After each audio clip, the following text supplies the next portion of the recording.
In a world racing toward the future, there are moments when history slows down to listen, to learn, to lead.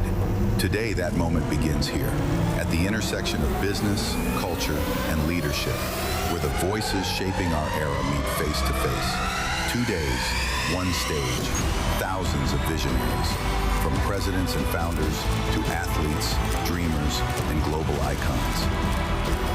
The world's most powerful minds are here to share the lessons that will shape tomorrow. This is America Business Forum, where history begins.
Hola, hola.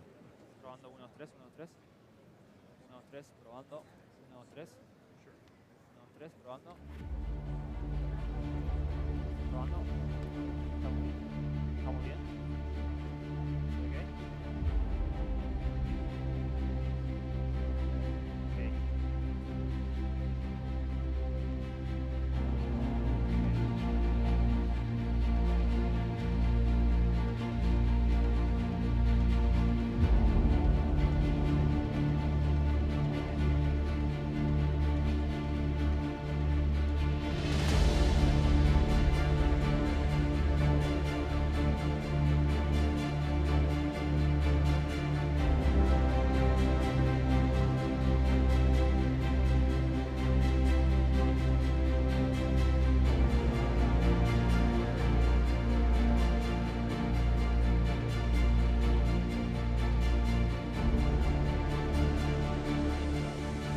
America Business Forum proudly presents its founder and chief executive officer, Ignasio Gonzalez.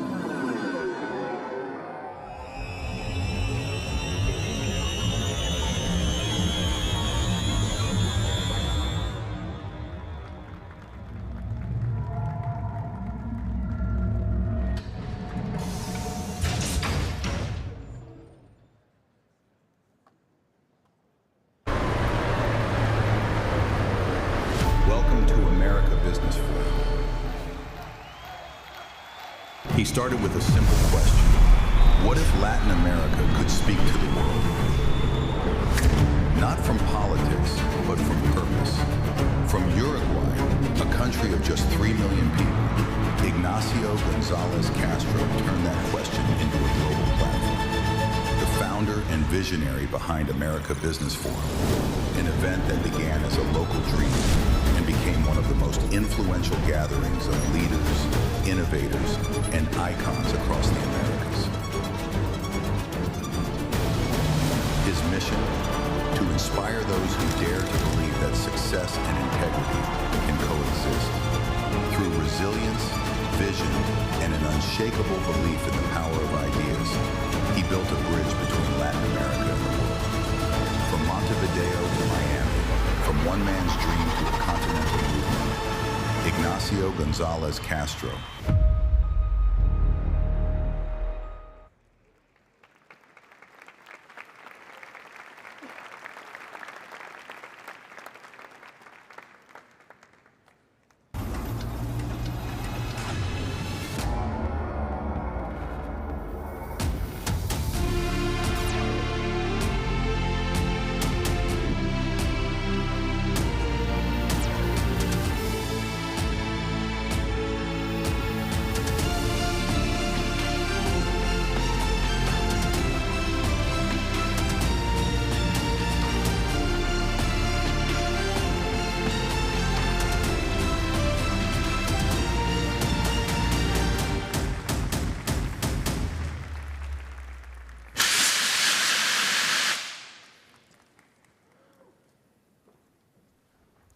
Good morning, Miami. Hello to everyone watching around the world. Welcome to the America Business Forum. We came here with a mission bigger than any one of us, to build the largest business summit on the planet. And for the first time in history, we designed this not only for the world leaders, but for the people. This is probably one of the most defining moments of civilization. A time of conflict and division, a time of accelerated change, a time where the rise of artificial intelligence is both exciting and terrifying. Are we, as a human race, ready for what's coming next? This is a moment where the brightest minds on Earth come together to share their life journeys, their vision for America, and their vision for the world. That's why the America Business Forum is all about: to create a space for truth, for unity, and for hope. And through leadership that reminds us that progress means nothing if it leaves the people behind. Over the next 2 days, you will hear from men and women who reshape industries, who defy the odds, and who choose to be peacemakers in a divided world. Their voices will echo from this stage to every corner on the planet. And from here, from Miami, we send a message to the world. This is not an event. This is the beginning of a movement. I want to especially thank the people of the city of Miami, all of our team that worked countless hours to bring together what will truly be an historic moment for America and for the world. I want to thank also Mayor Francis Suarez, the best mayor in the history of the city, a man with unstoppable energy,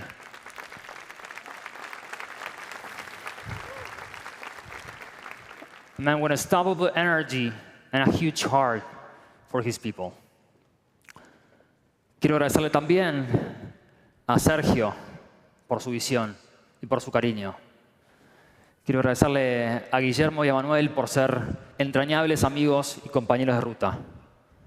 Quiero agradecerle a mis padres y a mis hermanos que están acá conmigo en la primera fila. Y a mis amigos de toda la vida, que son mi segunda familia, y ellos son quienes están en los momentos de luz y en los momentos de oscuridad, y al final del día, esa es nuestra gente más importante. Y por último, quiero agradecer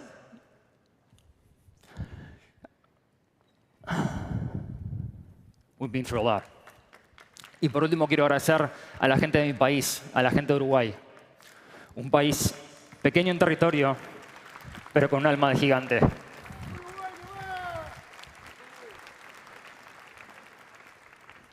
We know this mission won't be easy, and I cannot promise we will succeed, but I can promise you this: we're true fighters. We're true fighters, all of us.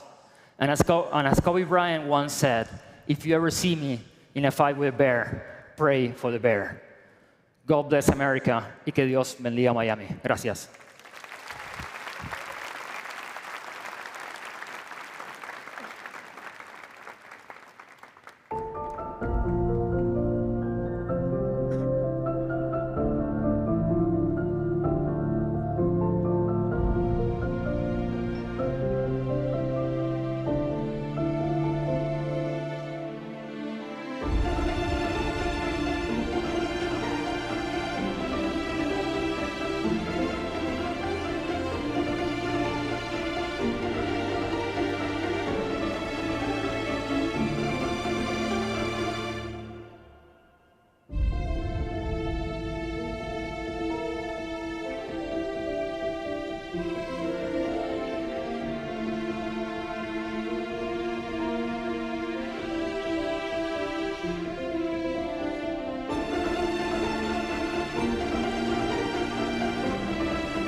America Business Forum proudly presents Francis Suarez, Mayor of the City of Miami.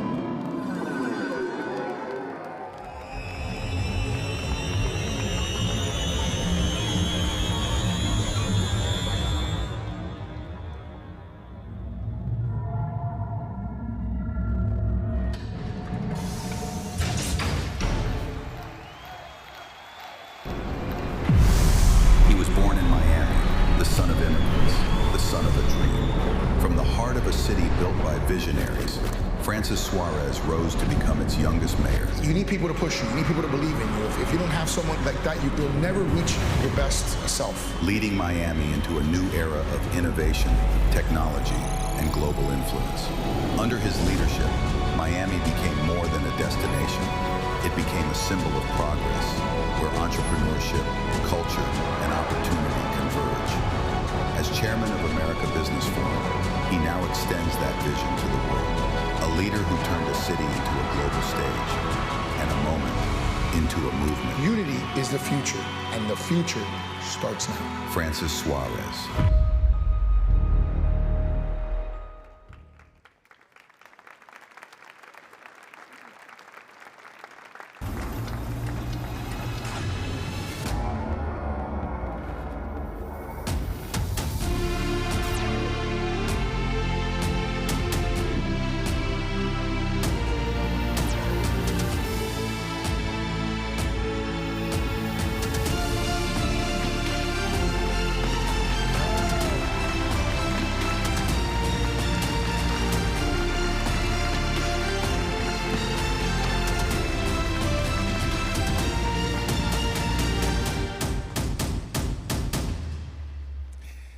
Thank you, Ignacio.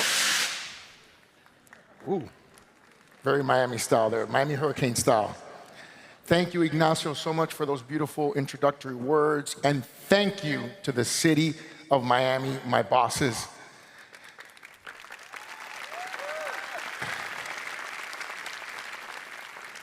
This conference is our gift to you.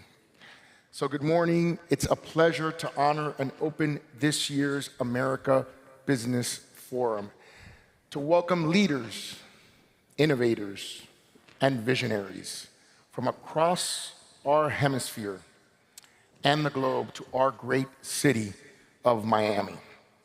Miami has always been a place of connection, a bridge between North and South America, a meeting point of cultures, ideas, and ambitions. Over the past decade, that unique position has only grown stronger. Today, we stand as one of the most dynamic business hubs in the world, where technology, finance, creativity, and culture converge to drive new opportunities.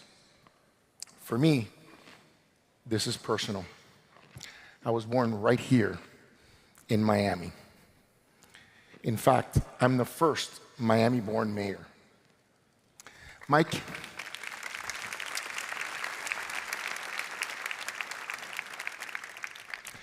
parents came here as Cuban exiles, searching for freedom and possibility.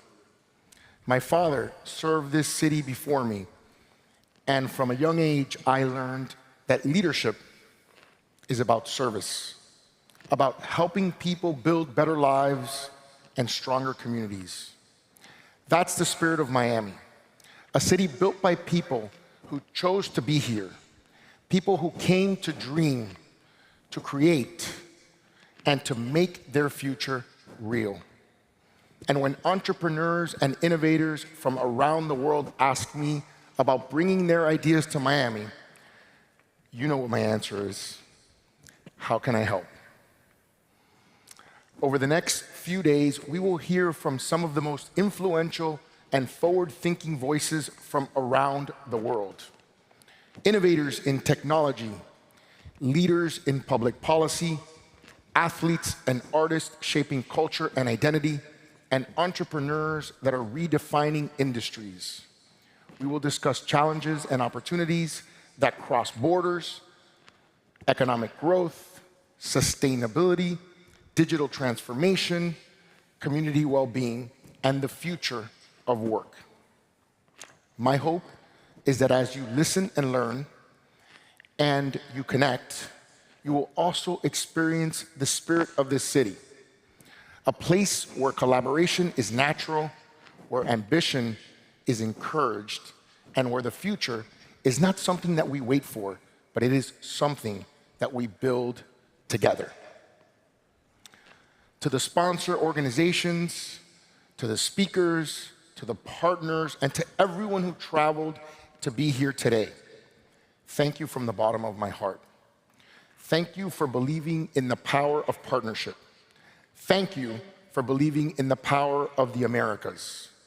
I wish you all a productive, inspiring, and transformative forum.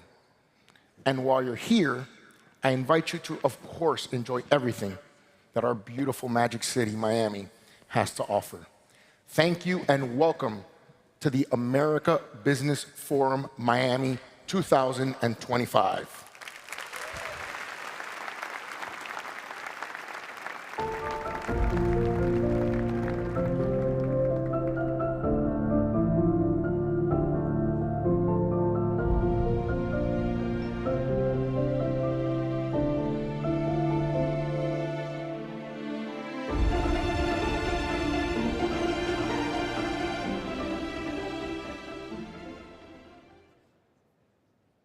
America Business Forum proudly presents Carlos Diaz Rosillo, founding director of the Adam Smith Center for Economic Freedom at Florida International University, to deliver the opening remarks.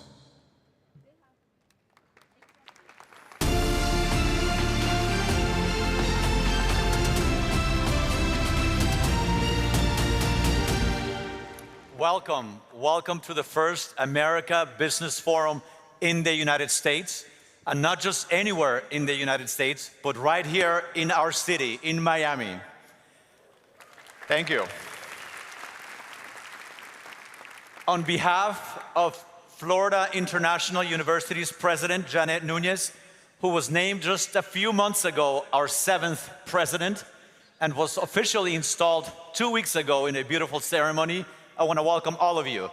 She had an emergency just a few hours ago, so she couldn't be here with you. But I am honored and humbled that I could be here speaking on her behalf. FIU, as you know, stands as one of the top leading universities, top 50 public universities. The Wall Street Journal named FIU for the 2nd year in a row Florida's #1 university. That deserves an applause, yes. And US News and World Report named FIU as the #1 university in the nation for social mobility. And at the Adam Smith Center for Economic Freedom, the organization that I'm deeply humbled to lead, we're very excited to have conversations, meaningful conversations at the intersection of the public and the private sector. We have a unique ability to bring people together and to train the next generation of leaders to be public servants, to be entrepreneurs, to be business leaders. Over the past few months, for example, we have had the honor of hosting almost 24 former and current presidents and world leaders from throughout the Western Hemisphere and Europe. And we're continuing to doing that, to train that next generation of leaders. And speaking of leaders, I want to thank Miami's mayor, Francis Suarez, and the co-founder of the forum, Ignasio Gonzalez, for this amazing idea to bring to Miami such an array of leaders that we're going to be able to hear from over the next couple of days. People who have led with distinction in politics, in business, in sports, and in so many other areas. So once again, thank you. I hope that over the next day and a half, you'll have an opportunity to learn from these amazing leaders, and that we have an opportunity to help create a hemisphere that is freer, more democratic, and more prosperous. Thank you.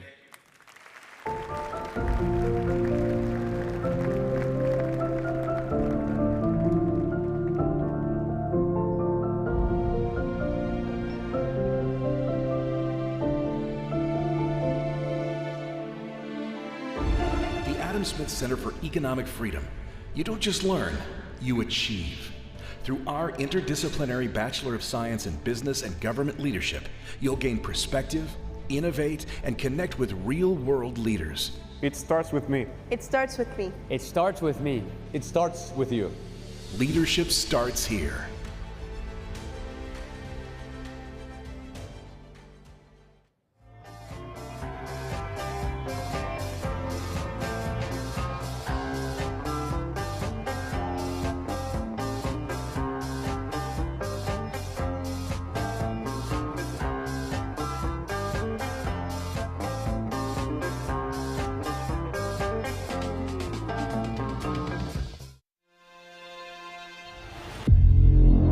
PIF is one of the world's largest and fastest-growing sovereign wealth funds.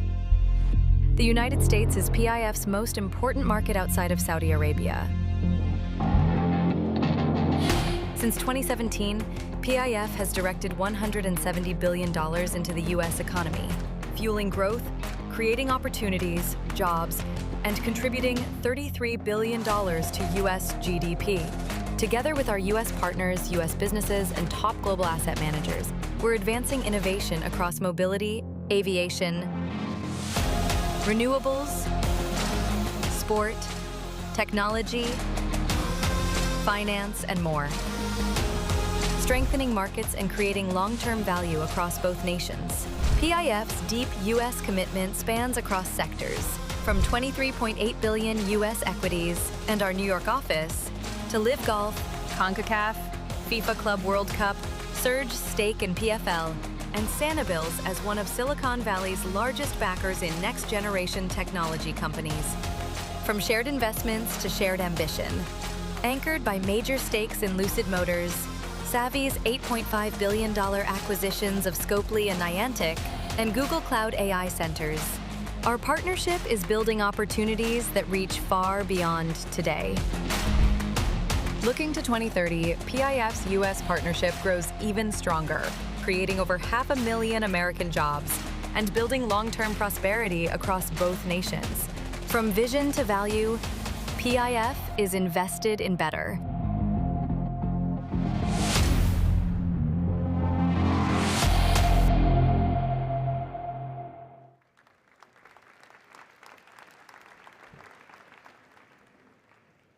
America Business Forum proudly presents Fahad Al-Saif, head of the investment strategy and economic insights at the Public Investment Fund, Saudi Arabia.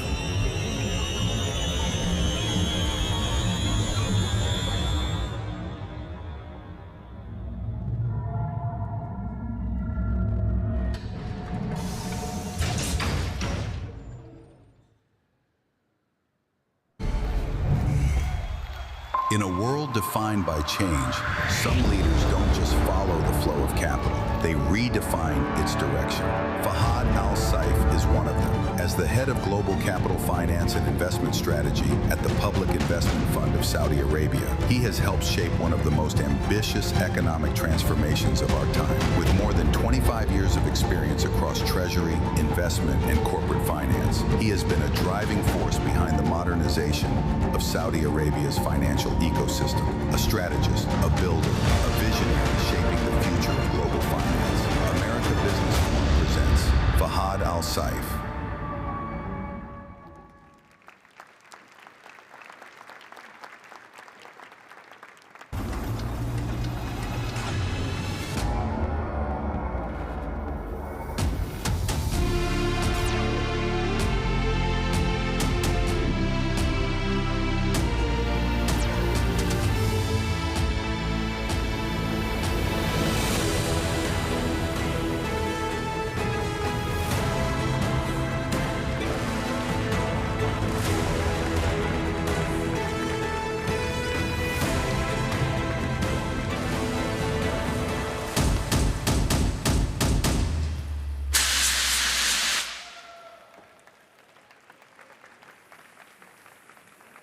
For the following interview, Alfred Sanchez, President and CEO of the Greater Miami Chamber of Commerce, takes the stage of America Business Forum.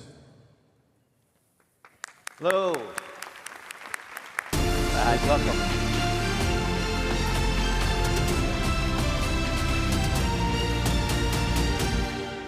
Let me get my setup here.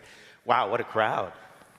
Welcome to Miami. Bienvenidos a Miami, Fahad. Thank you so much for having me. It's an honor. It's a pleasure.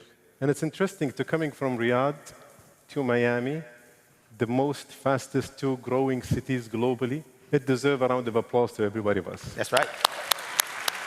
An amazing fact. So as I was doing my research, I found out you were the head of Investment Strategy and Economic Insights Division at the Public Investment Fund for Saudi Arabia. So, you know, we used to Google everything. Nowadays, we chat GPT everything. So I was chatting about you last night. And it said this that I wanted to share with the audience because I think it really frames your unique perspective in today's discussion.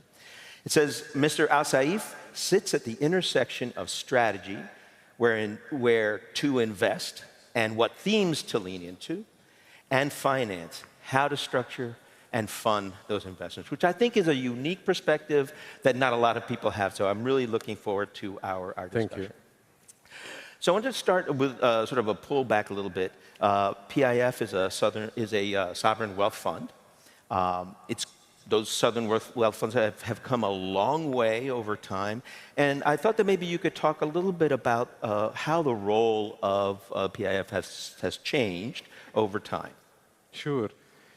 So sovereign wealth funds, since the 1970s, were responsible on wealth management, particularly on surpluses on an annual basis, preserving next generation wealth. However, that mandate have evolved.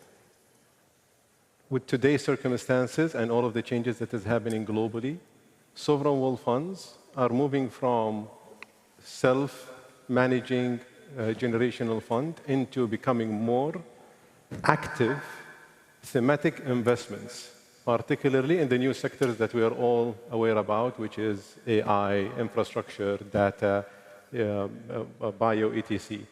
However, the new development that is happening most recently, I think sovereign wealth funds being as a passive asset allocator is no more a mandate. They are becoming more active in becoming an orchestrator of the new economical, global, or geo-economical structure, particularly anchoring prosperity, most importantly, stability. And how's the fund grown over time? So PIF since 1971, the main mandate is to support particular sectors, particularly petrochemicals, and certain infrastructure, which is relevant to transportation. With the launch of the Vision 2030 in 2016, the PIF mandate have completely changed to perform three important roles. National builder, to unleash the potential of the Kingdom of Saudi Arabia and to be belonging to the bigger architecture of the whole economical systems, and also an asset maximizer. So there are national champions that we are right now pushing them to become regional to global champions. And I will come to that when we explain the PIF evolution strategy. And most importantly, which is the long vision or the North Star of continuing to be able to preserve the next generational fund and maximize the wealth. Since 2020 until today, actually in a month from now, we will be concluding our 5-year strategy, and we're moving into the evolution of the coming 5 years. We have been very prospective on the mandate of long-term patient investor, investing across the globe, but particularly being able to embark the mandate of a national builder to the kingdom. Yeah, that's interesting. So what role do you think that the SWFs have to play in the global growth? I know you guys have doing a lot here in the United States, but what is the new strategy leaning into that? So in 2021 to 2025, we were very much focusing on unleashing the potential of 13 sectors. And we were able to deploy money focusing on growth. Now we are taking the PIF into the impact. But between growth to impact, there is scalability that we wanted to focus on. So the 13 sectors have been extremely successful, de-risking the sector, being a patient investor, putting investments for decades, 10, 20, 30 years. And we are not, under pressure by having quarterly earnings. So we can take the pressure from the private sector, but also enable the government to enable the whole Vision 2030 to achieve its KPIs. We were very successful in investing abroad, particularly in thematic investments. And I believe PIF has contributed to the total sovereign wealth fund AUM. As you're aware, AUM, the sovereign wealth funds, have moved up from 12 trillion to 14 trillion. And the majority of it is because of the US market. Most of the investments of the sovereign wealth funds are very much tagged into the financial markets of the US, and it is very much progressive, and therefore the increase in AUM. Well, we'll talk more about that. One of the things I wanted to ask is PIF is sort of the engine for Vision 2030. Correct. And so where do you think it's going? That 2030 is almost here. Where is it going in the next 5-year chapter and even beyond that? So the investment, actually, it is focused on local national development, but also maximizing wealth. We are right now taking the 13 sectors, embedding them into 6 ecosystems. And why? It is very important, so we are able to link the portfolio companies in a platform that could extract maximum productivity. So the 6 ecosystems are tourism, travel, entertainment. We have great ambitions on the tourism sector. And it includes also the giga projects for the hospitality. And, ecosystem number 2 is advanced manufacturing and innovation. And I will give you an example of the clusters that actually fits within that.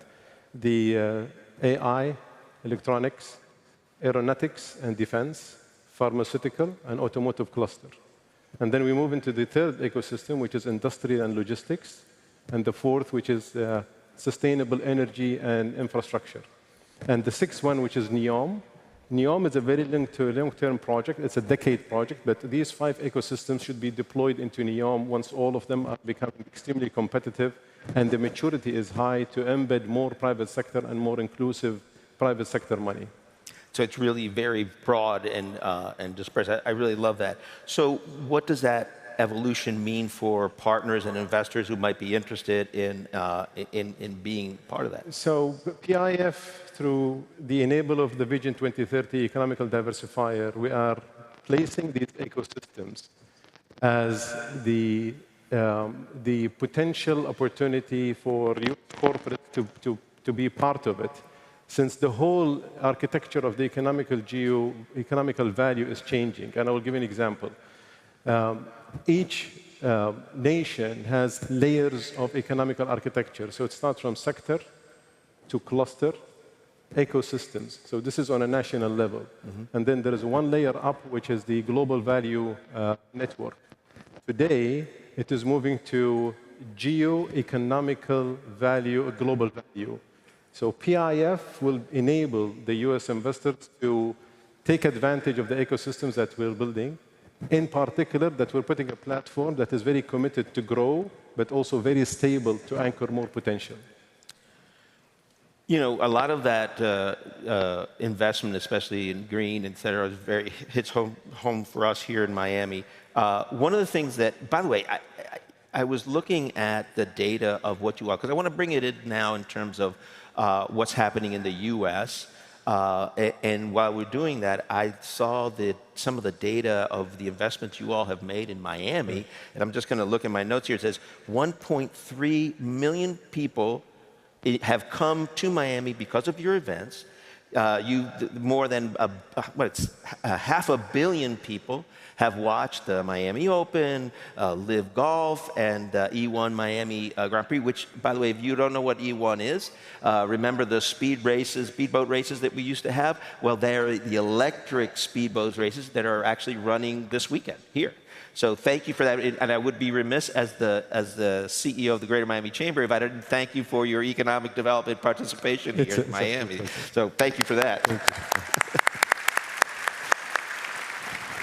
But I'm curious, so that's Miami. It's a small piece of even a bigger US market. Tell me about how this all fits into the wider strategic plan for PIF here in the United States. So PIF is a very active investor into US economy.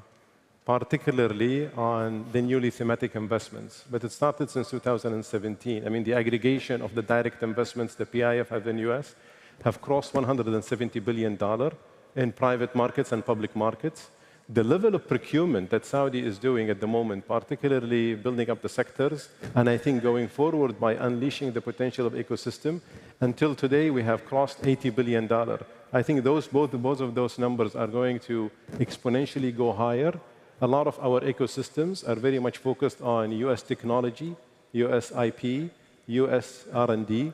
It is fascinating how US spend a lot of resources and a lot of talent and a lot of funding when it comes to intellectual property, but also, most importantly, R&D.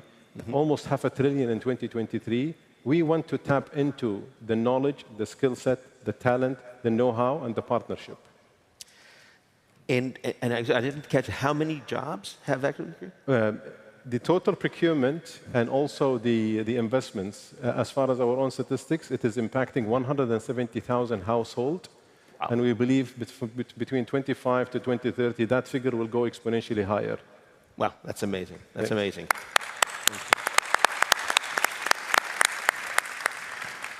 So this conference is about U.S.-Saudi partnership. Partnerships are two-way streets. You all have been bringing a lot of investments here, making a lot of investments in the United States. But there are also a lot of investments in Saudi Arabia. I saw that you have in the video where there's Microsoft, I think NVIDIA, Google, I can't remember what other ones. There's just many, many more. Those are huge companies in the United States. What are the investment opportunities? So the kingdom have actually progressed very well in overachieving its own KPIs. So let me take you a step backward. In 2020-30, we wanted to diversify away from oil, just to make sure that we have the right stability and to avoid volatility in planning and strategy making. Today, the non-oil GDP contribution to the total GDP have crossed 55%.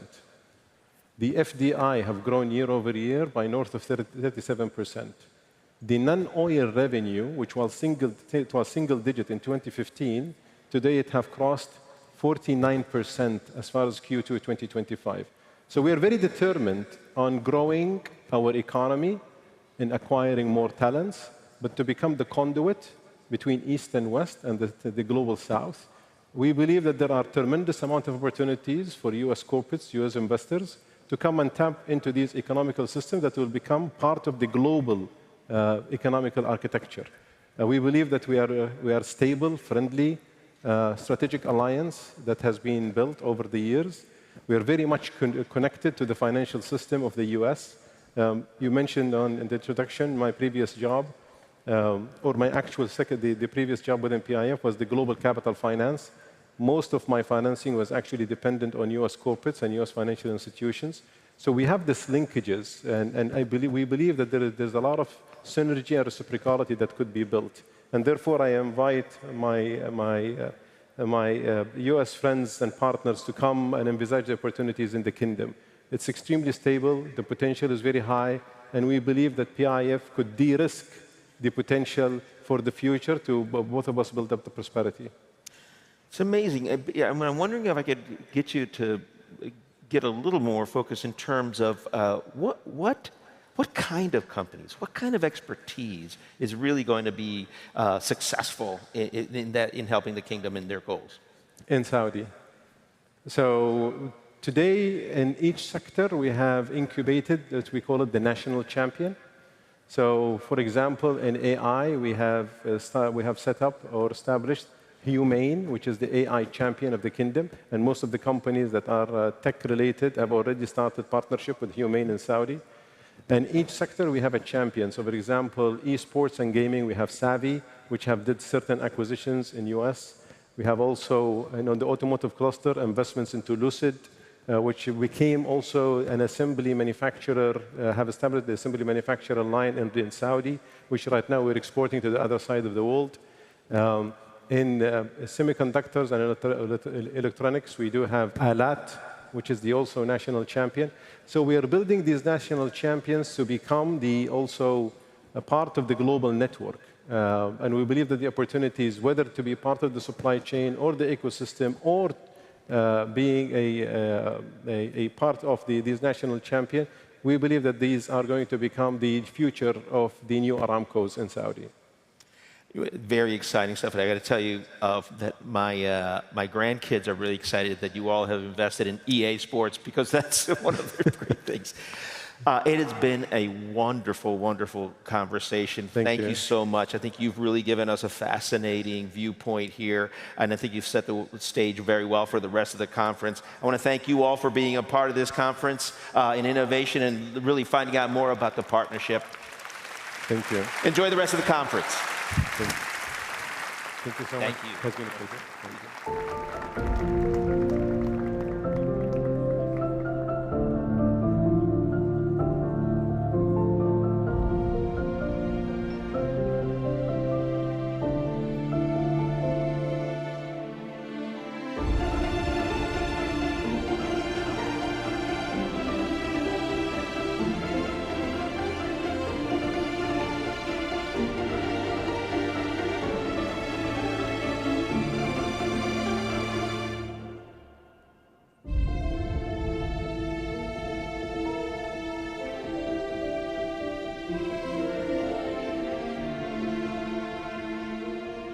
Pioneering investment inspires you to dig deeper and step up to the highest level. That's the PIF effect. Like when I close my eyes and don't even care if anyone sees me dance. Like I can fly and don't even think touching the ground. Like a heartbeat skip, like an urban pace, like a one-way trip or an aeroplane. I feel when I'm with you, brand new. Like when I close my eyes and don't even care if anyone sees me dance. Like I can fly and don't even think touching the ground. Like a heartbeat skip, like an urban pace, like a one-way trip or an aeroplane. I feel when I'm with you, brand new. When a pioneering investment inspires you to dig deeper and step up to the highest level. That's the PIF effect. Like when I close my eyes and don't even care if anyone sees me dance. Like I can fly and don't even think touching the ground. Like a heartbeat skip, like an urban pace, like a one-way trip or an aeroplane. I feel when I'm with you, brand new.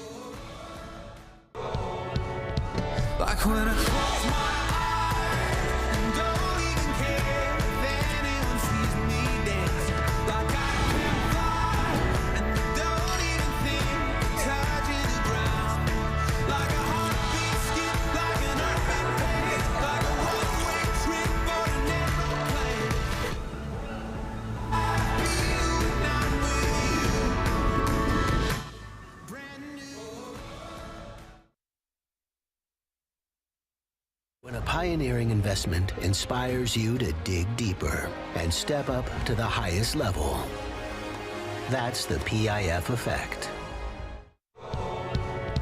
Like when I close my eyes and don't even care if anyone sees me dance. Like I can fly and don't even think touching the ground. Like a heartbeat skip, like an urban pace, like a one-way trip or an aeroplane. I feel when I'm with you, brand new. Like when I close my eyes and don't even care if anyone sees me dance. Like I can fly and don't even think touching the ground. Like a heartbeat skip, like an urban pace, like a one-way trip or an aeroplane.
America Business Forum proudly presents Maria Corina Machado, 2025 Nobel Peace Prize winner.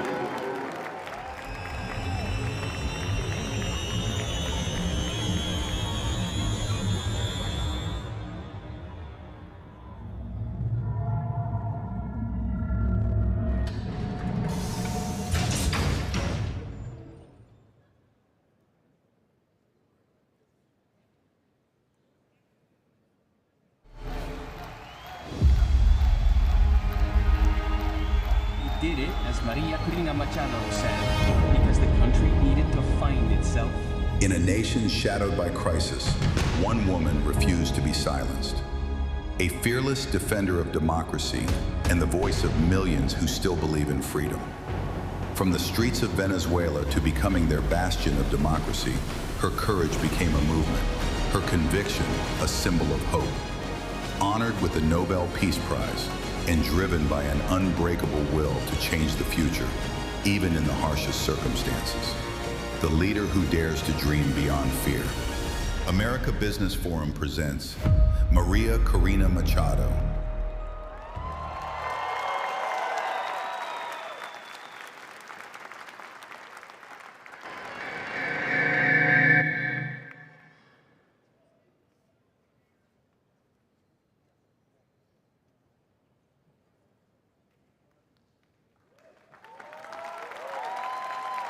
For the following interview, Francis Suarez, mayor of the city of Miami, takes the stage of America Business Forum.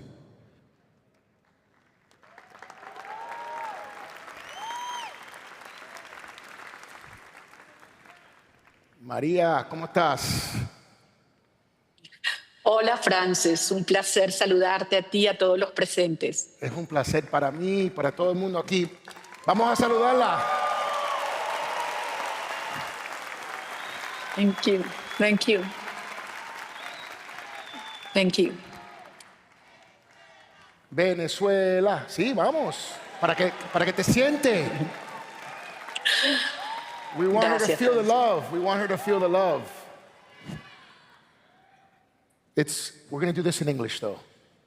Okay? Okay. Absolutely. So, good morning. It's a tremendous honor to welcome this remarkable leader whose courage and perseverance has literally inspired millions around the world. Not only in Venezuela, but of course, everywhere. Today, we're being joined by none other than Maria Corina Machado.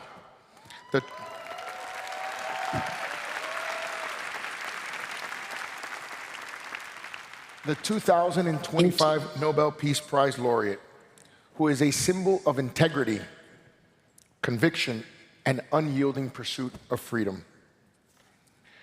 Maria, what has the Nobel Peace Prize meant to you? Well, I'm so grateful for this opportunity, Francis, to join you, to join all your incredible team in America's Business Forum, Miami 2024, and certainly all your distinguished attendees, visionaries, businessmen and women in the Americas and your community that are the pioneers of this new era that starts for the America. I will tell you that this prize, the Nobel Peace Prize, it's not only a profound honor for all Venezuelans, it is a recognition to courage, to the will of our people, a nation that came together fighting the worst criminal regime and around values, dignity, family, hard work, justice, freedom, and one need, the need to bring our children back home and have our families together. But this is also a prize of you, of all of you, for all of you, those that have trusted Venezuela, that have accompanied our cause, for every single citizen around the world, freedom-loving, that have supported us, and I have to say at these critical moments, to all those leaders around the world and under the leadership of President Trump that have understand that this is a cost, a universal cost, but it's also a cost for the security of our hemisphere. So this is a unique moment that has brought our country together and that has boosted our final steps toward freedom. That will be the freedom of Cuba and Nicaragua as well. Yeah.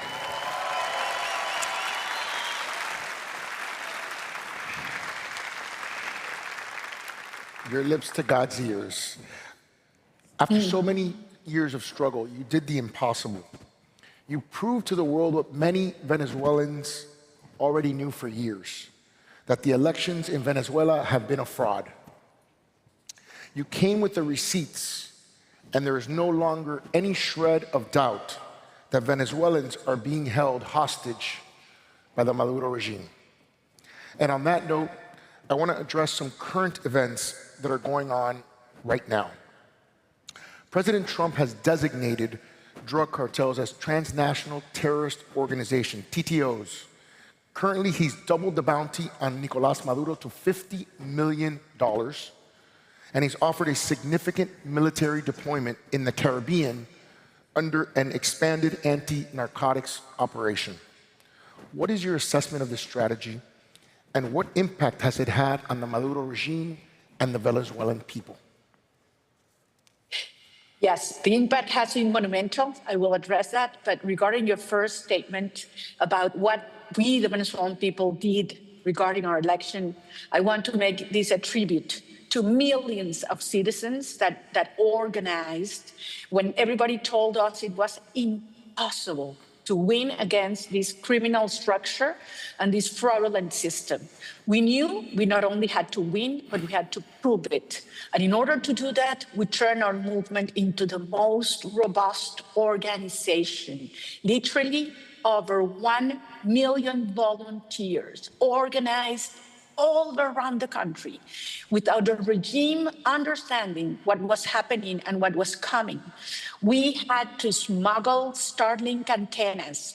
We had to smuggle printers, laptops, scanners, not only to collect the tally sheets, but actually to digitize them. And in less than 24 hours after the election, the whole world was able to be, a witness of our landslide victory. So they had the arms, the power, the fear. We had the people, the truth. And guess who is going to win? So now, basing what you just mentioned. Oh, I think we lost your sound.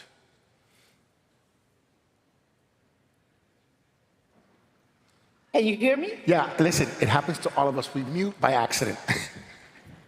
I hear you now. We hear you now. Here I am. Well, regarding the strategy of President Trump towards this criminal narco-terrorist structure is absolutely correct, because Nicolás Maduro is not a legitimate head of state. He is the head of this narco-terrorist structure that has declared war on the Venezuelan people and to democratic nations in the region. These structures, criminal structures, sustain themselves on the money that comes from drug trafficking, gold smuggling, the arms and weapons smuggling, and human trafficking. And you need to cut those cash flows. And that's precisely what President Trump is doing to protect millions of lives of American citizens, Latin American citizens, and certainly Venezuelan citizens. Maduro started this war, and President Trump is ending that war. Amazing.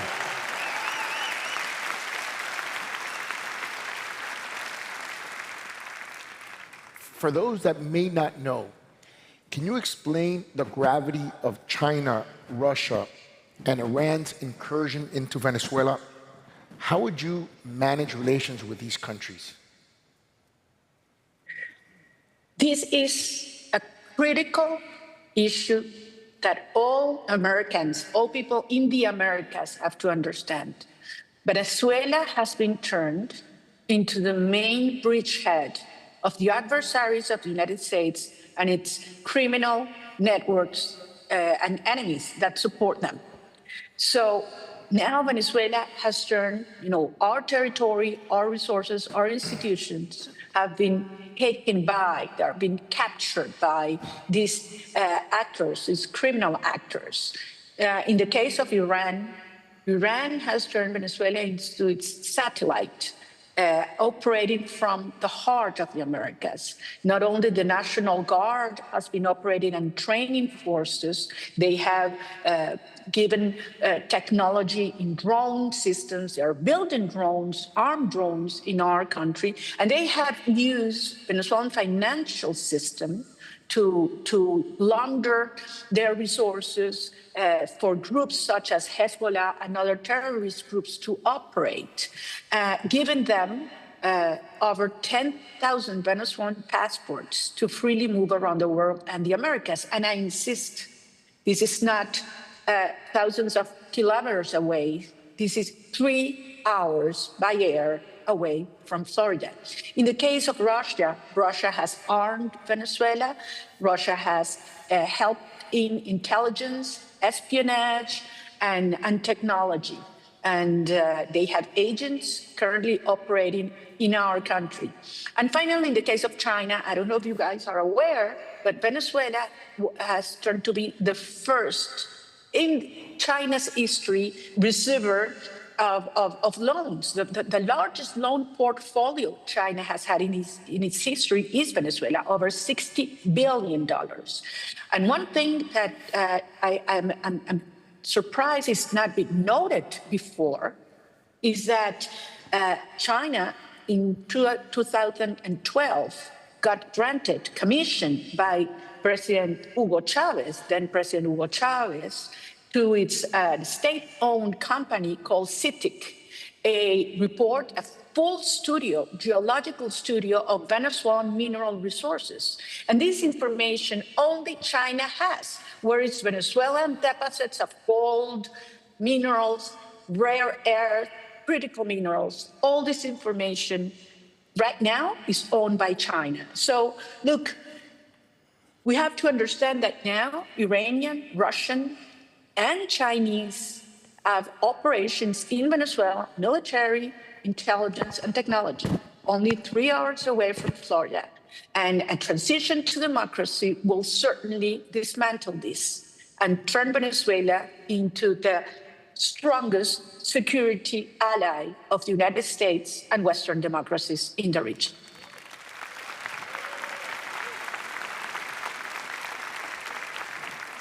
Fantastic.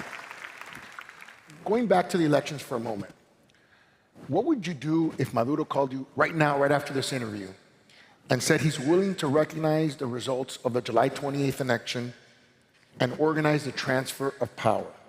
What would be your top priority your first week of government? Well, Francis, as you are aware, we had offered Nicolás Maduro from day one, after we won by a landslide, the possibility of a negotiated transition. He has rejected it over and over again, and on the contrary, has unleashed the worst repression wave in our history. We have thousands of innocent citizens that have been disappeared, tortured, abused, people whose houses have been marked just because they defended the votes. Currently, we have 870 political prisoners. Many of them are my colleagues, my friends, my children. And so this is a moment in which Maduro has to understand that the hours are running up. And certainly, if he accepts a transition, this will move further, orderly, and peacefully and faster. But it will take place regardless whatever Maduro does. So in the first stage, in the first 100 hours, we need to take control. We have to secure power stations, secure the borders, and of course, liberate all of our political prisoners. The first 100 days would be a day of a stabilization in which we need to give attention and center all our efforts in our people that will have supply of power in order to have supply of fuel, to have foods, medicines, security. And certainly from economic perspective, we need to put order from this chaos.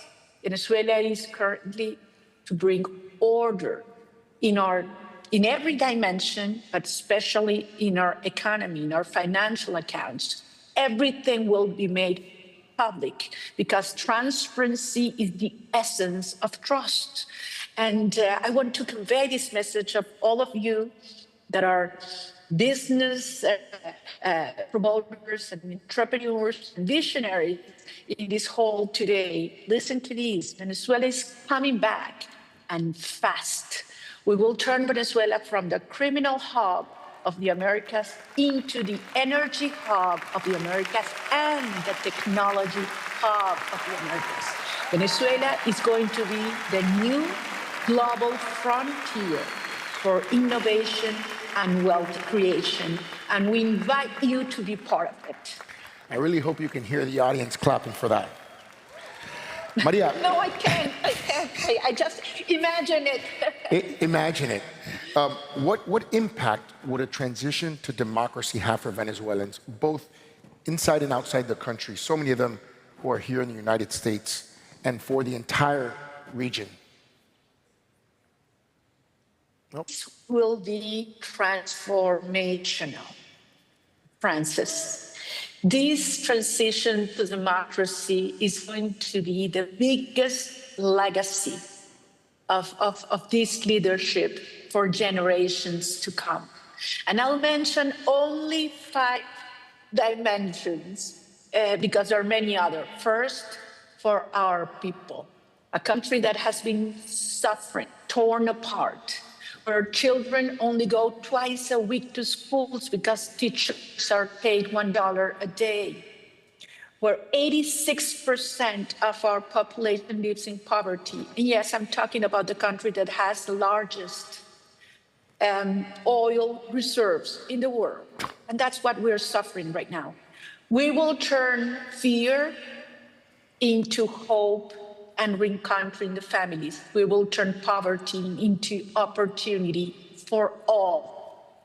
For the region, for the US, we will turn this criminal hub into a security shield in the heart of the Americas. We will dismantle these criminal cartels, drug cartels, transnational criminal organizations. We will push out those agents from regimes that have used our country to turn our country into a real threat for the national security of the region.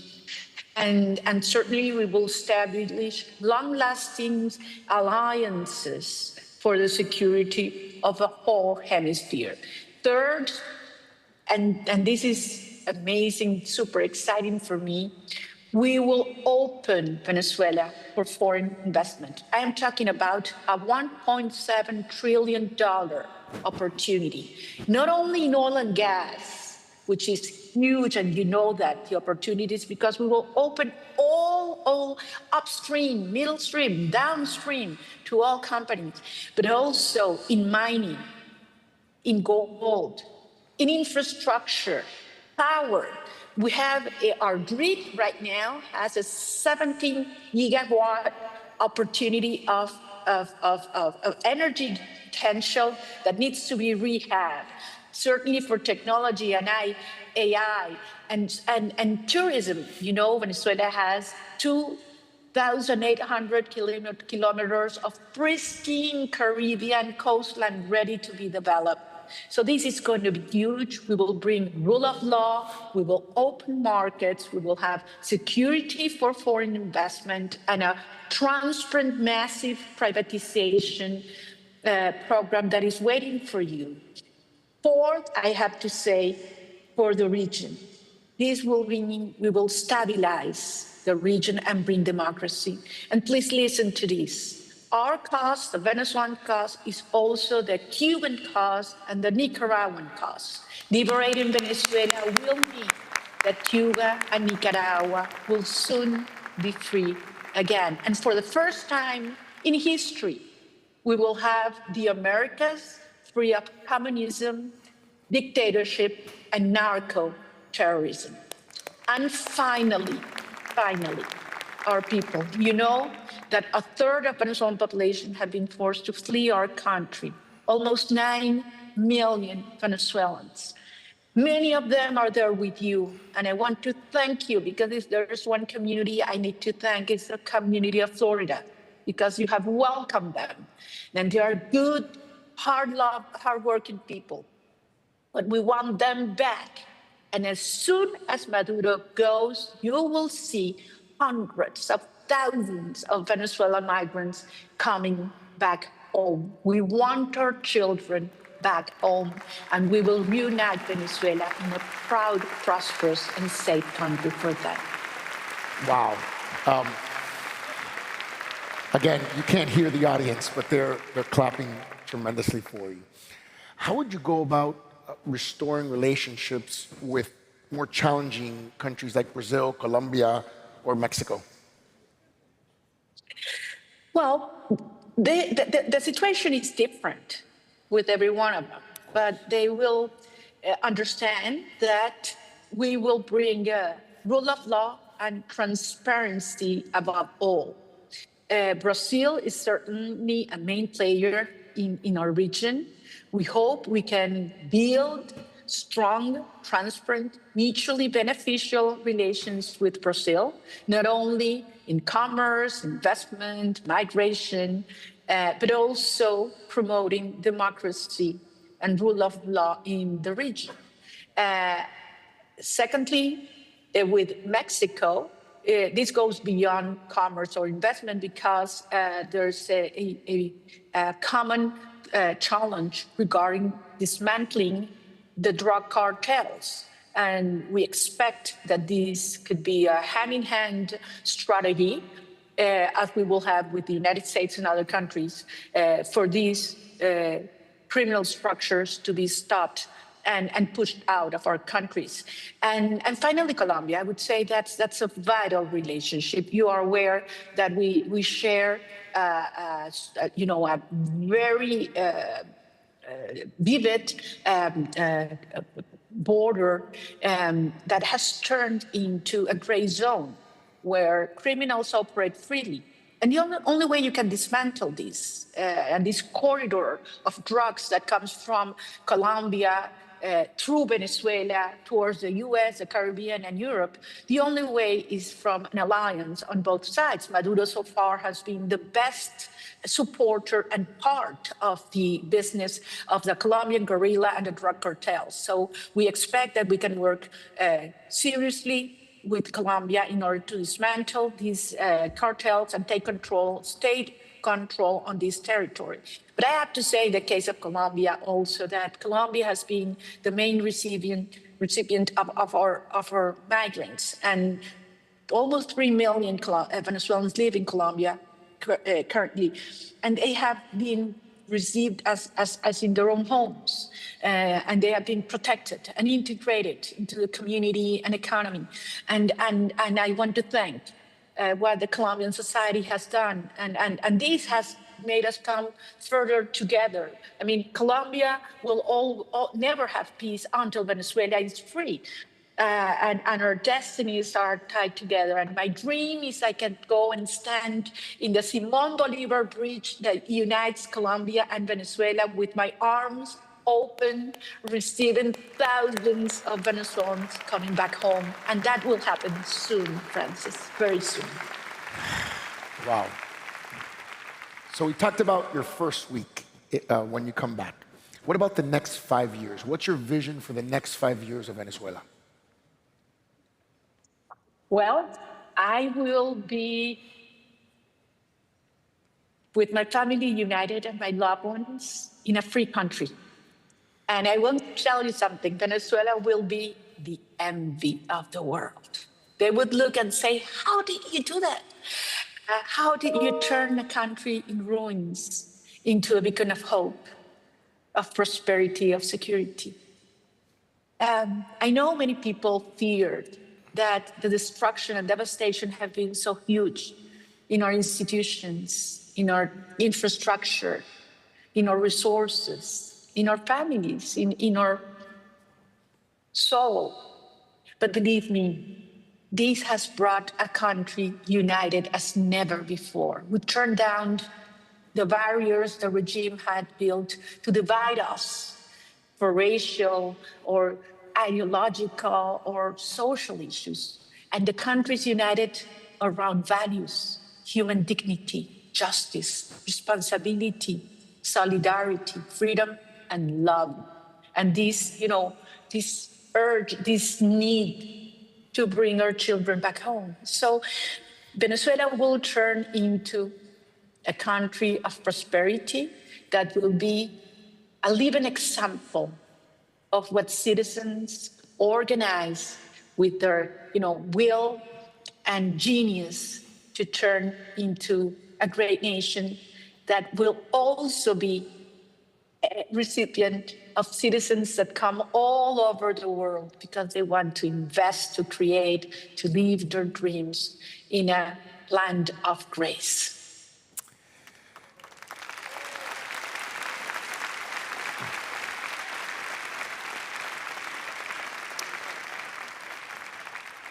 When I pause, it's because they're clapping and chanting libertad. We spoke yesterday on the phone, and you invited me to a free Venezuela, and I look forward to that day where I can go with my wife, who's in the audience, to visit you in the presidential palace one day. We have a special moment here. You're speaking to the world. You're speaking to the Miami community. You're speaking to the Florida community in the United States. We're going to have the President of the United States here later, President Milei tomorrow. What is your message to the people of Miami, to the people of Florida, that, as you said, would probably love nothing more than just be able to go back to their country that's been destroyed by this regime? What's your message for them? Look, Francis, if there's one community in the world I owe gratitude, it's to the people of Florida. Because you have received thousands of good, hardworking, family-loving Venezuelans. You have opened your schools, your businesses, your hearts for them. They have feel protected while we work together and fight for they've been able to come back. And also you have maintained this flame of hope alive, making the world understand that freedom is a universal cause, and understanding what it means liberating Venezuela in the context of Latin America and the Americas as a whole. As I mentioned before, once we liberate Venezuela, Cuba will follow, Nicaragua will follow.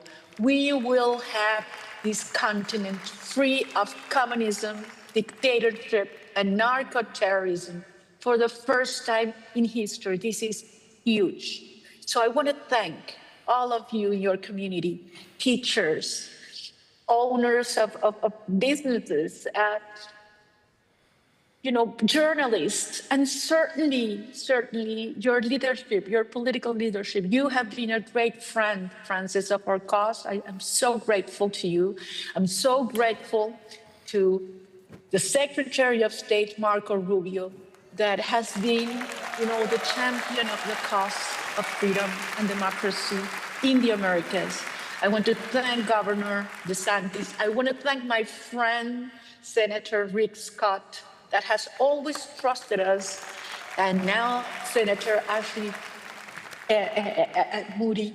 And of course, I have to say, and I want to make a special mention to our three amigos, or three friends, Maria Elvira Salazar, Mario Diaz-Balart, and Carlos Jimenez, who have been so close and always supporting us. So, this is a tribute to all of you as well. And I want to insist in this. The prize that was given to us is also a prize that you should feel as your own, because you are part of this history of victory. And history will always remember what you have done as a community, as a nation, for freedom and justice around the world. So Venezuela will be free, and I'm looking forward to that day when I will hug you and embrace you and receive you in this wonderful country. Thank you very much.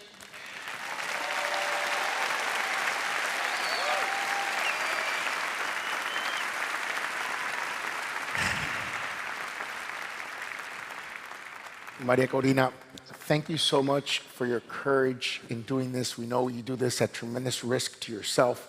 Thank you for sharing your words, your vision, for your leadership. Thank you for being such an example to all of us of what courageous leadership really means. And on behalf of the American Business Forum, I just want to congratulate you once again and thank you. Thank you very much. My pleasure.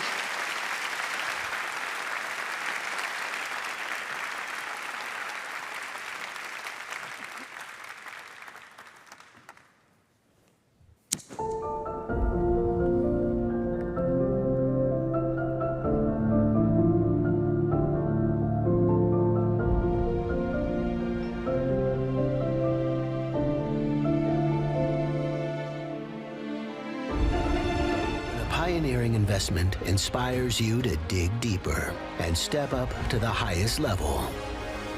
That's the PIF effect.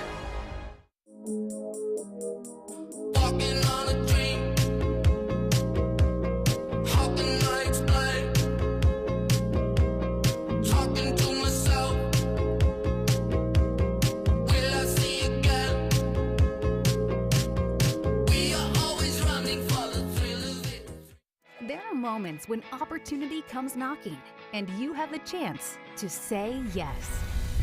When things that previously seemed impossible are now within reach.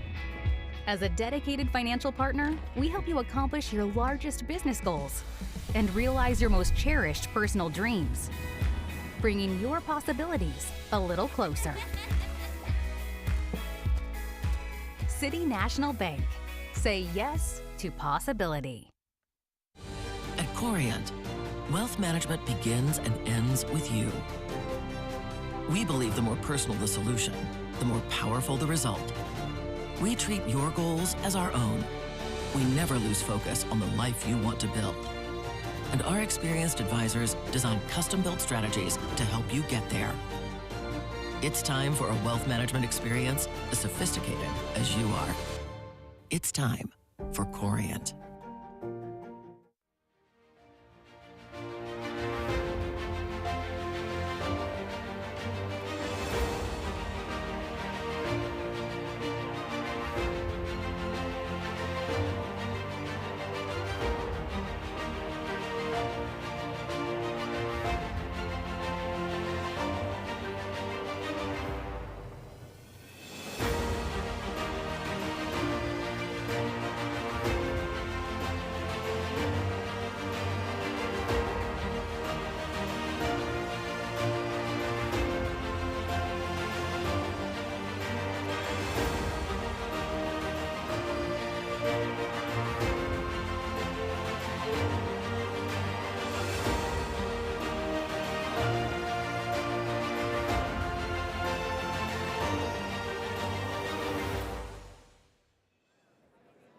America Business Forum proudly presents Adam Neumann, co-founder of WeWork and Flow.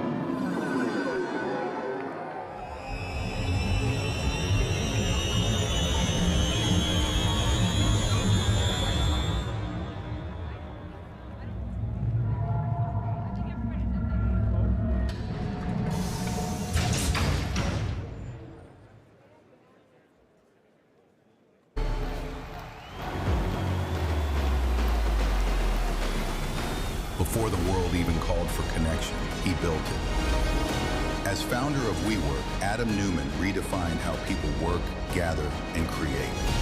And now, with Flow, he's transforming how we live, reshaping real estate into community and redefining what we call home. A builder of spaces and of belonging. America Business Forum presents Adam Neumann.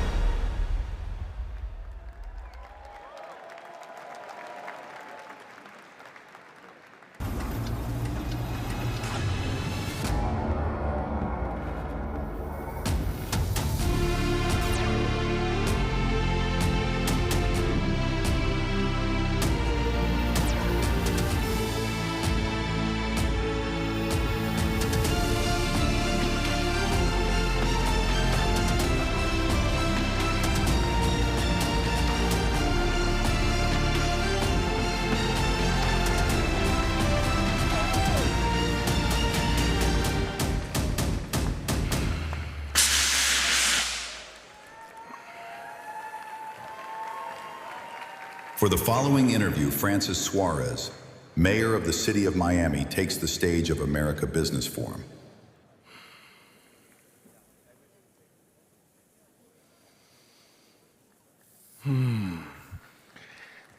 How are you, my friend?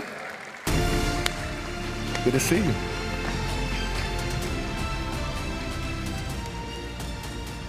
All right. What a great start to the day, huh? Let's go. Let's get some. Yes, unbelievable start for the day.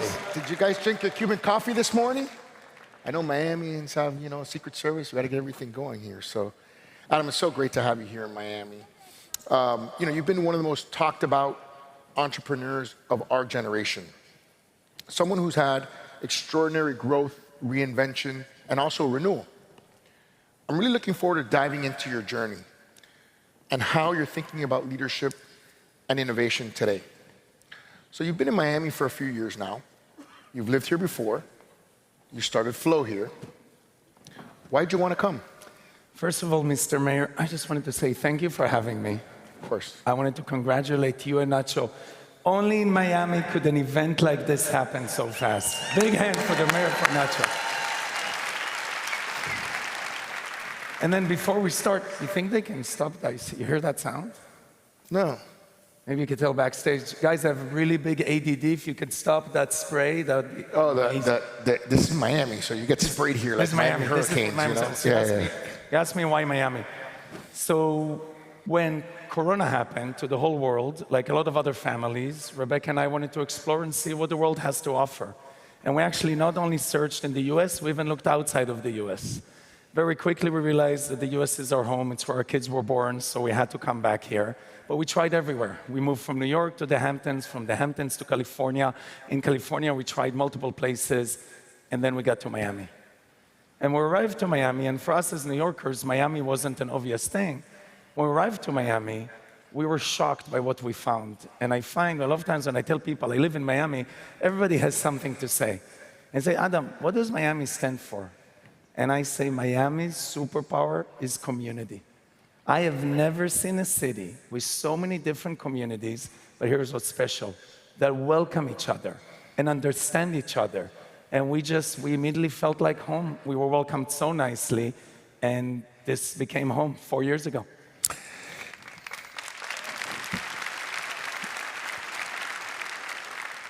We're both parents, but I only have 2 children. You have 6 children. Prolific.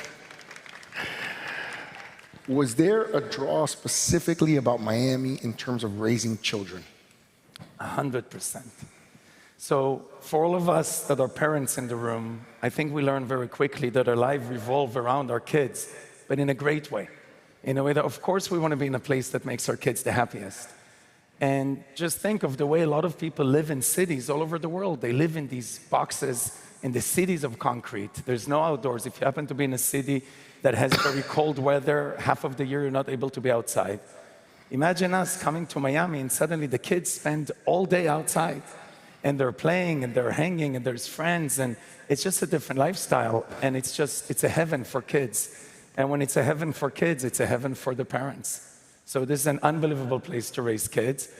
And again, it's back to community. It's really welcoming. So I'm going to ask you sort of a mayoral question. This is a kind of a question that I get as mayor. If you could change one thing about Miami, if you could sort of wave a magic wand, right, what would you change? Waves. I would add waves. But that's a story for another time. Listen, I know you brought a big part of your company here. Your offsite is here, and they're here today with us. Big hand for Flo. All right. By the way, that's only 250 people, but they sound like 2,000. And I'll tell you, I did a really nice Zoom with them before, and we got them all pumped up. So thank you guys for coming here, and thank you guys for bringing the energy. Let's take a step back. You started Flow when you were living in Miami. Tell me a little bit more about Flow and how the idea came about and came to you. So I'll start with the offsite that you mentioned. People ask me, Adam, why would you fly people from all over the country, some people from all over the world, to come to one place? I really believe in work. That's a face-to-face thing. And I really believe that real experiences actually happen when people are in the same place. So making the investment of bringing everybody was obvious. Making the investment to Miami, when that's our HQ, was even more obvious. So bringing all of that together tremendously makes sense. Flow, for those of you who maybe know a little bit about me, I've always been about bringing people together and about community. And the other word that comes to mind lately that I think is very relevant is unity, right? You can walk into a room and you can say a sentence and you bring people apart. Or you can walk into a room and you can tie people together. Same sentence, same sentiment, but said differently. And in general, and I've been saying this a lot to people lately, if you want to split us apart, I'm not interested in hearing. If you want to have a different opinion than me, no problem. Let's talk about it. But bring us together. Do it in a way that ties people together, not the people that tear people apart. So all my life, when it has to do with how Rebecca and I raise our family or how we build businesses, it was always about bringing people together. We get to Miami, the obvious thing was, well, why don't we do a business that brings people together but has something to do with the inspiration for Miami? So for those of you, you've seen some of our Flow buildings, we call the design tropical chic, but it's really Miami. So it's Miami meets a little bit of Santorini. And we wanted to we started with these buildings, multifamily buildings, but we've grown to a lot more. And we wanted to take these buildings and really deliver community into the buildings. But before I say anything, because sometimes words, it's harder to express, I would love to show something for a second, and then we can talk about it, and I'll explain what's so unique about Flow. Okay.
You gotta have a couple technical difficulties, technical glitches. First of all, that was only half of it. The first half was even better. Okay. But that's good. That means that they'll go online and check it out. Exactly. You know, that video ends with, what if it all goes right? I love that saying. So first of all, like most amazing things that ever happened in my life came from my wife, Rebecca. So I think big hand for that. Who's sitting right here in the audience. And my daughters, Ellen and Lulu, that are in the audience, that I really wanted to say thank you for being amazing daughters. I think this sentence, what if it all goes right, is something that represents me a lot. I'm very optimistic. I believe that the darkest moment in the night is a second before dawn. And I believe that no matter how bad you think things are right now, if you just view them in a positive way and are able to know that there's a bigger picture, we might not know it. Sometimes things in life are very difficult. 100%. And in the moment where we're in it, it's like, oh my God, I can't believe it's happening. It's foggy. But if you have, there's one thing that we all share, and that's belief. Okay, what kind of belief you have? But if you have belief, then you're greater than yourself and you're part of something greater than yourself. And when you have that and you think, what if it all goes right, which we're going to put on some huge buildings, not just here in the US, but also around the world, it's that day when everything goes right. You woke up in the morning, you got the phone call, your kids told you exactly what you wanted, your best friend, that great thing just happened to them, the deal just closed, the health scare that you had just disappeared, and everything went right. And that's what Flow is all about. It's about creating these conscious communities that bring people together. We, in our offsite this past week, we had ambassadors that are residents, that live in the building, and each one of them chooses to be an ambassador for a different reason. One of them is a wellness ambassador, another one is a food ambassador, and they each told their story of how they're throwing these events in the buildings. They do it, we don't pay them. They throw these events and invite other community members to come in. And it won't surprise you that in a world where people are so connected digitally, they've never been more disconnected. And physical experiences, I think, in today's world, experiential real estate, has never been more important. And that's what we created here in Flow. But I want to say, before you even say anything else, one of the reasons Flow exists is because of you and because of Miami, because he deserves it.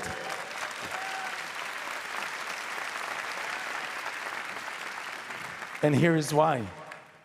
You came to me when we just arrived here before we started a business. You asked me, Adam, what business are you going to build here? And I told you, I don't know, we just finished a business. You're like, no, Adam, that's not the Miami way. Let's go.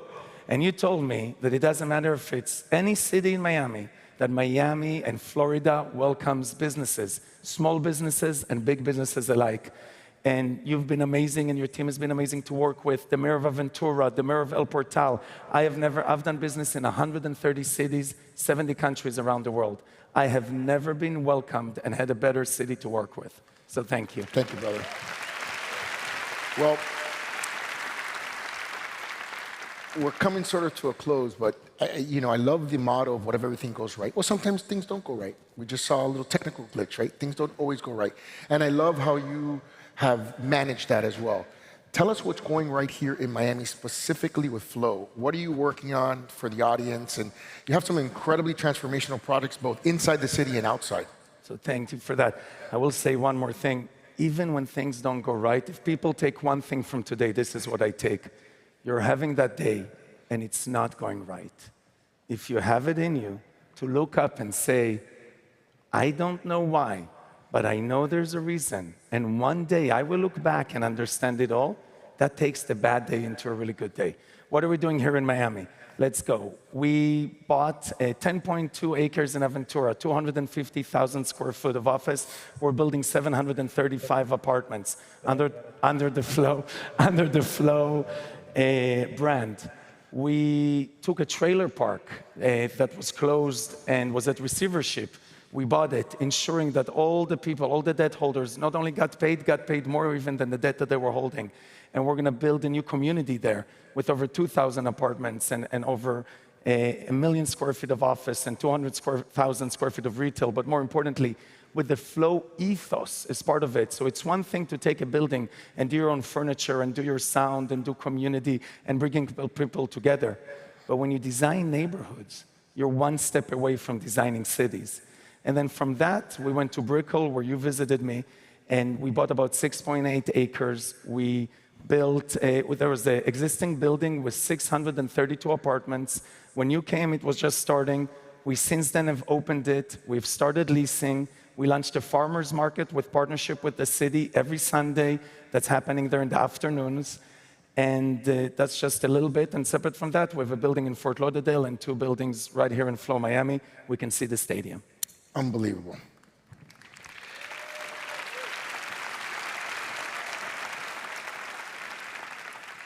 So we see it's obviously working well here. Do you think it's going to work as well in other places as well? I think Flow can work in any metropolitan place around the planet. But if again, in hindsight, it's 2020, I can't imagine it starting the way it started anywhere else except for Miami. There's so many things about it that are Miami. And I got to tell you, when we started, we were, long time ago, we used to say the Brooklynization of the world. Every place we wanted Brooklyn, wanted New York City. Now when I go around the world, everybody wants Miami. So thank you. And I hope we can help to be part of that. We can help be part of the skyline. We can help be part of the culture. Every time you and I speak, everything I say first is, what does the city need? Yeah, in our new Brickell, we are going to have a fire station. We're going to have a police station. A lot of things that you promise people that I know are very important for you. Every single time you meet the mayor, it's first, here's what the city needs. And after we talk about that, then we can start talking about how to do things together. So it would work in other places, but I can't imagine anywhere else. So this trajectory and adventure of Flow, would you say it's working better than you thought it would be? It is working better than I thought it would be.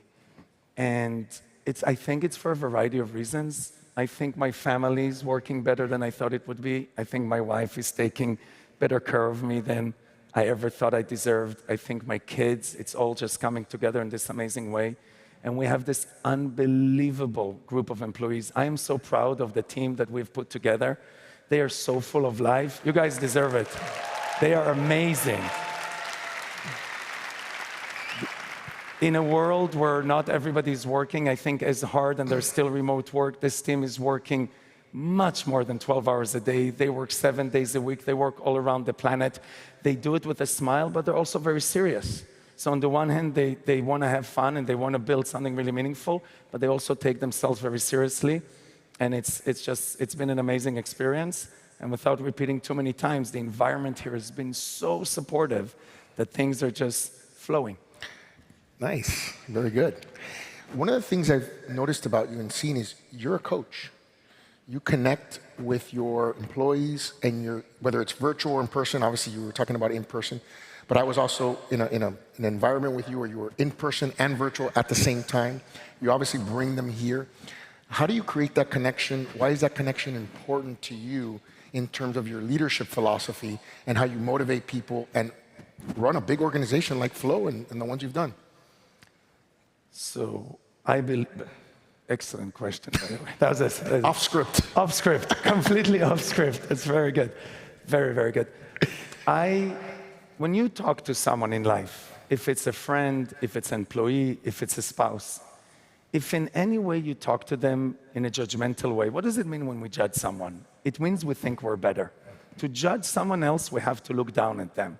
Whenever you're judging someone else, I'll tell you two things that are for sure. One, you do not know what a person is going through until you're in their shoes. I don't care what you think you know.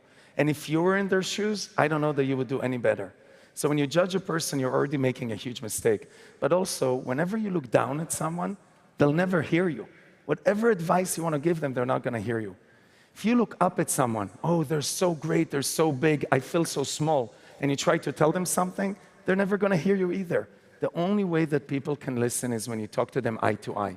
And for me, talking to a person eye to eye is being honest, is speaking from the heart, and is also being open about the fact, yes, I might be giving you some advice, but you might be giving me advice right back at it.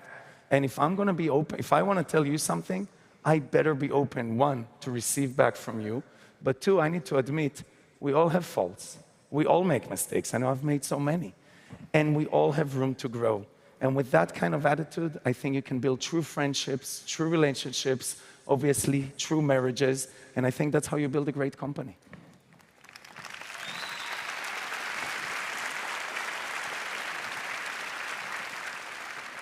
Let's talk a little bit about your expansion into the Middle East. You're Israeli, but you've done a significant amount. Yes. Yeah. I've often said we have the best Jewish community here, and we take very good care of them. It's about to grow. Oh, I know it is. It's absolutely going to grow after yesterday.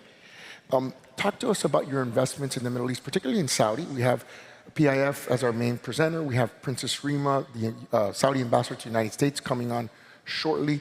Talk to us a little bit about why Saudi and why you invested in Saudi. So my favorite topic in life after family and community is the Middle East. But before I say anything, I'm going to throw a question right up to you, off script. I believe you're the first mayor that reached out to Riyadh, made Miami and Riyadh sister cities. And if I have my numbers right, I think you did it like 6 years ago, before anybody was going. So why did you do that? And then I'll tell you why I did that. Well, off script. Now I'm getting interviewed. So I believe, as you have, in terms of the power of connection. And I think our world should be connected. And I think that unfortunately, there are many people in the world that want to divide us. And I think that the further connected we are, the better connected we are, the better that we understand each other, and the better we can push back on that division. And so for me, part of it has been my professional travel, part of it has been my travel as mayor, as you said. And I've had an opportunity to go to the Middle East, places like Saudi, places like Qatar, places like Israel, of course, UAE, etc., Bahrain, Kuwait. And I think that it's incumbent upon us as human beings to try to create that connection, to figure out what it is about these places that we have in common. And I've often said, as I've traveled the world, also to Asia, Singapore, Korea, Japan, etc., what I've said is there's things that are fundamental about us, no matter what our culture is, no matter what language we speak. We all want our tomorrows to be better than our yesterdays. We all want to live in peace and prosperity, and we all want our children to succeed. And I found that to be a fundamental truth, no matter what culture you're from. And I think the Saudi people embody that. They're young, they're aggressive, they're energetic, and they're well-led. So first of all, I completely agree. Exactly. For all the same reasons. We went to the Middle East. So we were sitting in a board meeting. We did Miami. We're about to do our expansion. And I shared with them, I said, I know my next city. And the board was like, oh, we can guess. New York. I was like, no. They're like, okay, Austin, Texas. No. London. It's like, you guys are really far. I said, Riyadh, Saudi Arabia. And they're like, wow, tell us why. And I said, let's start with the metrics. Let's just do numbers. 70% of 35-year-olds and younger, Princess Reema, I'm sorry if I'm stealing any of your sentences. I really love Saudi. 70% of Saudis are younger than 35. It's an extremely young country. It's led by a visionary, MBS, who has a clear vision for 2030 and what's going to happen and how it's going to happen. And it's extremely open to businesses from all around the world to come. So the numbers were really good. But then we went and visited, and the culture was thriving and open and excited. And we knew that there's a world in which the product market fit between flow to a country is even greater in the Middle East, and we're starting in Saudi, soon to go to other places in MENA, even greater in the Middle East than it's even here right in Miami. And as we started going to Saudi, and we opened our first building, and we got so much demand, not just from the expats, so there are a lot of expats, which means people who are not from Saudi, that live in Saudi, work in Saudi, are helping to build the future, but also the locals. And they connected to the Flow brand, to community, to family, because all those words are words that really relate. And just like, by the way, here in Miami, we were welcomed really, really well in Saudi, and we just went for it. We bought 5 buildings, 1,000 apartments, we built our own brand, we run it on our own technology, and we've been operating there over 2.5 years. We actually added another building this past week, and we're just getting started. And the only other thing I'd add, because you talked about borders, something I love about business. Business can break all borders. Business can break all boundaries. If we come with unity, and if we treat other people the way we want to be treated, we can do business anywhere. And that's why we're in Saudi.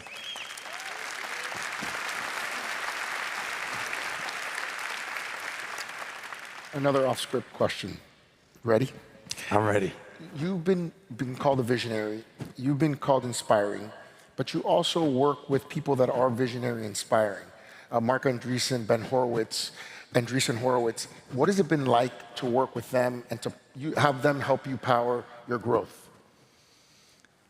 I'm going to share a personal story. So first of all, I am so lucky to not just to have Mark Andreessen and Ben Horowitz both helping me. They both attend. We have a board meeting next week. By the way, they've been coming a lot more to Miami because of this. They're going to be here next week. Fantastic. And they both attend the board meetings. And if you're lucky enough to have people who are not just the biggest and best investors in the world, but also build their own businesses, and to sit next to you, then I couldn't be more grateful. But here's an example of sort of my relationship with my wife. We do our first board meeting, and I come home, and Rebecca asks me, so, what did Mark and Ben tell you need to do better? And I said, well, we said this, we said that, and I go into all these details of stuff they said in the meeting. She goes, no, in the part where you ask them directly, please tell me all the things I'm doing wrong. Tell me what I can do better. What did they say to that part? And I said, well, I didn't exactly ask it like that. And she goes, well, then what are you doing? Is this an on-board meeting? Like, what are you guys talking about then? And she goes, haven't you learned anything? So I said, okay, thank you. The next board meeting, I told him that story, and I said, Rebecca said I should ask, and we're doing a dinner, it's just the three of us, and obviously they had a lot to say. And he taught me something amazing about, I don't care how close you are to your partners, if it's your spouse, if it's your business partners, or if it's any kind of partnership, give an opening. Actually ask them directly, please, I'm open. Tell me what I can do differently. Tell me where I fell. Tell me what I can do to grow. And if you do it with an open heart, everyone has something to say. And then it's up to you to really take it in and learn from it. It has been the best business building experience of my life. I'm so happy that based on my last experience, I didn't give up and say, I don't want any more partners. And I don't think Flow would be what it is today without it. And every board meeting, when we get together, I can't even tell you what we're going to come out of, but I can promise you that the business is going to be 5 times better an hour after our board meeting than it was an hour before. I feel like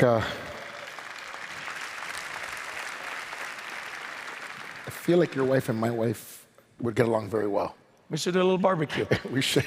You're very busy. When you're done with this part, after. So let's talk a little bit about Adam Neumann, the father. You have 6 kids. I mean, that is unbelievable. You've obviously just shared with us what you learned from your wife, who is someone who is challenging you as opposed to saying, hey, everything is great, making sure that you can grow constantly. How do you grow as a father with, so much responsibility, so much riding on your shoulders, so much pressure?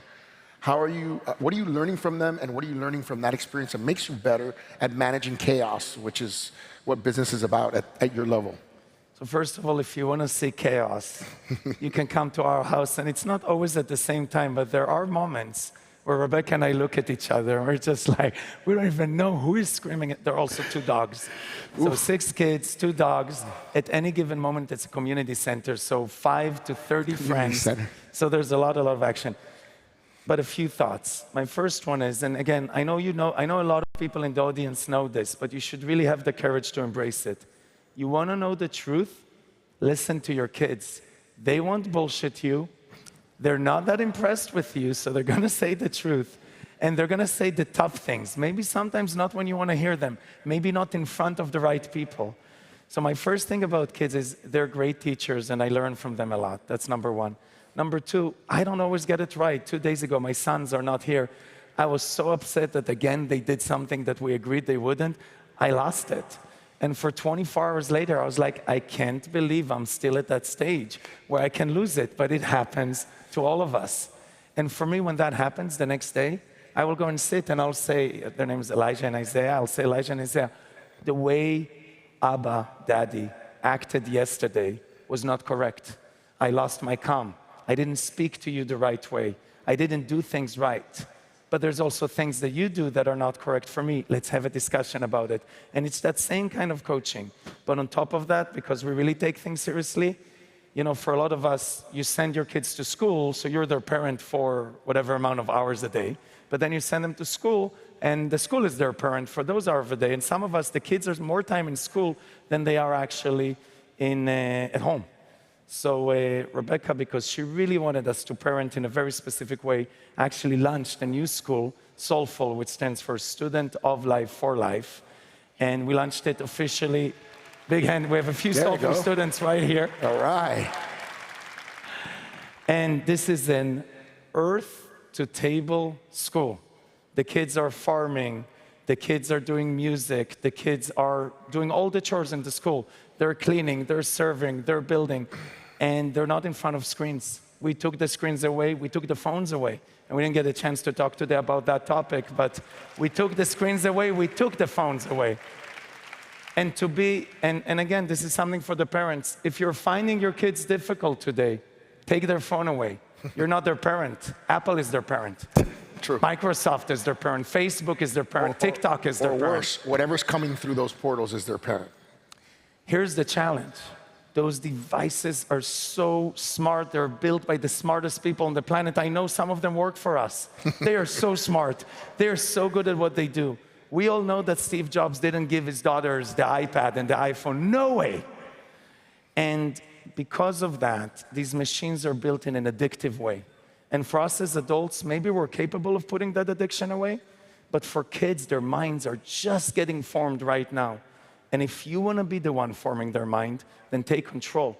If you want to share the forming of their mind with other people who you might not agree with, who might not even be from your country, who might not have the same values that you have, then you have to take that away. And I think that's another thing that we do differently maybe than people. Listen, I think that's great coaching advice. That's great father advice. Adam, I want to thank you for being so open and so thoughtful with us. It's great to have you here in Miami, and I look forward to working with you in the future. The pleasure is all mine. You're an unbelievable mayor. Big hand for everybody who did this. Love it.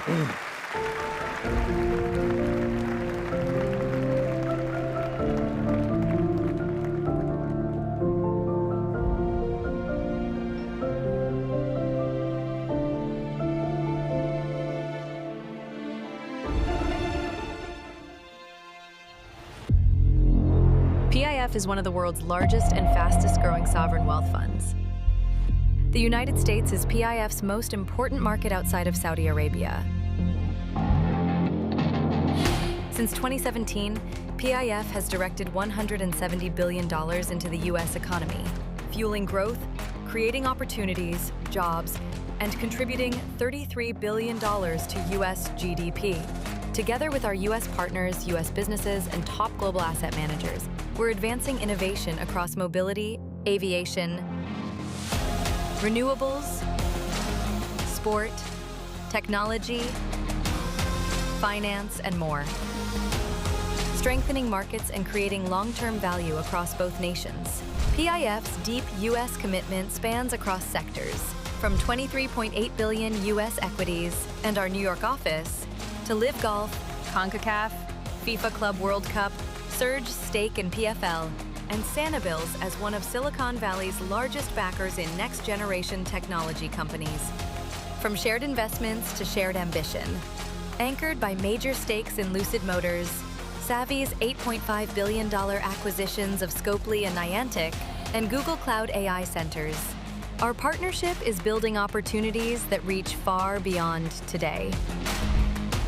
Looking to 2030, PIF's U.S. partnership grows even stronger, creating over 500,000 American jobs and building long-term prosperity across both nations. From vision to value, PIF is invested in better.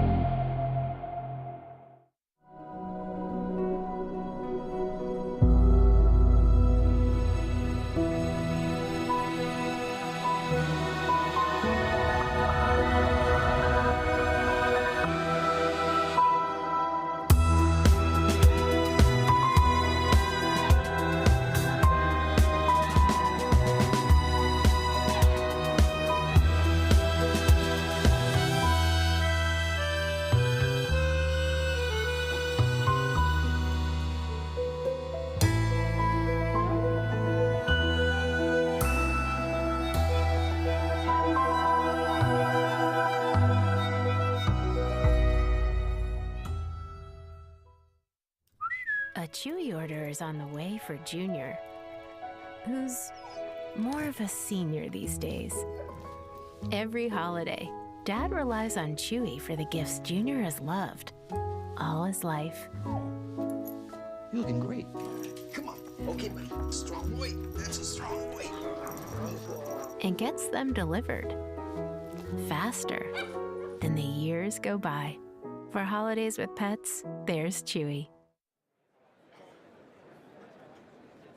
America Business Forum proudly presents Her Royal Highness, Ambassador Reema Bandar Al Saud, Ambassador of the Kingdom of Saudi Arabia to the United States of America.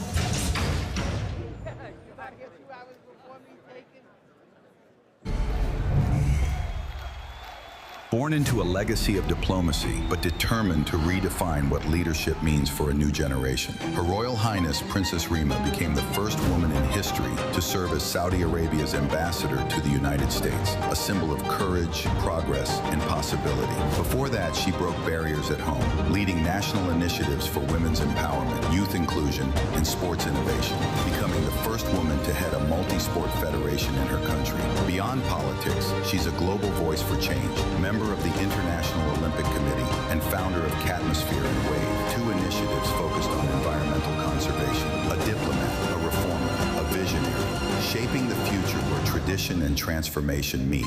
America Business Forum presents Princess Reema.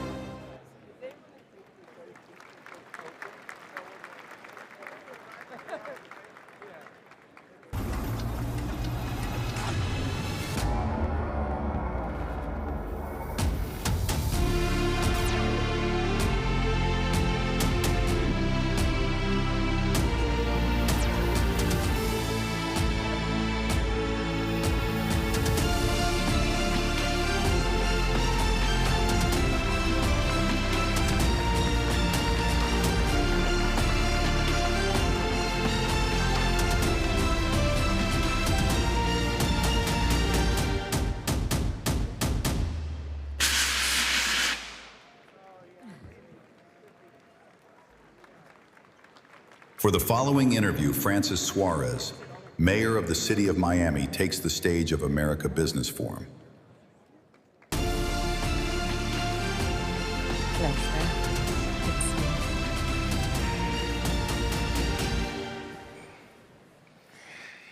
Your Royal Highness. Yes, sir.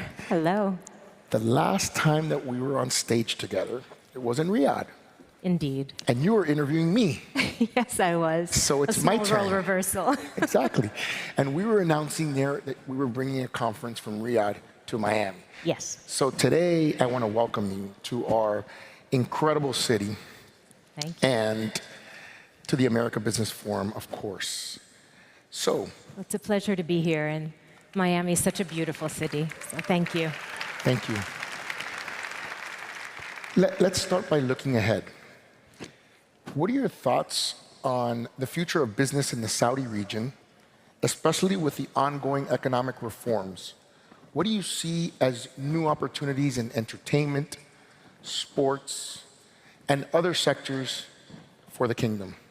Well, you heard this morning from Faisal from the PIF, and a lot of the work that the kingdom has been doing is really not investing in things, but investing in industries. The reason that we're doing that is we'd like to grow the economic power of the kingdom and diversify away from our dependence on energy. Today, I'm so proud to say that the kingdom really has diversified. About 56% of our economy is no longer dependent on oil. And that's a big launch away from where we were prior to Vision 2030. But when we talk about entertainment sectors, tourism, sports, again, it's the industry that we're investing in, not the game. Because if you think about sustainability, you want the stadium where, yes, we want to host FIFA, yes, we want to host all sorts of amazing activities, but we want to look at the pipeline of work, employment, jobs, opportunities, businesses that these sectors all drive. And we want Riyadh to be, if not the kingdom, a year-round destination, not a single event destination. And legacy only comes with sustainability. It's amazing. So, of course, Vision 2030 has become synonymous with Saudi and its transformation. Talk to us a little bit about Vision 2030. How do you see the role of new technologies, in particular AI, shaping the business landscaping in Saudi Arabia? Vision 2030, for those of you who aren't aware, it's the cultural transformation, the economic and the social transformation of our country. We decided in 2016 to invest in this next generation. 70%, as you know, is younger than 35. They're looking for things that my generation wasn't looking for. As a 50-year-old, I'm telling you, I'm geriatric in my country. And what Vision 2030 aspires to is a diversified, thriving economy that celebrates youth and innovation, which brings us to AI and technology. It brings us to the United States of America. In AI, what we're looking for is collaboration. We would like to be the extension of the United States ecosystem, not as a standalone. And again, we don't want to invest in the thing. We want to invest in the industry. So for us, we have use cases. AI that we've been talking about, and I know is going to be a big theme here. Hospitals need it. Our energy sector needs it. We want to look at it as how can we thrive and take the next leap. If you talk about AI in medication, today you can solve for stem cell. Today you can solve for all sorts of cancers. Today you can solve for genetic diseases with AI, but it needs compute power. So why the kingdom? Cheap land, easy access to energy, and manpower. We want to be that friend and that resource to the United States ecosystem to help it thrive and develop. Because you can't do it on your own. And we want to make sure that you win. You know, that's so on point. AI is going to reshape the way we do imaging, so much in healthcare, et cetera. So many global investors are obviously watching the kingdom very, very closely. What advice would you have to those international investors who are looking to invest in Saudi Arabia and its emerging markets? I would say, number one, we're open for business. Number two, we've set up a whole ministry called the Ministry of Investment, which has an office here, which we launched with you, I think, earlier this year. I think we should give a round of applause for that. Sorry for cutting you off. And we're very proud to have opened this office. And why Miami, somebody might ask? Miami is the hub and the gateway for Latin America. It's truly the new heartbeat of the United States business community. And so I would really advise you to do a number of things. Come and speak to our ministry through their representatives that are here to learn about the incentives and the opportunities that we're offering for all of you. But number two, look at Vision 2030. Identify where you meet a synergy that we need. It's one thing to come to us and say you have an innovative technology. It's another thing to say it's an innovative technology that can help you thrive. There's so much that can be done. Healthcare, we need your help. Innovation, AI, education. Systems of education are being transformed. Our country is a youthful country. And if we don't educate our children in the right way today, we're not giving them the tools that the world will need of them or for them. I'd also advise you mining and minerals. It's a massive need that this world is looking for. We have resources. Come and talk to us about it. And yes, sports, entertainment, culture, the things that make life beautiful and colorful and joyful, every single door is open. And the reason it's open is the kingdom has been asleep for so many years that the opportunities, by the way, that are available aren't new. It's new to us. You have the resources, you have the know-how, you have the capability. Come and show us how to do it. Collaborate with us. But treat us as equals. And the reason I say that is we would like to learn from you, but we also want to collaborate with you. And that spirit of collaboration is where the United States is unique. You come in, you partner with people, and you build local talent. We have talent that wants to collaborate with you. So Saudi Arabia really, in the same way, Miami is your gateway to the Americas, Saudi is your gateway to the Middle East.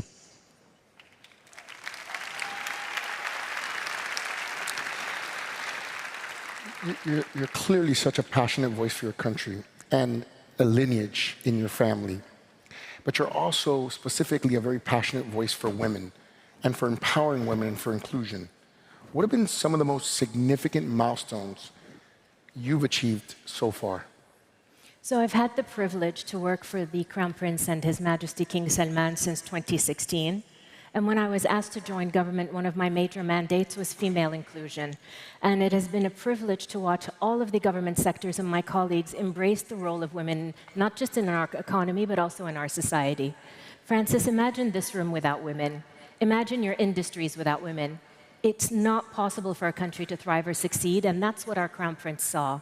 And so across our country, not new for you, but new for us, women are now viewed as equals, with equal opportunity and access to everything that a man is given access to.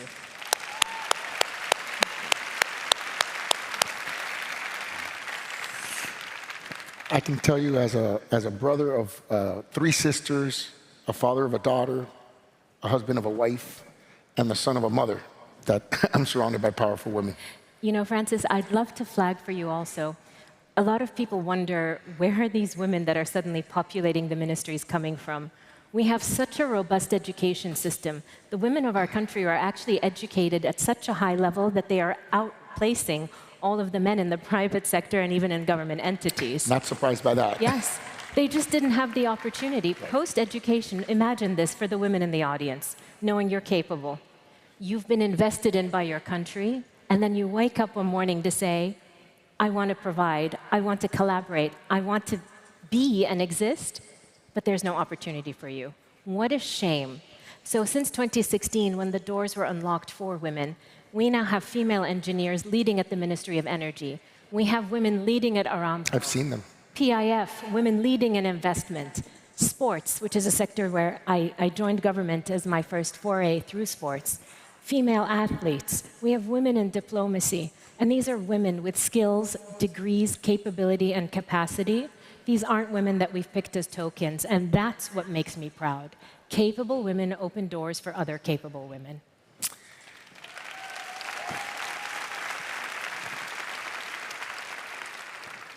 Let's turn to your forte, diplomacy. Talk to us a little bit about the Saudi-US relationship. And also, we've been hearing rumblings that the Crown Prince may be in the United States in the coming days. Can you tell us about that? So, the Saudi-US relationship, I'm very proud to say, has always been a strong relationship in its almost 90-year history. We do have a very, very unique moment in time where the Crown Prince and the President are not just two leaders that have vision of how this world could look.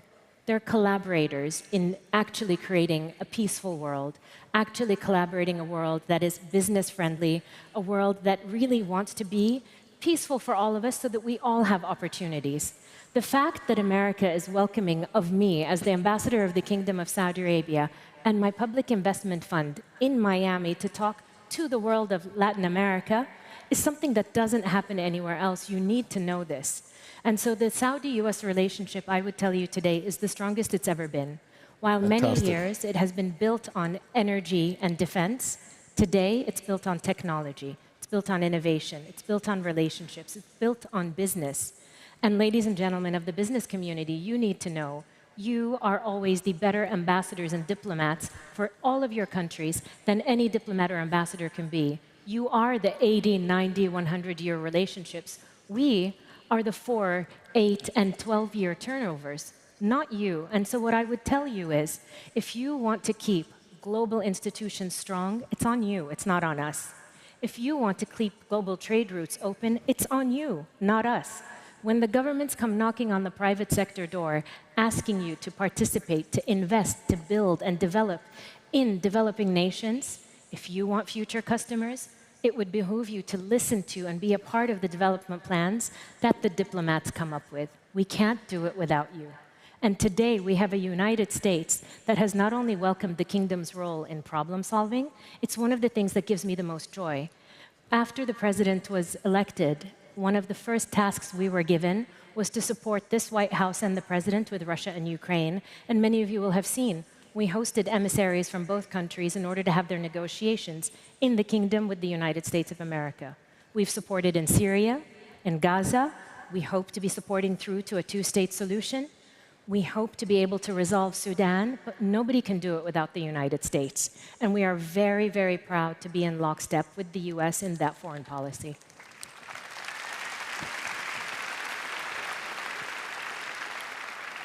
I was blessed to be in Saudi when the president came and saw his interaction with the Crown Prince and what he did on Syria, which was truly inspiring. And obviously, the Crown Prince had a huge role in that. Your role as a diplomat involves conveying and convening and communicating to bring people together. How would you approach this challenging task? In your experience, what are the most effective ways to foster understanding and collaboration between different cultures and nations? So as many of you may know, my father was our ambassador to the United States for about 23 years. And when I was appointed to this role, he gave me 2 pieces of advice, which I really took to heart. The first was, you have 2 eyes, 2 ears, and 1 mouth. Watch everything, listen to everything, and speak as little as possible. And that has really, honestly, been so instrumental in helping me to understand the America of today. The second piece of advice, which was so profound for me, was Washington, D.C. and the Beltway is one entity. but America is much bigger. So I've really made a point of traveling across state to state, meeting governors, meeting business communities, and the political communities all across this country. And the reason for that is the voice of America is bigger and louder than the voice of Washington, D.C. And if I want to represent my country to here, I need to understand America. And I also need my country to understand the voices and faces of America. It's so diverse, it's so interesting, it's such a beautiful country that, to be honest with you, I'm not sure many Americans understand the blessings that they have and the beauty of this country. And I wish sometimes you could see it in the way I see it. This country is a gift. And what the resources you have are a gift, but your most amazing gift is your human capital. And that's how we feel about our country. Amen. Yeah. I can certainly attest to the fact that you're a great listener, but you also have a very powerful voice. And so, as a diplomat, you have helped usher FII to Miami.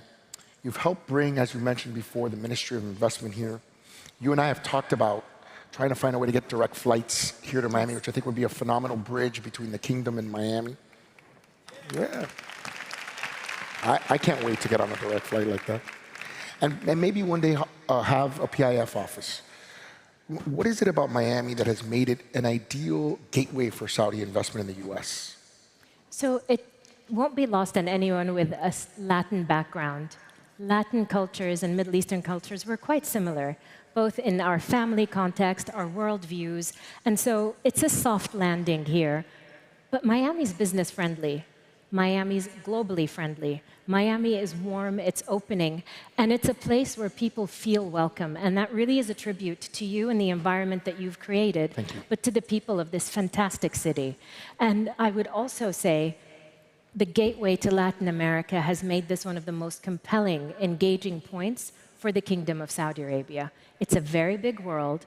There are only so many hours in a day, so to be able to find one central location where the world can connect and we can have access to it, we believe that, unfortunately, far too long, we've overlooked the value and the economic engine of South America. And as a grand middle nation, we are not the United States of America, but we hold a very strong position, not just in the Middle East, but within the Islamic world. It would behoove us, as two communities who have similar values, similar ecosystems, and similar challenges, to collaborate and work together. And Miami has given us that access, and that really is kudos to you to make sure that the world connects here. Thank you so much. It does. And we've seen it connect in Riyadh as well. Last question. What makes you most excited about the future of your country? Of my country? Yes. The most exciting thing about the future of my country is our young people. Because when we created Vision 30, it's like a bowling ball. You're going to throw it, but you don't know where the land is going to take the ball. Is it going to curve? Is it going to tilt? Are you going to hit every single pin? The young people have literally taken that ball and made sure it's delivered. We've been striking, we've been hitting, and we've been outstanding in achieving our KPIs. When the Crown Prince asked us to design this vision, he designed 13 programs with almost 750 initiatives under it. We're in 2025, and we've accomplished 93 of all of the reforms, 93% of all the reforms he's asked for. We are almost done with Vision 2030 in 2025. So why am I excited? Because the next authors aren't us. The next authors are the next generation who have 5 years to really shape and develop and tell us what do they want us to develop for them so they can now take over the ball and run with it as far as they can. And so youth, ladies and gentlemen, that is the gift that the kingdom is going to give to the world, and we're asking you to come, engage with them, help them develop, give them opportunities, collaborate with them. Because what this country brings, what this part of the world brings, is innovation.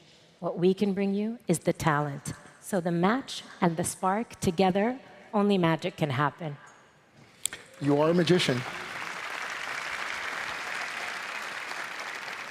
Your Royal Highness, thank you so much for sharing your perspective and vision with us today. It's really been inspiring to hear how Saudi Arabia is embracing transformation while deepening its global relationships. We're honored to have you here with us at the America Business Thank Forum. you. It's always a privilege. Thank you. Thank you.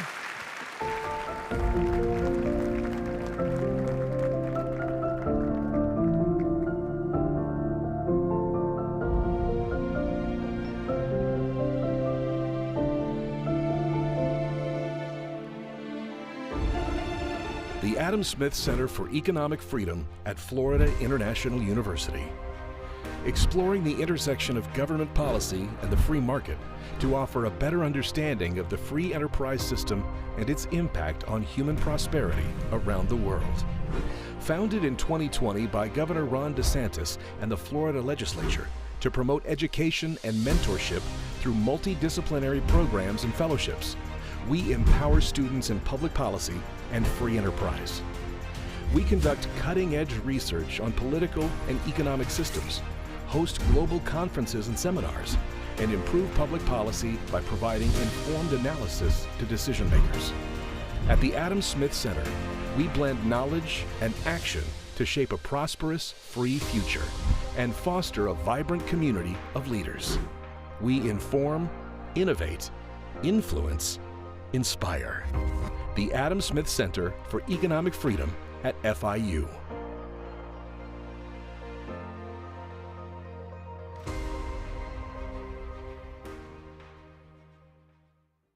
When a pioneering investment inspires you to dig deeper and step up to the highest level, that's the PIF effect.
Investment creates ripples that elevate travel experiences, builds world-class facilities, and drives a whole new range of possibilities.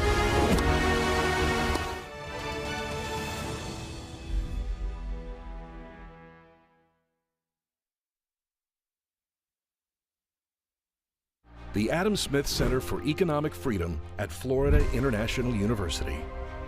Exploring the intersection of government policy and the free market to offer a better understanding of the free enterprise system and its impact on human prosperity around the world.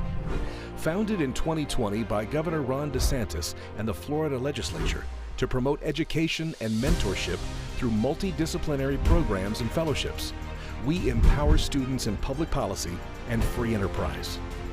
We conduct cutting-edge research on political and economic systems, host global conferences and seminars, and improve public policy by providing informed analysis to decision makers. At the Adam Smith Center, we blend knowledge and action to shape a prosperous, free future and foster a vibrant community of leaders. We inform, innovate, influence, inspire. The Adam Smith Center for Economic Freedom at FIU.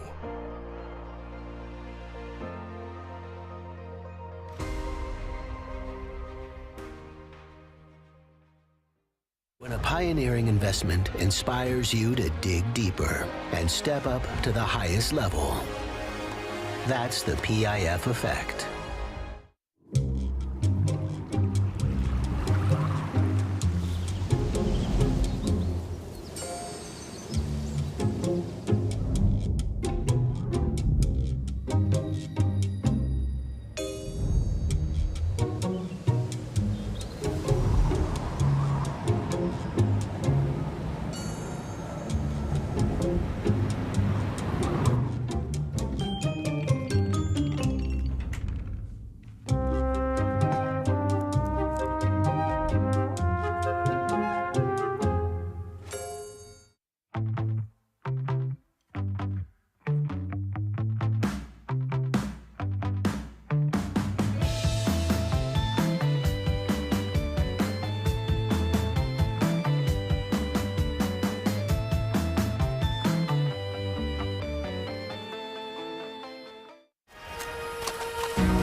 investment creates ripples that elevate travel experiences.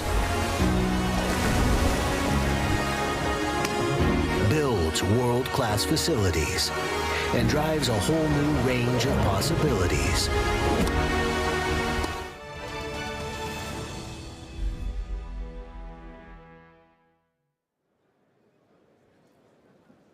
America Business Forum proudly presents Tony Robbins, the nation's #1 life and business strategist.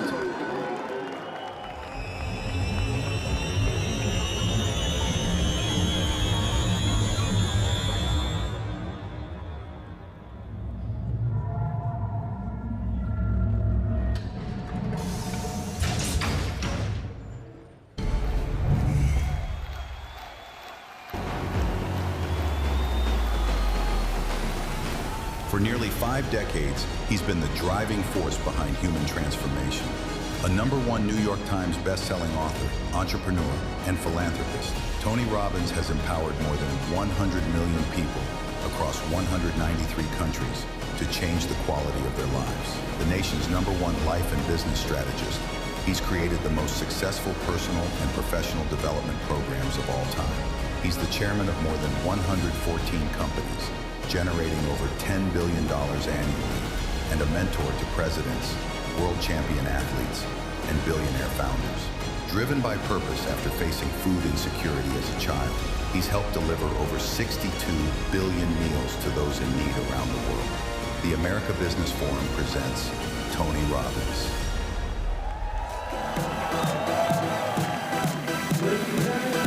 Please welcome to the stage, Tony Robbins.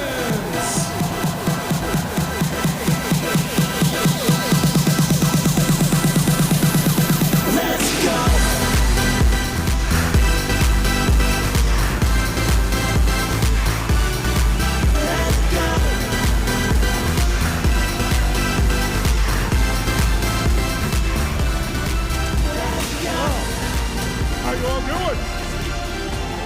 How you doing, Miami? Nice to see you. Thank you. Please grab a seat. Well, I'm very excited to be with you. Great to follow so many beautiful people, many people I respect and love. Princess Reema is a dear friend, and the mayor asked me to drop by. I have to tell him I'm excited to be with you, but also challenged. The excitement is so many esteemed members of the community here that are making a difference. The challenge is the shortest thing I usually do is 50 hours, so sit back and get ready. I'm actually leaving here to do another 5 hours, usually the shortest I do. And it's not because I like to talk, it's I like to go deep, not just inspire. But I have less than 30 minutes. So there's a few things I want to do that hopefully can make a difference in this short period of time. So let's start with where we are. We're in a time in human history like no other. The fastest amount of change that's ever going to occur, or at least has occurred to this point. And yet, if you look back 125 years, go back to 1900, you'll see some interesting things I'll put here on the screen for you. We have doubled the human lifespan in 125 years. It was 47 years old in the US. Worldwide, we've done it. Now we're talking about 87 years old. We have tripled worldwide income, per capita income around the world. We've taken the changes in our lives that we never thought were possible, like taking the cost of food down 30-fold. We're literally in a position today where virtually everything we can think about, whether it's telecommunications, whether it's manufacturing, is done faster, cheaper, better than any time in history. And the most amazing stat is since 1900, we've taken 80% of the world used to be in poverty in 1900 to 8% today, according to the World UN. So there's a lot of change that's already happened that we could be quite inspired about, but over 120 years feels like a long time. What's now happening in the next 5 to 10 years will be the greatest amount of change that's ever happened in human history. And what's going to do it are all the things you already know about. Nanotechnology is just starting to come. That will change everything. When something can go in your body and cause you to be able to have a blood supply where you could hold your breath for 4 minutes, when you could get to a doctor even after a heart attack for 15, 20, 30 minutes, everything changes. With AI, we already know what it's already doing, and the tempo of it is extraordinary, and robotics are literally around the corner. So when change happens this fast, 2 things happen. A lot of people get scared because there's so much uncertainty.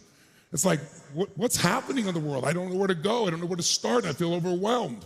And other people see, people I'm sure like yourself, that it's opportunity, because all those changes you saw since 1900 came from not just artists or doctors or people that invented things. It was business people like you and I who figured out how to bring it to the world. And so you have to be able to not get stressed. How many of you experience a bit of stress in your life on a daily basis today? The tempo of life. Make some noise if you got some out there. Then let me tell you the antidote to the stress. If you're stressed, it's because you're managing your circumstances. You're trying to manage all that's coming at you. But the people that are not stressed are people that are leaders in a very unique sense. They're not just managing, they're leading as creators. Creators are people that say, I'm gonna create the energy I want, I'm gonna create the result I want. I'm gonna use whatever other people see as stress and transform it. I'll give you a simplistic example. I was with Craig Robbins last night, just met him for the first time. If you're from Miami, you probably know his name. He's a developer. And he just got straight out of school, and he was down in Miami in South Beach back in the late 70s when people living there were just retirees. There were no hotels, there were no real restaurants. And he looked around and he said, man, this is prime real estate. These people are passing on, they're getting old, they're retiring. I think I could take this environment and transform it. And he thought the first way to do it was to bring models to the community. So he went to a catalog company that dealt with models and said, instead of putting people on a jet and flying to Aruba, what if you just have your offices here? And all the models come here, they'll come for free. You won't have to spend the time on the plane. Artists will come here. Then he bought hotels, then he built restaurants, and then he brought in a record company. And all of a sudden, he started to transform the community, what we know as today. He got tired of that because he was competing. He couldn't control the whole environment, so he went to the district. And some of you know the design district. Well, back then, the design district was 50% empty. It was $5 a square foot. As a creator, he said, this is an opportunity. This is stressful for everybody else. I think I can take this real estate and bring things to it. He brought Art Basel to it. He first brought all the old manufacturers back that were in the malls and said, you can have access. You can have access, not be locked out, only by designers. And then all of a sudden he got Art Basel, and then all of a sudden he got himself where he's brought in Louis Vuitton. And today, if you've been there, the design district is one of the jewels of Miami. All this is done just in a few decades at max. So creators have power. So what makes somebody a creator? 5 qualities, if you want to jot them down. They're very simple. And my bet is they're in you, but you have to activate them so that you're not stressed. The first quality is energy. If you are in a position where you are a creator, you have energy because nothing moves without energy. If there's some big problem and you're low energy, nothing's happening. It's not going to change. Who agrees with me on this? Make a little noise if you're with me out there, ladies and gentlemen. Right? And, the next speaker is our President of the United States. That man has some energy. Whether you're a fan of the president or not doesn't matter. He's our president, but one thing you can't argue, energy. He just got back from Asia. Talk to anybody on the trip with him who got stuck on Air Force One, and guess what they'll tell you? 22-hour flight, and he slept 2 hours. He's waking up the press. He's telling people what they got to do. There is no replacement for energy. And here's the problem.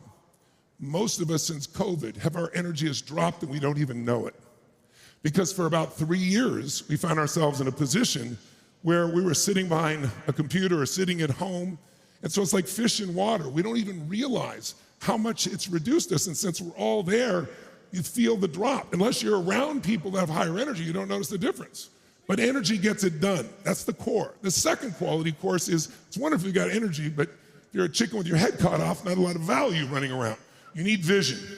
So whether it be the gentleman I just described, the President of the United States, anyone who produces something is vision. What's been missing from the US is vision.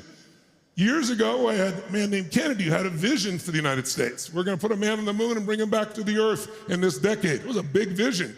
We're gonna transform the world, right? We had Ronald Reagan. We're gonna become this country on the hill. For a long time, there's been no vision. It's like, what are we gonna do? We're gonna find a way to pay our debts? Now we have, quote, a golden age, an idea of what America can be around the world again. Vision is transformative. What's the third quality? Decisiveness. You can't be thinking and wondering. Most people don't make decisions because they're afraid to make the wrong decision, or they make the decision in the moment. How many of you have ever made a decision and then not followed through? Make a little noise if you've done this before. Yes, if you don't raise your hand, you lie about other shit too, don't you? Come on. If you've made a decision not followed through, it's because you don't understand decision has 3 parts. You decide in the moment, but then sometimes when you go to implement it, suddenly things have changed and you go, oh, well, I don't know if I can still do this. The people that get results are decisive. That is, they decide in the moment and they go to the second step. They commit while they're in state. While they're in the state of saying, I'm gonna do this, they go, this is why. This is when they make a phone call, they lock something in, so that when you get out of state, you're still committed to follow through. And the third step of decision making is resolve. How does it feel when you decide versus commit versus resolve? Resolve is that state where it's like, it's done. Even if it's not done in the world, it's done in me. Third quality in this, it's really simple. Massive action and momentum. Nothing beats momentum. Most people are waiting to find the perfect approach. The greatest companies in the world, they try something, they integrate, and they create momentum. Momentum allows you to succeed faster and easier. Without momentum, it's hard. Hardest part of working out is getting to the gym. Asking somebody else, the hardest part of a relationship initially, right? Momentum is power. Fourthly, if you've got that momentum, finally, what you really have to be able to do is be in a position where you're absolutely relentless. The people that will not stop win. So let's start with the energy real fast. Would you stand up just for a second, because you've been sitting all this time. Shake your body out just for a second if you would. Plus, I want to have you have some energy for the president when he gets here. Shake your body out a little bit. Just kind of wake it up just a little bit here. And let's just do a little test. How many of you lead a business? How many have your own business or lead a business? Let me see your hands. Make some noise if you're out there. How many have children? Let me see a show of hands out there. How many of you have a relationship with a human? With a human. Then this should work for you, okay? Here's what I want you to do. You have to be an influencer if you're gonna be a leader.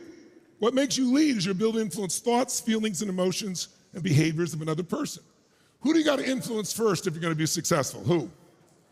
Come on, whom? That's right, yourself. So hear me now. To influence another human being, you have to know what already influences them. Everyone's influenced by different things. How many of you have more than one child? Make some noise, you have more than one child. I know you don't have a favorite child, but how many of you have an easier child? Yes, I like that nervous laughter.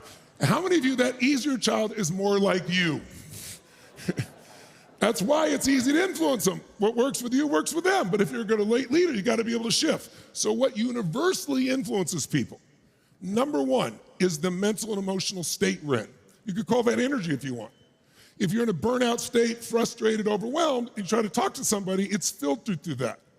My 16-year-old daughter, I got 5 kids, 5 grandkids. I can remember she came to me one day, Dad, I love you so much.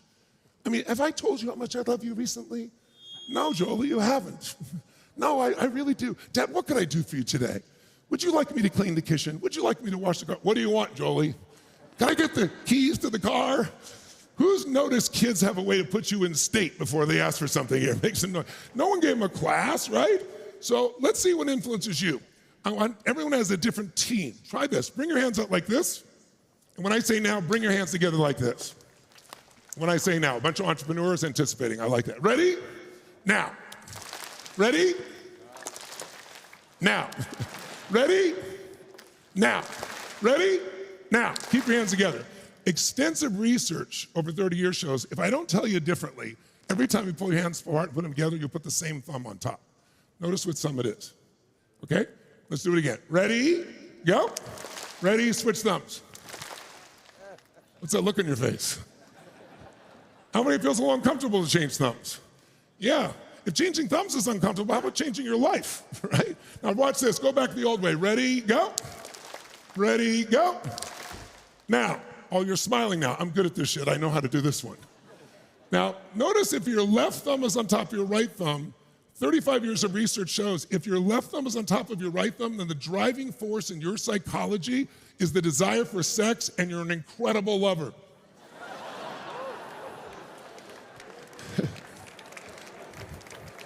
I saw you change thumbs, sir. I saw you. He's showing the woman next to him changing thumbs here. But here's the good news. If your right thumb is on top of your left thumb, then the driving force in you is intelligence, and you will be financially free in your lifetime. Look at this poor guy. He's having a thumb fight to want the sex of the money, If your thumbs don't cross and they're parallel like this, it means you think you're smart, rich, but you're not sexy, you're none of the three, really, okay? So let's just try this really fast. How many believe energy makes a difference in the quality of life? By far, say aye. So we know this intellectually, but the question is, where does energy come from? Tell me where it comes from. By the way, how many have days when you wake up in the morning and think, I don't want to talk to people today? How many have days like this? Make some noise if you have. Where does energy come from? Food? How many remember your last Thanksgiving dinner? Raise your hand if you remember last Thanksgiving dinner. You just ate a minor amount. You thought it's Thanksgiving. I'm going to give to my body. Have some broccoli, right? That's it? No, at the end of Thanksgiving dinner, what do you feel like doing? Going on a run or taking a nap? How many of you have ever fasted before? Who's ever fasted? After 3 or 4 days of no food, does your energy increase or decrease? Which one? So it's not food. So where's the source of energy? Sleep? Who's ever slept 8 hours and we're still tired? Make some noise if you've been out there. So it is a habit, and it is also what we do with our bodies. You can be exhausted and then something happens and boom, you're awake all night. Who's had that experience, right? Let's try it with your body real fast. Here's how we're gonna do it. Turn the person next to you and go, I own you. Just see if you didn't know, just go, I own you. Oh no, say it like you mean it. I own you. No, I own you. Okay, are there any competitive people in the house? Any competitive people out there? Anybody? Anybody competitive? Make some noise if you're competitive so I know. The word competition means to conspire together. If I play basketball with you, I'm gonna push you as hard as I can so you get better. I'm gonna conspire to make you better. I want you to push me as hard as you can so I get better. So we're gonna do something for just 30 seconds, just to change the energy in the room. When I say now, you're gonna go, I own you, no, I own you, playfully. When you say I own you, you're saying, I challenge you, you low energy person. That's basically what you're saying. And then we're gonna clap. We're gonna go 1, 2, and we'll crank the, and 3. And at 3, I'm gonna ask you to be a little kid and celebrate like your local sports team won a national championship, like you achieved your ultimate goal, like you had the greatest orgasm of your life, whatever floats your boat, but with more energy and voice than ever before, okay? How many of you, by the way, like to sing when no one's around? Make some noise if you do that. How many of you sound terrible when you sing? Make some noise. Then why do we make the sound? Because when you sing, you move parts of your body. It changes the way you feel. Try something right now. Just make the sound of total excitement for the hell of it. Go. Do it again, even stronger and enjoy. Come on, go for it. Good. So when I say now, turn to somebody now, go, I own you. No, I own you. If you're at home, I own you. Here we go. 1, 2, and on 3, you're gonna shake the building with your energy and your voice. 1, 2, 3, go on for your mission. Come on, come on, come on, come on, come on, come on. Let me hear you at the top. Come on. That's it.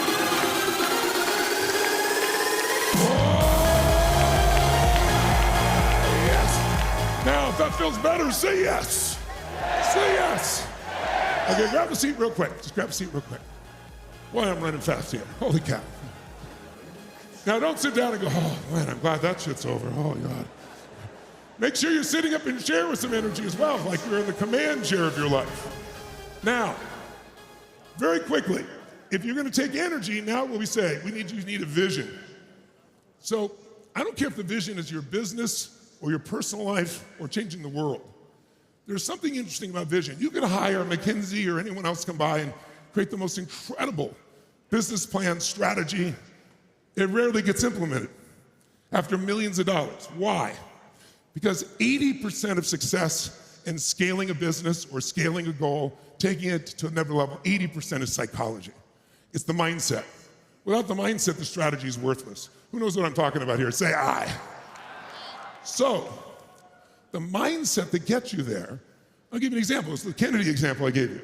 Here's a guy who says a vision. We're gonna put a man on the moon, we'll return him to the earth within 10 years. What worked about that? Huge vision.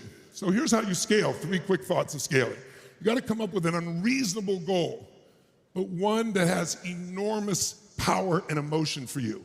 In other words, you have to have strong enough reasons to be able to make it work even when all hell's breaking loose, even when you get disappointed. And in that case, we had to win the space race because if we didn't, Russia would. So there's this tremendous goal with this enormous consequence. But the real secret, number 3, is you have to have an unreasonable deadline. The deadline needs to call you to do something sooner. And I would say to you, 10 years is too long for most people. If you say, I got this 10-year goal, what are you called to do tomorrow to make it happen? Nothing. So I'll give you an example. I've scaled a lot of businesses. I'm fortunate enough now to have 114 companies. We do over $10 billion in business, all these different industries, because I got good at scaling, because it's all psychology. And what I did was I'd get my teams, we get clear about the outcomes, but I'll give you a more simple example. In philanthropy, when I was 11 years old, we had no money and no food. And when I said no food, we had crackers and peanut butter, but not a Thanksgiving dinner. And my family got fed by someone I still don't know. They delivered a turkey, the whole 9 yards. It transformed my life because it made me believe strangers care. I lived in a community where we looked like no one cared about us. And so it changed my life. It's part of why I'm here. So gradually I fed 2 families when I was 17, and then 4, then 8, and it became so emotionally rewarding to see the difference in people's lives that I eventually grew that to a couple million people a year, then 4 million. Then 11 years ago, I started seeing that Congress had cut the food stamps program known as SNAP, the thing that people are not getting right now because our government is closed, who desperately need it. But they cut it so large that on average, every family needs food and have to give up a week's worth of food, unless people like you and I stepped up. So I called my foundation, I said, how many people I fed in my lifetime? And they said 42 million people, and I was pretty thrilled about that. But I thought, what if I scaled this like I did my businesses? What if I fed 42 million people in a year? What took me a lifetime? What if I did 50 million? What if I did 100 million in a year for 10 straight years and fed 1 billion people? And I'm proud to tell you we did that in 8 years. But I'll tell you why it worked. Thank you very much, I appreciate it. I'll tell you why it worked. Because if I'd said we're gonna feed 1 billion people in 10 years, that would have did it. But to do it, we had to feed 100 million people a year when I made 42 million in a lifetime. What that makes you do is have to throw out all the other strategies you did before and say it has to be done completely different. So I did that in 8 years. Then the problem has not gone away. If you look around the earth, normally there's about 80 million people at risk every year of dying from starvation. This year it's 385 million. Because the war in Ukraine is the breadbasket of Africa, so they're not getting the food. And then Russia provides most of the fertilizer in the world, and half of the world's food comes from fertilizer. The price tripled. Farmer can't afford it. People are starving en masse. Every 10 seconds, a child dies of hunger in this world. That's insane. And in this country, we have 42 million people who are on the edge financially, and we're the richest country in the world. So I met MBZ in the UAE, introduced me to Governor Beasley, who was the head of the World Food Program. He said, you 2 people are feeding the most people in the world back in 2019. He got tired of the UN and the bureaucracy, and when he got out, I said, let's partner. And I said, but let's do something that really makes a difference. How many meals would it take to fill the gap for 10 years while we're getting sustainability? Because you can't just keep giving food, you gotta make it sustainable. And Governor Beasley said to me, he won the Nobel Prize, by the way, for feeding people. He said, Tony, I think it would probably take 40, 50, 60 billion meals over 10 years. I said, let's do a 100 billion meal challenge. He said, what? He said, in 10 years? I said, yeah, 10 billion a year for 10 years, 100 billion meals. He said, Tony, that's absurd. I said, I did 1 billion meals, and when I started, I wasn't a billionaire. I've been blessed since then, but I didn't have the resources, I figured it out. And I said, there's gotta be 99 more people that'll join us, or corporations, or governments. So we started at the Fortune 400 at their big charity ball. I thought we'd get a ton. 3 people stepped up. I thought, this is a long way from 100 billion. So we pushed and we found new resources. I'm proud to tell you, in 3 years, we've already produced 62 billion meals. I've had a schedule to make this thing work because of that same time, right? So it comes down to having those. And by the way, now, to help with this, Jimmy Jam, if you're not familiar with him, he's the most successful producers in history, from everybody from Michael Jackson to Beyonce. He has 100 #1 hits. We are now producing the new We Are the World. And we're bringing together some of the greatest acts in the world, including the original ones from 40 years ago. And on December 16th, we're gonna film this new song. People can share their verses around the world to help write the song. And on Christmas Day, we'll release that to feed people all over the earth. We're getting food into Sudan, where people are dying and the UN couldn't get food in. We're doing it in Gaza. So it can be done, but it requires that vision. So here's what I want to leave you with my last little 10 minutes here. What is, we said you need vision, but you also need massive action, momentum, and relentlessness. Those are driven by emotion. If you look at the difference in human beings, it's which emotions dominate you. Are they disappointment? Are they frustration? Are they overwhelm? Are they stress? Are they passion? Are they conviction? Are they gratitude? The fuel of your life is human emotion. And the challenge in the world we're in today is negative emotions get stacked because in your pocket, there's something that's following you continuously. And the news media are good people, but they're doing their job. Their job is to do well for their shareholders, which means they need to have your attention. We're an attention economy. We're not an information economy. Information died a long time ago. There's too much information, right? We're drowning in information. We're starving for wisdom. So they know if it bleeds, it leads. They know the human brain has a negative bias to protect itself. And so in your pocket, you're usually hearing over and over again, the worst things on earth, things you never would have known of because they're happening in another part of the earth right now. What happens is we get stacked, and then our brains and biochemistry gets overwhelmed. You can unstack that. I'll give you an example of stack. Who here has ever snapped at somebody, maybe a friend or your child, and you weren't mad in that moment, it was the fact that it happened again. Make some noise if you know what I'm talking about with that, right? Because it wasn't the one situation. It was that situation on top of all those others that pushed you over the edge. So very quickly, since I'm about out of time, got 8 minutes, I want to show you how you can do something really intelligent to stack the good so your biochemistry deals with life in a non-stressful way. So to do this, would you please stand back up just for a moment? Shake your body out again. That's it. Shake it out. Shake it out. Make a little sound that makes you feel good. I don't care what the sound is. Make it nice and loud. Good. There's a group called Heart Math. Anybody heard of Heart Math? They do some corporate training, a few of you. They did this interesting study. They were nominated for a Nobel Prize because they discovered something about how the heart and brain work together. So if you can see up on the screen, this is a real person. This is measuring their EKG and their EEG, their brain waves and their heart waves. The red is the heart, the blue is the brain. The top line is when a person is in a state of frustration. When you're really frustrated, you'll notice your brain and your heart are operating completely differently. There's no alignment, it's jagged, it's all over the place. In that mental emotional state, you will say things in your relationship that you will definitely regret. In that state, you will likely get in a car accident or create some other challenge. Now, the same person, I'm gonna show you how to do this in less than 2 minutes, the same person, by just changing their focus. Now remember, where focus goes, energy what? Flows. Whatever we focus on, our energy goes there. So by focusing on your heart, I'm gonna show you how to do this. This is what happens within a few moments by focusing on your heart and remembering 3 things you're grateful for, but not remembering over there, like if you thought of a time you're on a roller coaster and you saw it mentally over there. I'm talking about imagining being in the front seat going over the edge. If you do that for 2 minutes, 3 areas, that's what happens. Now the heart and the brain work together. It's like, how many of you have ever been in what I call a stupid state, where something happened, you couldn't remember your own cell phone or your own email or how to spell a difficult word like the? Who's been in this place before? Make some noise if you have. Let me hear you out there, come on. How many of you have had the opposite state where you got in the flow, where things flowed perfectly, where at the end of this you're like, that was me, where you impressed yourself?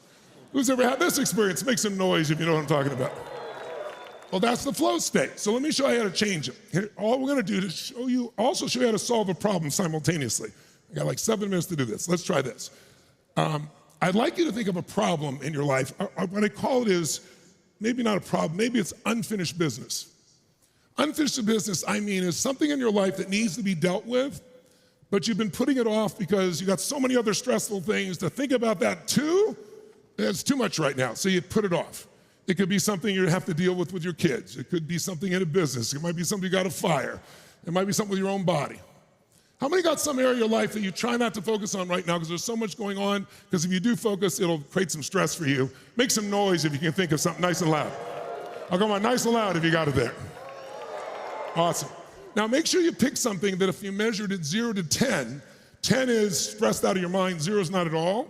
Pick something that's at least a 7, 8, or a 9 if you focused on it of stress. Because if you pick a 1 or 2 and we change it, you'll barely notice. But if you pick one that's pretty aggressive and we change it, you'll feel it. Who can, raise your hand if you can think of one right now, 7, 8, or 9 for you. Get your hand up so I can see who's got it. Real quick if you would. Fantastic, fantastic. Okay, so here's what we're gonna do. I want you to put, forget about that now, shake your body out, shake it out. Close your eyes and put your hands on your heart. Physically touch your heart. And I'd like you to breathe deep into your heart. with your eyes closed. You can open them if you want, but it's easier if you're closed. And as you're breathing deep in your heart, I want you to feel the blood and the oxygen flowing into your heart. As you're breathing deep into that heart, feel the strength of your heart. Feel the beauty of your heart. Feel the power of your heart. And think about the fact your heart beats 100,000 times a day, and you never even think it. It pushes blood through 60,000 miles of blood vessels. If you put all your blood vessels together in alignment, they go around the earth at the equator twice. Give thanks for this heart that's beating in your chest. It means life.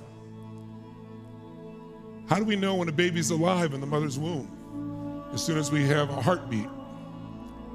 And when that heart stops, life in this plane of existence ends.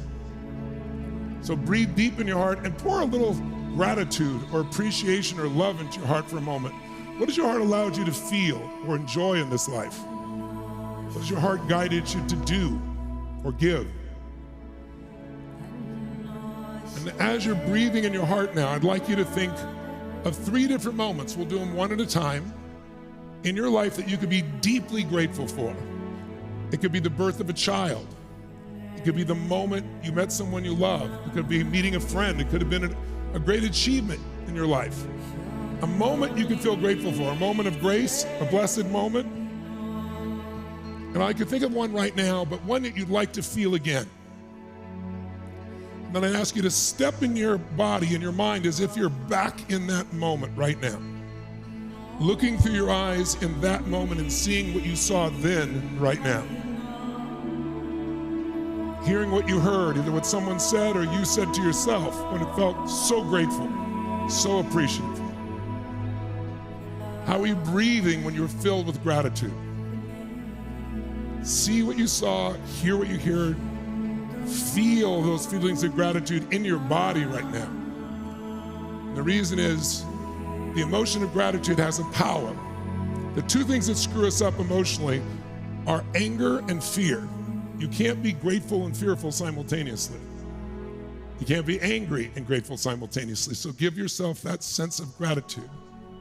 Breathe in your heart, see that moment, feel it, let it flood your body for a moment. You're doing great. Enjoy it.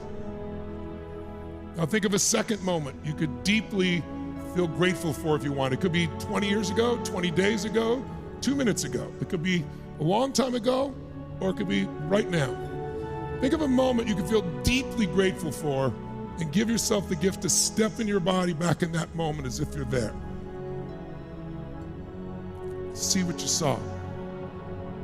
Hear what you heard. Feel what you felt. That's it. That's it.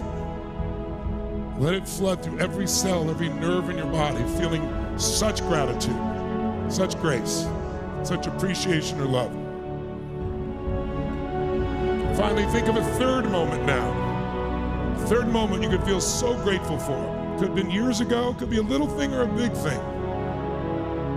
Third moment, step in your body and feel that now.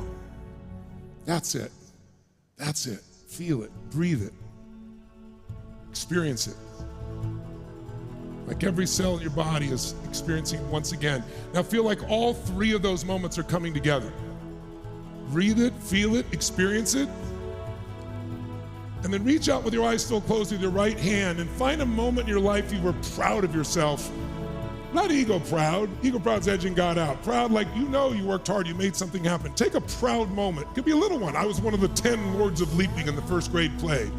I worked with multiple presidents of the United States. They're all beautiful moments. What's a moment you're proud? Bring it in, and break that right hand and touch your heart and say yes as you do it. Yes.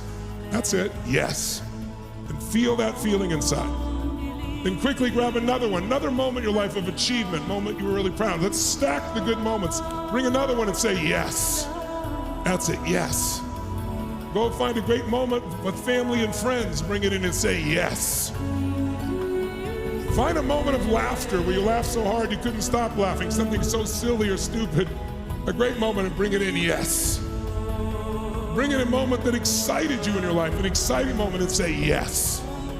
Now, just for a second, imagine the universe or God gave you a trailer of your future. Grab a moment in the future you're going to be proud and bring it into that heart. Feel it like it's happening and say yes. That's it. Find another moment in the future of achievement or pride and go yes. A great time with family, go yes.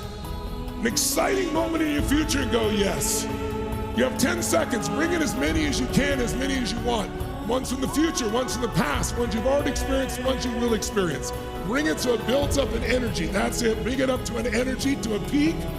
And at the peak of this, sound is what changes us. I'm going to ask you to take all those feelings and convert them into a sound as loud as you can, enjoying it as if this is what your life is really like, because it is. Take them all. Feel them all. 1, 2, 3. Make the sound of what it feels like inside. Do it again, even louder. Go. One more time. Give it your all and feel it all right now. Go. Bring it back into your heart, breathing and feeling it. And these are the real experiences of your life. It's not a fake pump up. These are things you've actually experienced. Most of what we want in the future, love, joy, feelings to be proud, excited, we already have them in the past. If we wake them up, we're not in scarcity, and then we can create new things without fear. Feel it. Now let's use it to finish in this last minute. I want you to think of that unfinished business, that stressful situation, but don't be stressed. Keep your hand on your heart for a moment. Keep breathing in your heart.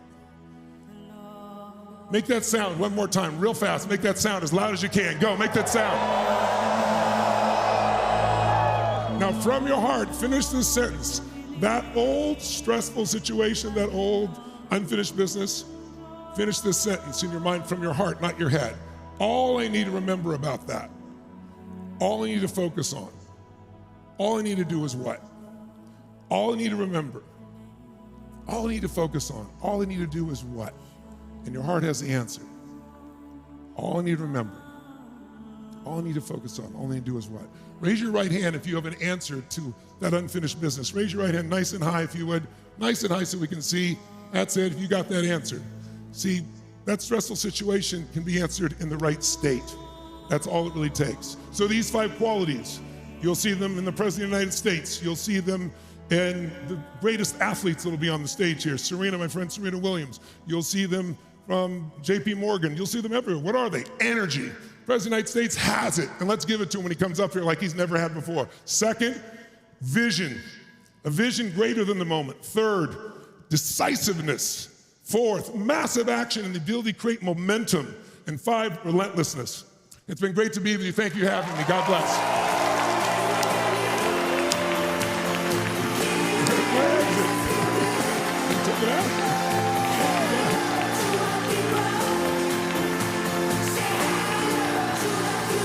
Thank you very much.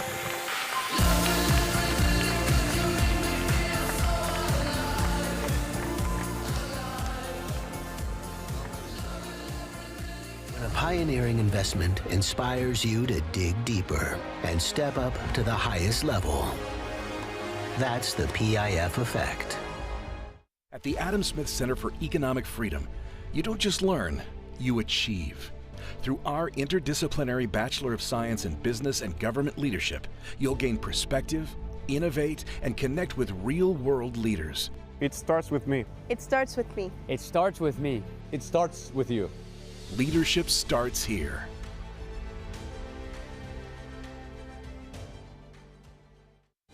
At Corient, wealth management begins and ends with you. We believe the more personal the solution, the more powerful the result. We treat your goals as our own. We never lose focus on the life you want to build. And our experienced advisors design custom-built strategies to help you get there. It's time for a wealth management experience as sophisticated as you are. It's time for Corient. When a pioneering investment inspires you to dig deeper and step up to the highest level, that's the PIF effect. At the Adam Smith Center for Economic Freedom, you don't just learn, you achieve. Through our interdisciplinary Bachelor of Science in Business and Government Leadership, you'll gain perspective, innovate, and connect with real-world leaders. It starts with me. It starts with me. It starts with me. It starts with you. Leadership starts here.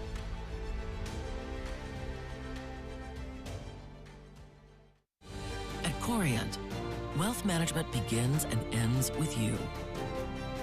We believe the more personal the solution, the more powerful the result. We treat your goals as our own.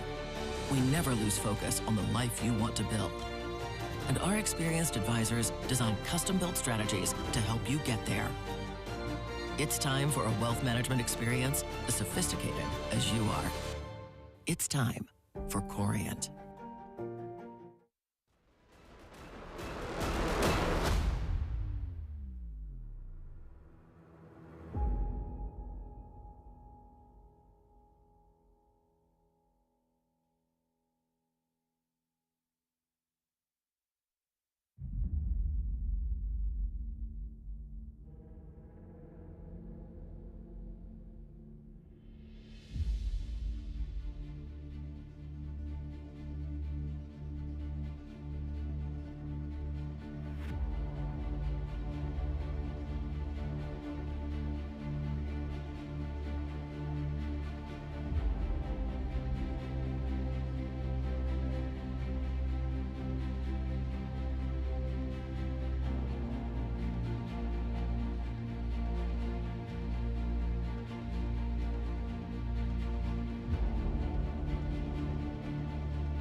Ladies and gentlemen, please welcome the 45th and the 47th President of the United States, Donald J.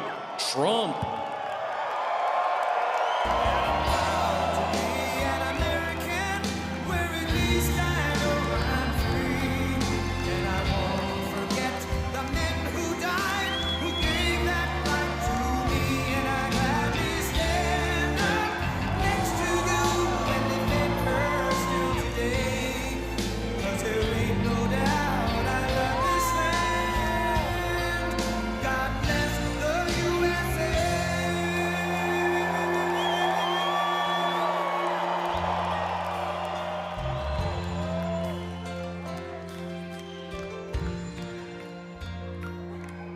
From the lakes of Minnesota to the hills of Tennessee, across the plains of Texas, from sea to shining sea, from Detroit down to Houston and New York to LA, where there's pride in every American heart, and it's time we stand and say,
group. And I love Miami. I love to be with the people.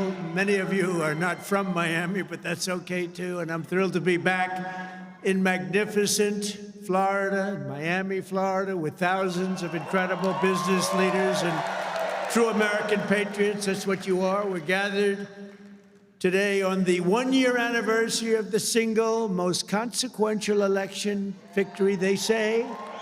This is them, this isn't me. I'm a very modest person, I would never say this. The single most consequential election victory in American history. It's possible, I mean, it's possible. We've done a lot. On November 5th, 2024, the American people reclaimed our government. We restored our sovereignty. We lost a little bit of sovereignty last night in New York, but we'll take care of it, don't worry about it. We rescued our economy, regained our liberty, and together we saved our country. On that magnificent night, 365 days ago, you know, I was with a group of very important people, and they say, think of it, last week, just last week, 6 days ago, 7 days ago, they said, you were campaigning 1 year ago. I said, no, it felt like I've been in this position for so long. And it's right. At that point, 1 year ago, I was actually campaigning. We did the McDonald's shot. Remember the McDonald's shot? We did the garbage truck shot. And actually, the McDonald's one was the biggest hit in the history of Google. Can you believe that? Number one, the garbage truck did well, but not as well. I guess there's something about McDonald's, right? But it worked, and we won a tremendous election. We won all 7 swing states. We won the great state of Florida, by the way, by 1.4 million votes, which is unprecedented. Biggest victory ever in Florida, including an 11-point victory right here in a place called Miami-Dade County. We won the popular vote for the first time of any Republican in many decades. We won the Electoral College 312 to 226. And we won 86% of the counties in America. That's a big one. 2,700 to 525. I'd say that's called a landslide, right? We got more votes from African Americans than any Republican candidate in history. We also won a record share of votes from the incredible Hispanic American community. There might be a couple of us, right? Biggest vote in history. And above all, we won a resounding mandate to make America great again, which is what we're doing. And every day since, I've been fighting to turn the promise made into the ultimate promise kept. We're going to do our job. We have a big job to do. We've done really well. I think it's the best 9 months, they say, of any president. And I really believe that if we can have a few more 9 months like this, you'd be very happy. You'd be very satisfied. But it's been pretty incredible, with trillions and trillions of dollars being poured back into our country by other countries and other places and people. 1 year ago, we were a dead country.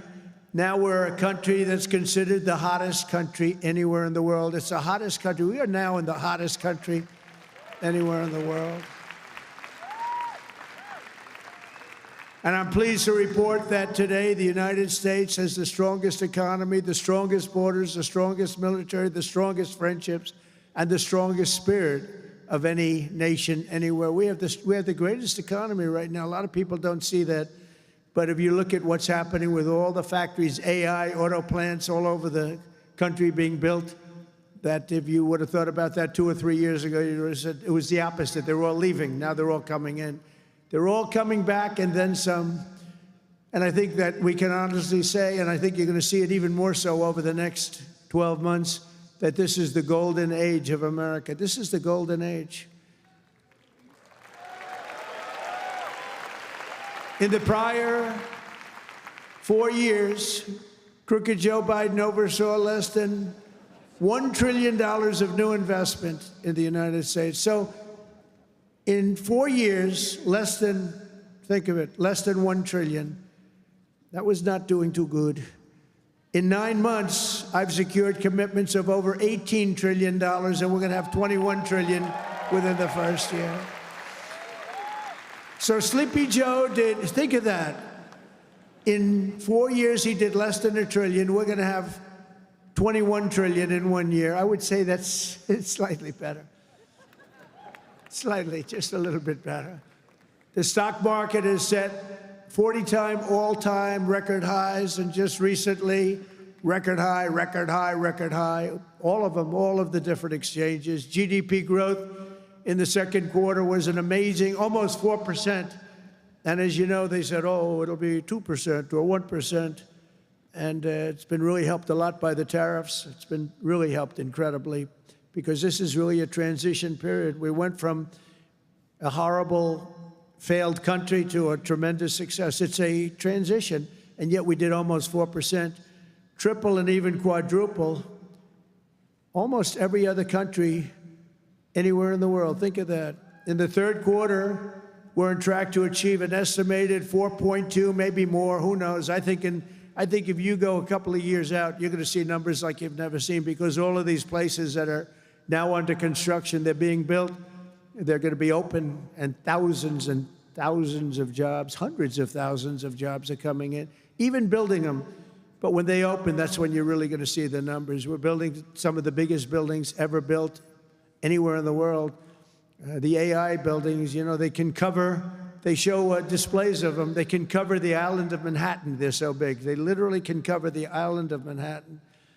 In 9 months, we've lifted over 600,000 Americans off of food stamps, which is a record.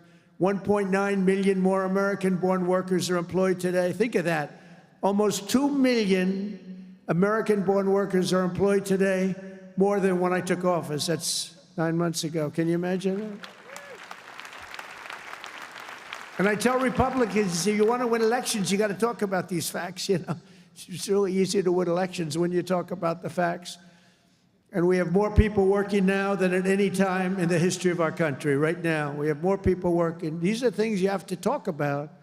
It doesn't just happen. You got to tell them. It's wonderful to do them, but if people don't talk about them, then you can do not so well in elections. Wages for workers are rising at the fastest pace in over 60 years. Those are workers, and that's what we love. We love the workers. Since I took office, wages for the typical factory worker are up $1,300. Construction workers' pay is up $2,200, and miners are up nearly $5,000 this year alone. And that's good because it's not, such an extra cost to the company. It really isn't. Somebody would say, oh, well, it's going to cost more. The fact is that they're doing such business like they've never done. You're going to start seeing numbers coming out very soon that are going to blow your mind. Under Biden, we had the worst inflation in modern history. We had inflation that was so bad, costing the typical family about $33,000 over a period of time. Their policies send food prices up 23. They come in, when I first came in, I was in for 3 days, and one of the fake news members, they're all back there. That's a lot of press. Fake news. They said, egg prices are through the roof. I was there for 3 days, and this maniac, this lunatic person, happened to be a woman. Sir, what are you going to do about egg prices? And they'd gone up like 4 or 5 times. I said, well, you just told me it has a problem. And people weren't buying Easter eggs. You believe it? I said, we're buying Easter eggs for the White House, for the egg hunt, the famous egg hunt. But within a couple of months, we got them down. We have a great Department of Agriculture headed by Brooke Rollins, and we did a great job, and we got them down to the level they originally were a long time ago. And we have that in just about everything. And if we don't have it, we get them down. Their policies sent food prices soaring 23%, the Biden policies. And it wasn't him. It was the people surrounding him around the desk. He didn't know what the hell he was doing. Biden. How the hell did that happen? Well, I know how it happened. A rigged election. That's how it happened. Think of the damage done. Although I must tell you, but this is a much more powerful term. I mean, this is a much better term. In one way, it's bad to see how bad people... You're going to see the same thing in New York, by the way. You watch what happens in New York. Terrible. But you're going to see that same thing. And I hope it doesn't happen, but you're going to see it. Gas prices are surging to $5 a gallon, even higher, and mortgage rates skyrocketed by 152%. But under the Trump administration, all of that is changing. Prices are coming down very fast, and we're bringing them back to the beautiful part where you can have, and you can truly say, we're talking about the American dream again. You didn't used to hear that term. You heard it during my 4 years, and then it disappeared. Now you're hearing it again more than ever. Because we had the most successful economy in the history of our country during my first 4 years. We rebuilt the economy, cut the biggest tax cut in history. We had the biggest tax cut in history, the biggest regulation cut in history. That's why we had the great economy. And now the only difference is we're doing better this time. Actually, we're going to have a bigger, better, stronger economy than the first 4 years. And that was the most successful economy in history. Gasoline prices have plummeted to the lowest in 2 decades, and we're going to soon see $2 gasoline. Think of that, $2 a gallon. It was up to $4.50, $5. And when you get gasoline and you get oil and gas down, it's so big, it's so massive, the importance of it, that everything else starts to follow. And that's what's happening. Grocery prices are way down, and Walmart just announced that the cost of their standard Thanksgiving meal, this is the greatest. They're wonderful. They come out every year with how much does a Thanksgiving meal cost compared to last year, right? And it always goes up, up, up. It's 40%, 30% more. Is 25% lower than 1 year ago. Isn't that great? That's a big deal, Reema. That's a big deal. I don't know if they care about that in Saudi Arabia, but here it means a lot. We got the princess here from Saudi Arabia. She's got a lot of cash. Serious cash, and she's a great person. So she doesn't care about the price of a turkey is down a little bit. She doesn't have to worry about it. Since March, the price of eggs is down 85%. Energy prices are down, interest rates are down, despite the fact that we have a total nincompoop at the Federal Reserve. It was recommended by one of my real great people, who I'd never spoke to again. And the cost of the typical new mortgage is down by nearly $3,000 a year. Day by day, we're making America affordable again. It's going to be affordable again at a really record pace. And, you know, other people are going to take credit. All the mayors and all the governors, they're going to say what a great job. They didn't do a damn thing.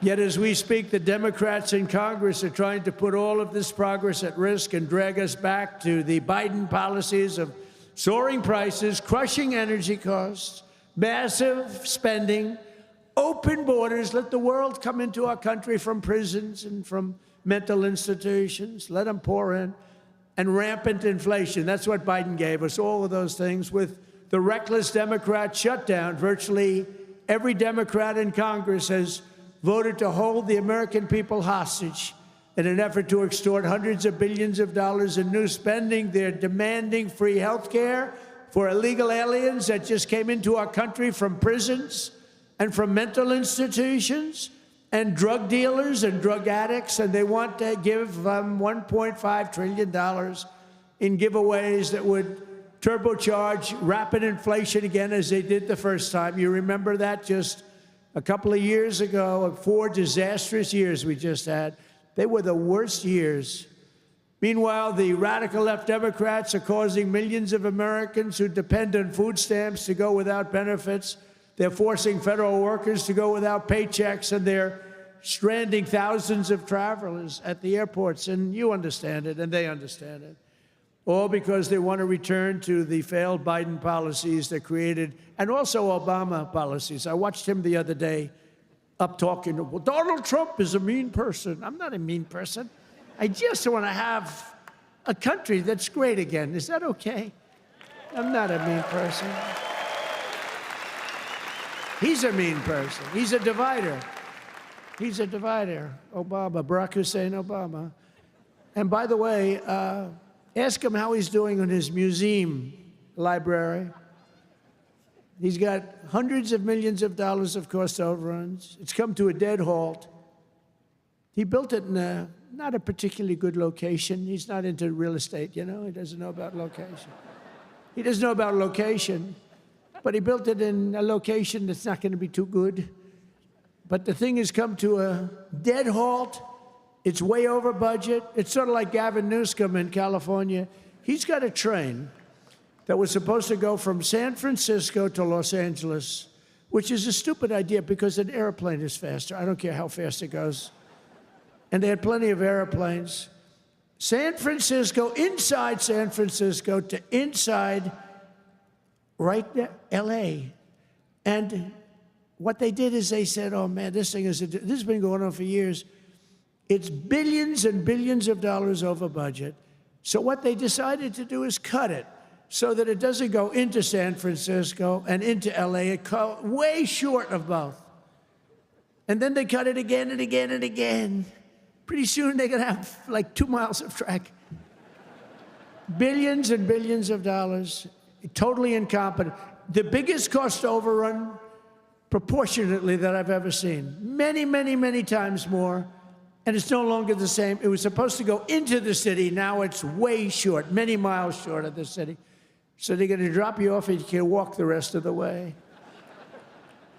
That train is going to haunt him. You watch, because he doesn't have what it takes. I tell you that. Slimy guy. He's a slimy one. Maybe that should be his nickname. Slimy Newsom, right? But he doesn't have it. But you look at that train, it's going to cost him. Republicans have voted 14 times to fund the government. And it's time for Chuck Schumer, crying Chuck. Remember he started crying at the airplanes? They were the worst forced tears. I've known him all his life. He's never cried. But he broke down in tears. He was so devastated. He didn't know why he was crying, but he just thought it was good to do. His people told him this was a good time to cry. Crying Chuck.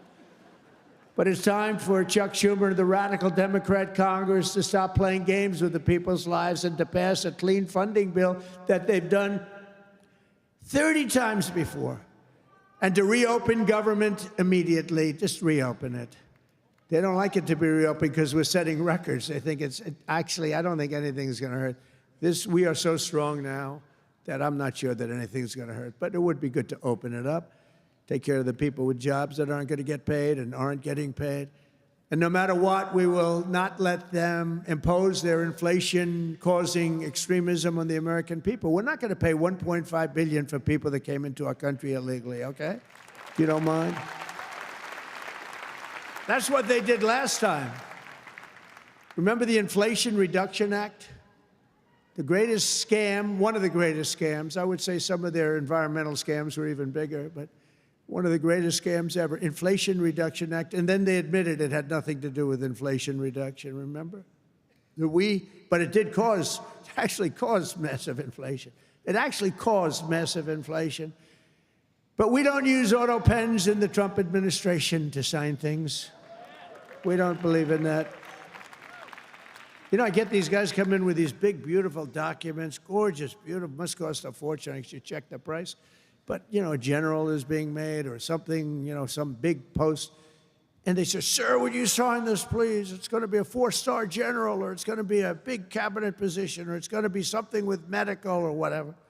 I take my pen and I sign it. In his case, they walk it into a room and they give it to somebody who's no idea who Biden is.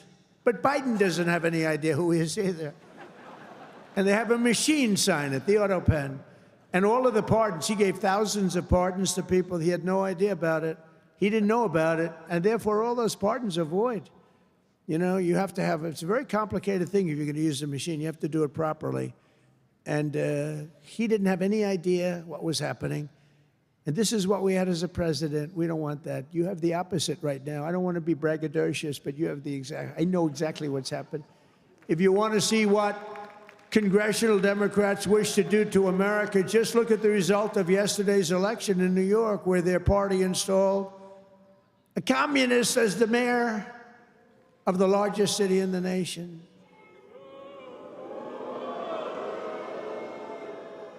Remember, I've said we will never have a socialist elected to any post in our country. I used to say that, and I was right. We skipped socialist and we put in a communist instead. That didn't work out too well. But as I've warned for many years, our opponents are hell-bent on turning America into a communist Cuba or socialist Venezuela, and you see what happened to those places. For generations, Miami has been a haven for those fleeing communist tyranny in South Africa. I mean, if you take a look at what's going on in parts of South Africa, look at South Africa, what's going on. Look at South America, what's going on. You know, I'm not going to, we have a G20 meeting in South Africa. South Africa shouldn't even be in the Gs anymore, because what's happened there is bad. I'm not going. I told them I'm not going. I'm not going to represent our country there. It shouldn't be there. Take a look at what's happening in different parts of South America. Take a look at what's happening in different parts of the world. But now the Democrats are so extreme that Miami will soon be the refuge for those fleeing communism in New York City. They flee. They flee. Where do you live? New York City, but I'm trying to leave because I don't want to live in a communist regime. I hope it works out for New York. I love New York. I love New York. When I left New York for the White House, it was good, except we had, you know, the telltale signs of trouble because we had a guy named de Blasio. Do you ever hear of him as mayor? He goes down as probably the worst mayor in history. Then he went to Harvard to teach government. Do you believe it? They took de Blasio, and they took that mayor from Chicago, the woman, the one that gets her hair done very expensively, right? Beautiful hair. She got beautiful, luxuriant hair. And they took her, and she's teaching at Harvard. They're teaching government. And then you hear about Harvard. We're trying to work a settlement with Harvard right now for about, like, a lot of money. I won't tell you what, but you'll be reading about it pretty soon. Because what they've done to Jewish people and what they've done to others is pretty bad, I'll tell you. It's pretty bad. Going to cost them a lot of money. After last night's results, the decision facing all Americans could not be more clear. We have a choice between communism and common sense. Does that make sense to you? Common sense. It's common sense or communism. And you know, you take a look back 1,000 years, it hasn't worked. If it worked, we'd be using it, I guess, but it hasn't worked. Our opponents are offering an economic nightmare. We're delivering an economic miracle. We have delivered in 9 months. This is the biggest investment of funds in a country in history by many times. That's good. They want higher spending for government and illegal aliens. We want bigger paychecks for American workers and American families, and that's what we're delivering. You see that. They stand for crime and chaos and corruption. We stand for law and order and justice. Also, strong borders. Boy, do we have strong borders. They put America last. We put America first. We put America first. And as long as I'm in the White House, the United States is not going communist in any way, shape, or form. We'll stop it. We're going to stop it. Stop this nonsense. You know, I said they were voting last night. You can have a communist or a thug. A communist, and they took the communist, you know. It's pretty amazing. We could have done a little better in terms of candidates. From day one of my administration, I've been fighting every single day to turn around the catastrophe we inherited to make America the best place on the planet Earth to do business, and that's what it is. Right now, we're the #1 place. I'm getting plants approved in 2 weeks. It used to take 20 years before they got rejected. You'd have young people start off. Their whole business was getting a certain plant accepted. 22 years later, they're ready to retire, and they haven't gotten it.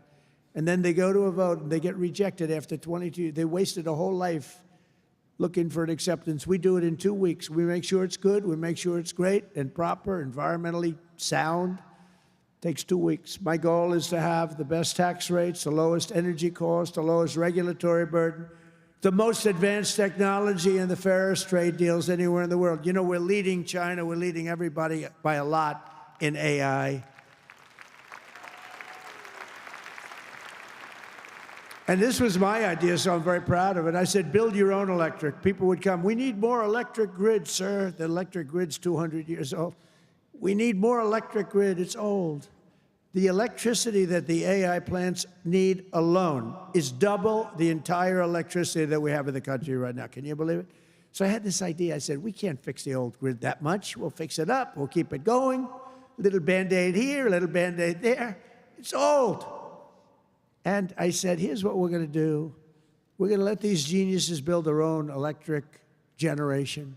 So they are building their own electric utility plants. They become a utility, if you think about it.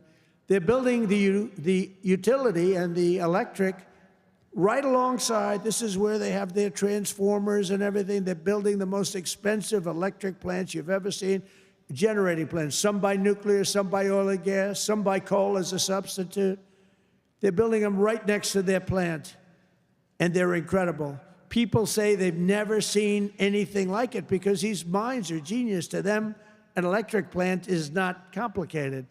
To them, an electric plant is better than the people that produce electricity, although Florida Power and Light is doing a lot of plants for people. They're pretty advanced, I have to tell you. But they're building their own juice next to the plant. Isn't that sort of a cool idea? And you know, when I first proposed that, they came into my office with, you know, they have unlimited money, but they were trying to figure out how they can build it because they had no electric of any consequence. And they said, you're going to build your own plant. I'm going to get you your approvals in 2 weeks, 3 weeks, maybe a month if I'm slow. We have a great man, Lee Zeldin, in charge of the environment. He's incredible. And he's tough, too. He's very tough. But they have their approval in 2-3 weeks. You know, they're dealing with the best experts in the world. They know what they're doing. It's amazing when you see some of this stuff come in, designed by guys with 190 IQs, and then you have an inspector who's not quite as smart as that, inspecting it to see whether or not it's okay. And he has no idea what he's looking at. No idea. But I said, you're designing your own electric plant. And they didn't believe it. They come in 2 weeks later, they said, the biggest problem is electric. I said, you can design your own plant. And we're going to have your approvals within 2 to 4 weeks. And they said, he's really serious about it. They thought I was kidding. It was so good They couldn't believe it. They'd leave and they couldn't believe it. It took me 2 or 3 times to say it. Yeah, they're designing their own electric plants, and it's unbelievable. And then they're going to sell their excess electricity back into the grid. So we benefit in that way, too. In July, I proudly signed into law the largest tax cuts in American history. Now, that's the second time. I did it the first time, but these are even larger, the great, big, beautiful bill. And that includes no tax on tips, no tax on overtime, no tax on Social Security for our great seniors, no tax on Social Security. I wonder which is the most popular of the no tax on tips. You know, I was in Nevada, in my building in Las Vegas, and I had this beautiful young waitress come up to me. I never talk about beauty anymore because politically, if you mention somebody's beautiful, that's the end of your political career. So I don't mention that she was beautiful, but she was beautiful. And she came up and I said, "How you doing?" "Oh, sir, I'm not doing well. The government is horrible on tips." I said, "Really? How do they tax? They tax tips? They tax us and they go after us. I've never seen anything like it. It's made my life miserable." "Sir, there should be no tax on tips." She said to me, "No tax on tips." I said, "Say it again." She said, "Sir, there should be no tax on tips." So we had a lot of the fake news waiting for me outside of the restaurant. So I went out, I said, "Ladies and gentlemen, I have an announcement to make. There will be no tax on tips." That's how it all started. And I won Nevada. I won Nevada. Because, you know, in Nevada, every job is basically, you know, you're a waitress or you're working in a hotel. No, that's how it started. So it was amazing. We won Nevada easily, which is usually not a stronghold for Republicans, but it's become a stronghold. So I want to thank the waitress. She did a great job. But when she said those words, "Sir, there should be no tax on tips," it's amazing. Somebody else would hire a consultant, pay them millions and millions of dollars. They'll come back and they'll say, "Sir, I think you should absolutely tax tips." And you'll lose the election. But we also have 100% expensing for all new factories, plants, and equipment, so your businesses can write it off all in 1 year, and that's a lot of jobs you're doing and producing. That was, to me, the biggest thing in the first bill. But this is even better because this goes for a 10-year period. Upon taking office, I signed an executive order requiring that every new regulation, every time we issue a new regulation, think of this, 10 old regulations must be eliminated simultaneously. So if we give you one, you get rid of 10. And so far, for 9 months, we're exceeding that.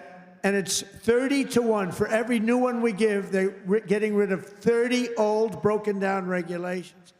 And we've slashed nearly $1 trillion worth of regulatory burdens. We have regulations that are so old and nobody uses them, but they stymied a lot of production, a lot of jobs. And I did it the first time, and we had the largest regulation cuts in history, and now we're exceeding it this time. So it's big. It's one of the reasons we did so well then, and I think it's one of the reasons we're doing so well now. Again, we have to talk about it, because if we don't talk about it, nobody else, the fake news, is not going to talk about it. And we have streamlined permitting for the new energy and mining projects. What used to take decades now takes 28 days. And on day one, I signed an executive order to unleash American energy and officially terminate the Green New Scam. Has anyone ever heard of the Green New Scam? Remember the old thing, global warming, and then it would be too cool? And then they said global cool. They didn't know what the hell to say. So they came up with the greatest, climate change. No matter what, if it goes up, if it goes down, climate change. They're very, very smart people, but not smart for us. They're smart for them. But my policy was very simple. Drill, baby, drill. We're drilling like crazy right now.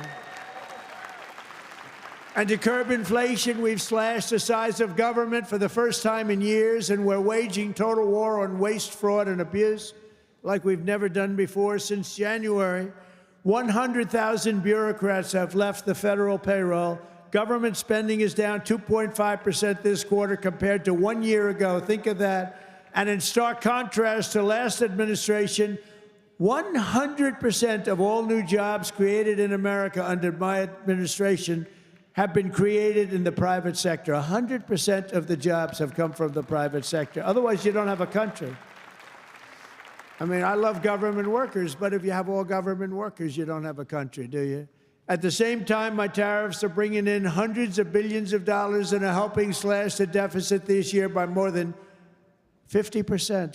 Did you see the numbers? We're going to be down 50%, anywhere from 25 to 50, but closer to 50%. Who would think that one? Those are big numbers. Now, take that out 2 or 3 years.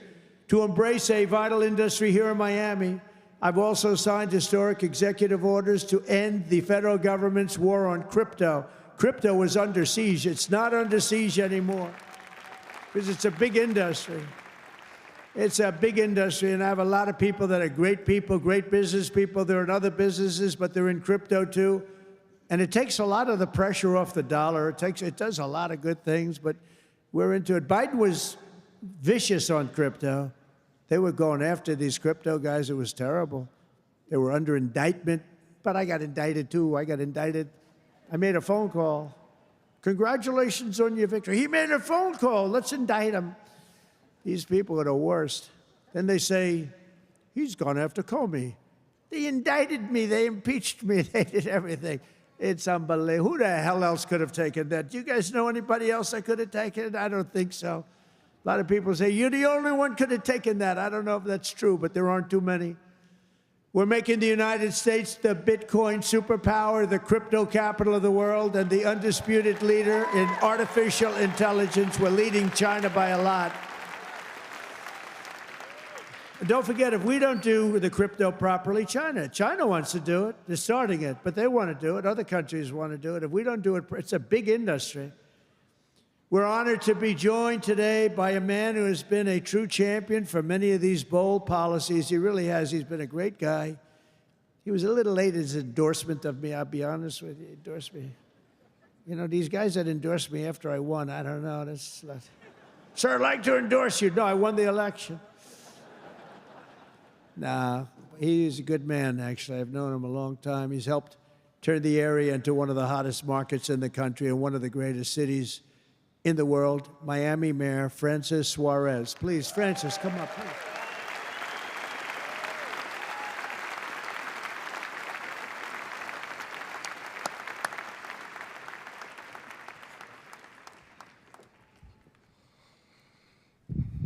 You're never gonna let me forget that one, huh? Thank you, my brother. Thank you, Mr. President. Just a little shorter. Oh, it's truly a great honor to be here with you this afternoon and to have you here once again in the great city of Miami. Your leadership and your vision have shaped not only our nation, but also the future of our city. Miami's success today is rooted in the values that are deeply American: opportunity, freedom, safety, and innovation. These are values that you have championed with conviction, and they are the same values that have made Miami a symbol of what's possible.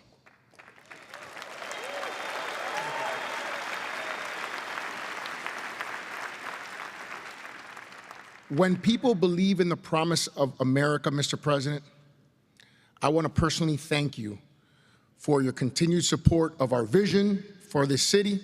It was an honor to stand beside you in the Oval Office when you announced the next year's G20 right here in the city of Miami.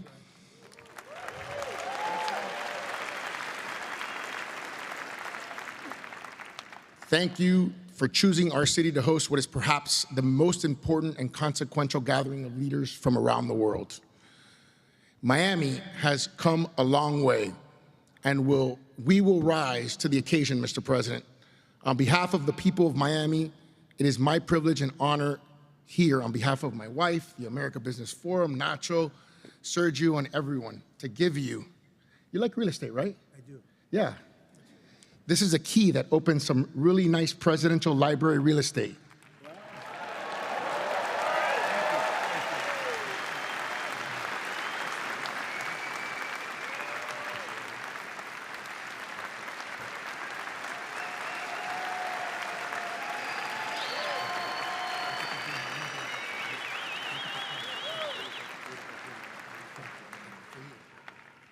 That's beautiful. Thank you. Thank you very much, Francis. I appreciate it.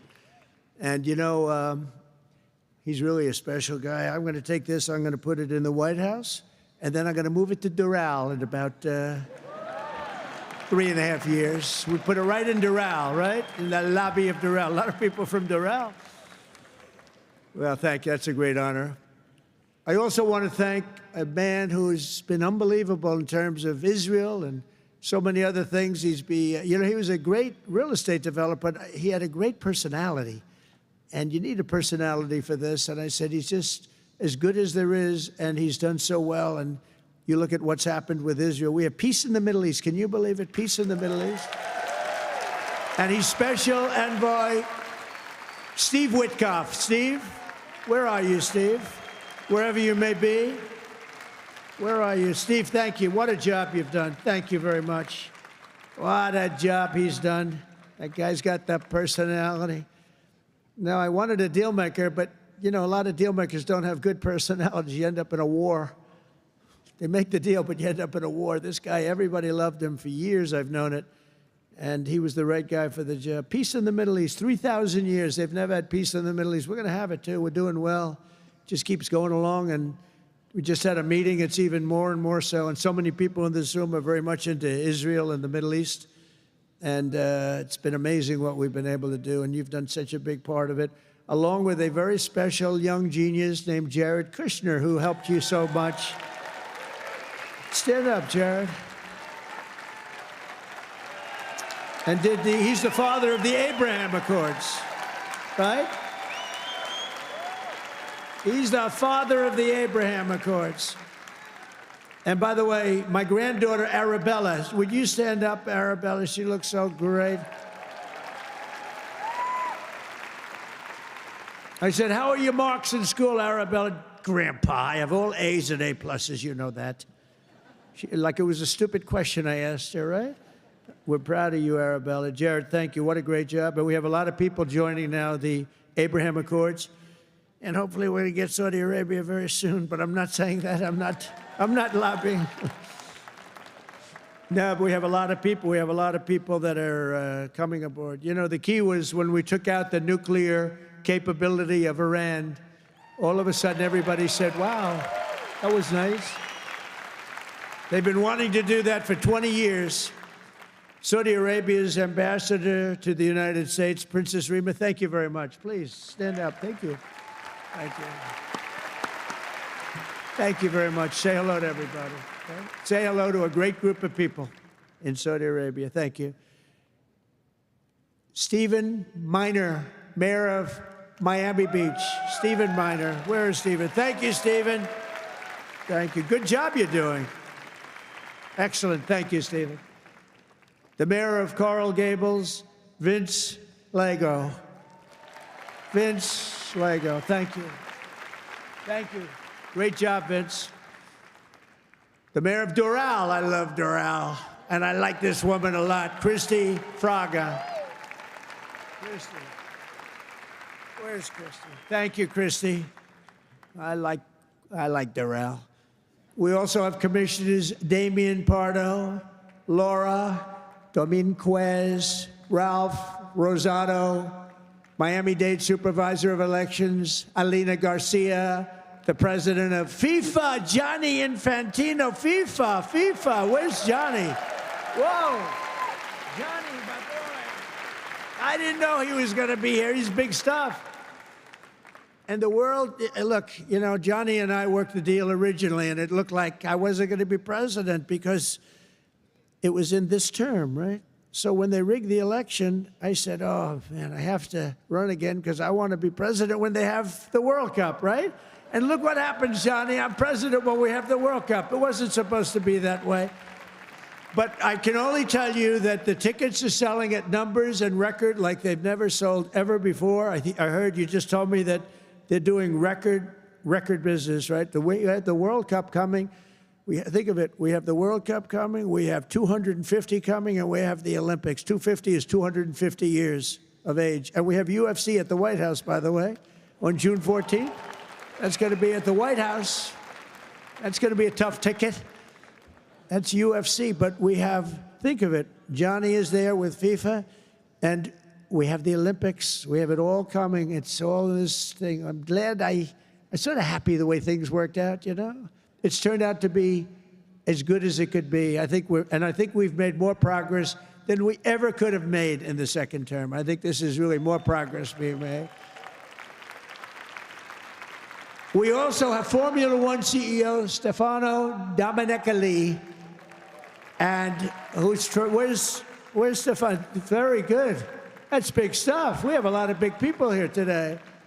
We also have a gentleman who called my election successfully. He said, and Donald Trump will be the next President of the United States. Got a great voice. Bret Baier. Where's Bret Baier? Bret Baier. Where is he? And his son is with him, Paul. Paul's a very good golfer, so is Bret. Thank you, Bret. He's doing an interview with me right after the... Oh, is that Paul? Stand up, Paul. Paul, did we take your father easily in golf? Tell me, huh? That was easy, right? Get ready. We'll do it again. Thank you very much, Paul. You look great. Also, I want to thank your two great senators, Ashley Moody and Rick Scott. And, you know, I just left them. Believe it or not, I had a meeting with all the senators this morning. I gave them my vision because, frankly, it's always nice to have good vision. And they are two terrific senators, and they're in Washington working hard, and they were going to come. And I said, do me a favor, stay back and work on the things you're working on. They're working on really things. And Ashley is in the election. Rick just won his election. They're two great senators that you have right here in Florida. So that's really good. And they're working to make America great again. So I said, stay back in Washington. Together with many of the people here today, we've achieved more in 9 months than most administrations achieve in 8 years. It's true. We've really done a lot. We inherited the worst border in history, and within a matter of weeks, we turned it into the strongest border anywhere in the world, and they have some pretty strong borders, but we have literally no people coming through. They do come in. They come in legally. You know, we want people to come in. We want to make it real easy for them, actually, but they come in legally. So you have to know that. We just don't want criminals coming in. We don't want people from prisons. We don't want prisons dumped into our country like Venezuela did. They emptied their prisons into our country. We don't want that, right? For months in a row, 0 illegal aliens have been admitted into the United States. 0. They actually announced it. This is an official 0. Remember when Biden said, I have no control over the border? Millions of people pouring through, not people that you could look at them, not that we discriminate. You could look at them and say, these are not going to be perfect for our country. They were rough people that they let in. They had 11,888 murderers, 50% of which murdered more than one people. We don't want them. We're getting a lot of them out. Hopefully, we're going to soon have all of them the hell out of here. Either out of here or we have to put them in jail because they're so dangerous. Some are so dangerous, we don't want to bring them out. We'll just make sure they never come back in. But this is what they were putting in our country, and it's a disgrace. On day one, I signed an executive order to designate the drug cartels as foreign terrorist organizations.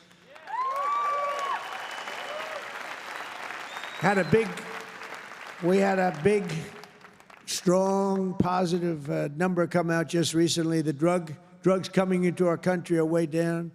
I'll tell you where they're really way down is drugs coming in through water. People are saying, no thanks. I don't think I want to ride in that boat today, please. We want you to take these drugs into the United States. You know what? I think I'll take a pass, sir. The drugs coming in by border are not much. Every boat that we hit kills, think of this, if it gets through, kills 25,000 Americans plus, but 25,000 Americans. Every time we hit a boat, we save 25,000 lives. Got to look at it that way. And we're arresting and removing thousands and thousands of dangerous gang members, MS-13, Tren de Aragua, all these gang members are being thrown the hell out of our country. And if you look at Washington, D.C., it's now a safe community. We're in Memphis now, and within 2 weeks, all of a sudden, it's like a safe community. It's really made unbelievable progress. And we're blowing up cartel terrorists. We're blowing them up linked to the Maduro regime in Venezuela and others. Look, it's not just Venezuela. But a lot of things are coming in. Look, Venezuela emptied their prisons into our country. Nobody wants that. They emptied their prisons into our country. We're liberating our cities from the scourge of violent crime, making our country safe and beautiful again. We're starting in our capital, Washington, D.C., which right now you can walk through the middle of Washington. You have no problem. 6 months ago, that wasn't the case. 1 year ago, it was a disaster. But law enforcement, our military has done an incredible job, actually. It's a safe, very, very safe city again. And it's been beautified. We're putting new medians in. We're covering the roads with nice, clean, beautiful asphalt. We're redoing the grass in the parks. It's really becoming beautiful again, and it's safe. We don't get calls that, think of it, call to the parents, your son, sir, has been killed. He came to see the Lincoln Memorial, and he's dead. No, that's not happening anymore. We run it tough. We run it very tough. Sometimes you have to be a little tough to get rid of. These are thugs. These are bad people. We're bringing them the hell out of our country where they came from. We renamed the Department of Defense to the Department of War.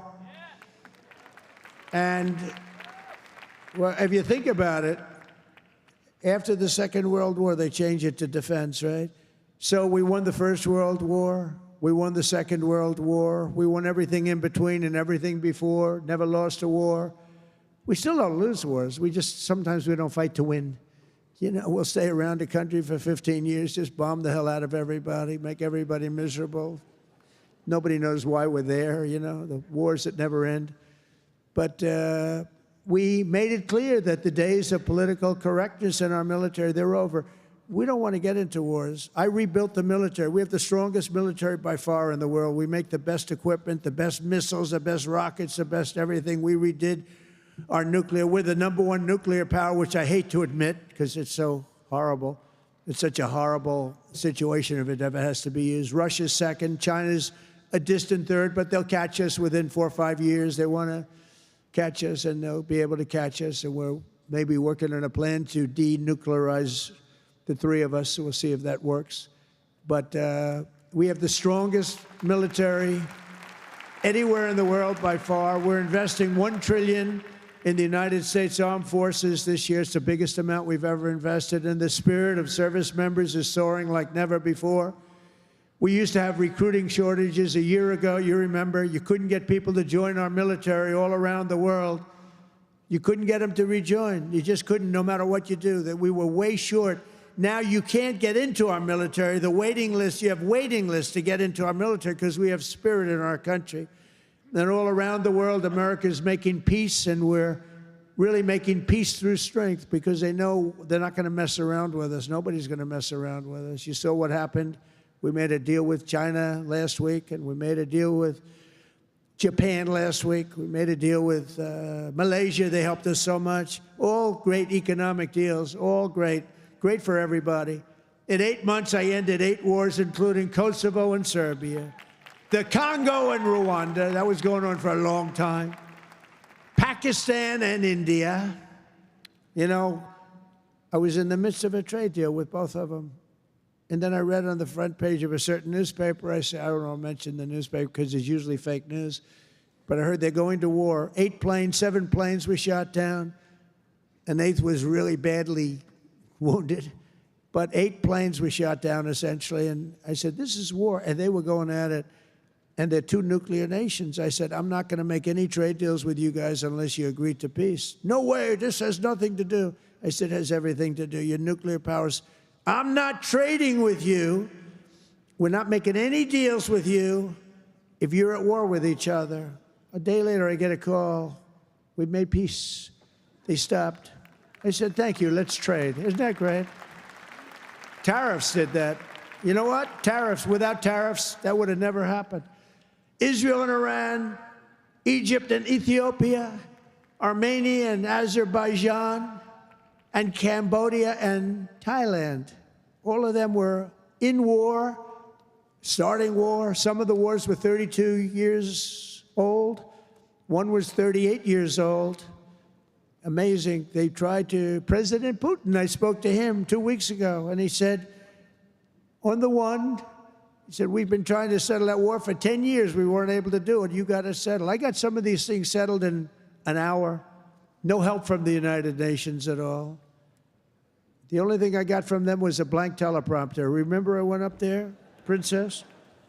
Ladies and gentlemen, on behalf of the United States of America, President Donald J. Trump, I'm looking at the teleprompters, and I have all my friends, including your family, sitting out there, 158 leaders, some in beautiful silk white robes, others in bad shirts, bad ties, and some in beautiful shirts and ties.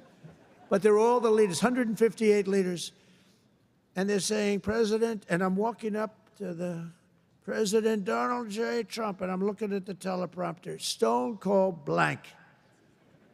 They did it on purpose. And I think I gave my best speech. That's what I was told.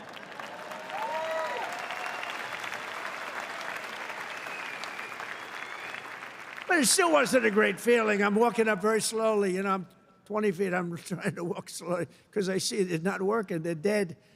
They did it on purpose. But it worked out okay. Not great people. Most important of all, for 4 weeks ago, and this is very important, we brokered the historic peace deal that ended the war in Gaza. And it's a serious end, too. You know, I read a lot of people, oh, it's very tenuous.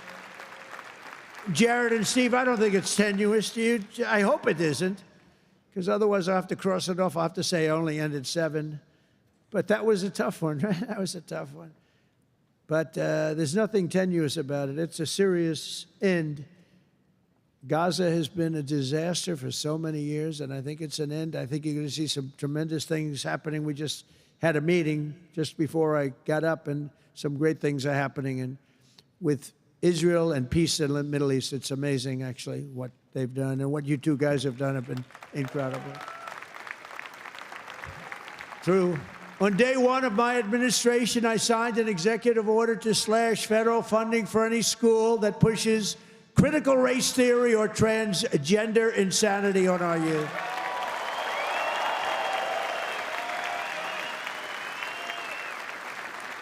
And we completely banned the chemical and surgical mutilation of our children. Think of that. Can you imagine somebody 15 years ago saying we stopped the surgical mutilation of our children? We stopped the chemical mutilation of our children. Can you imagine that? They would have said, this guy's crazy. And now you're saying, thank you very much, because you know it's true. How about this one?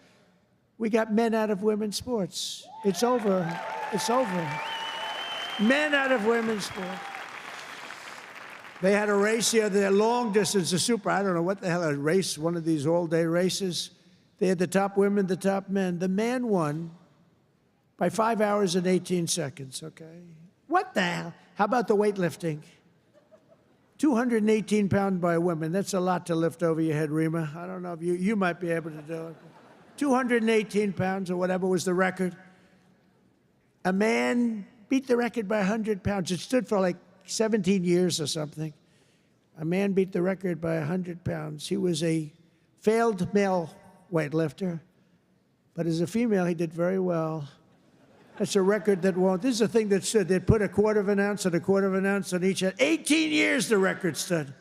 Then a guy comes along, ping, ping. This is the crazy. These people are crazy. And Mandami, whatever the hell his name is in New York. No. He thinks it's wonderful to have men playing in women's sports. The swimming's good, too, you know? You know the story? Records are being beaten by numbers that nobody's ever seen, nobody ever thought possible. But a lot of those records are being changed back to where they should be, and I made it the official policy of the United States government that there are only 2 genders, male and female.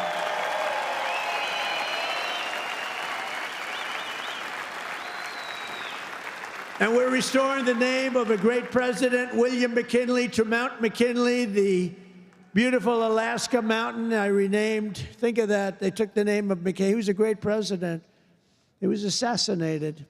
He was a great president for tariffs. He was the tariff king, and he made our country very rich. And then Teddy Roosevelt spent the money on the Panama Canal and many other things. And everyone thinks Teddy was a great president. He was. But the one who built all that money was McKinley.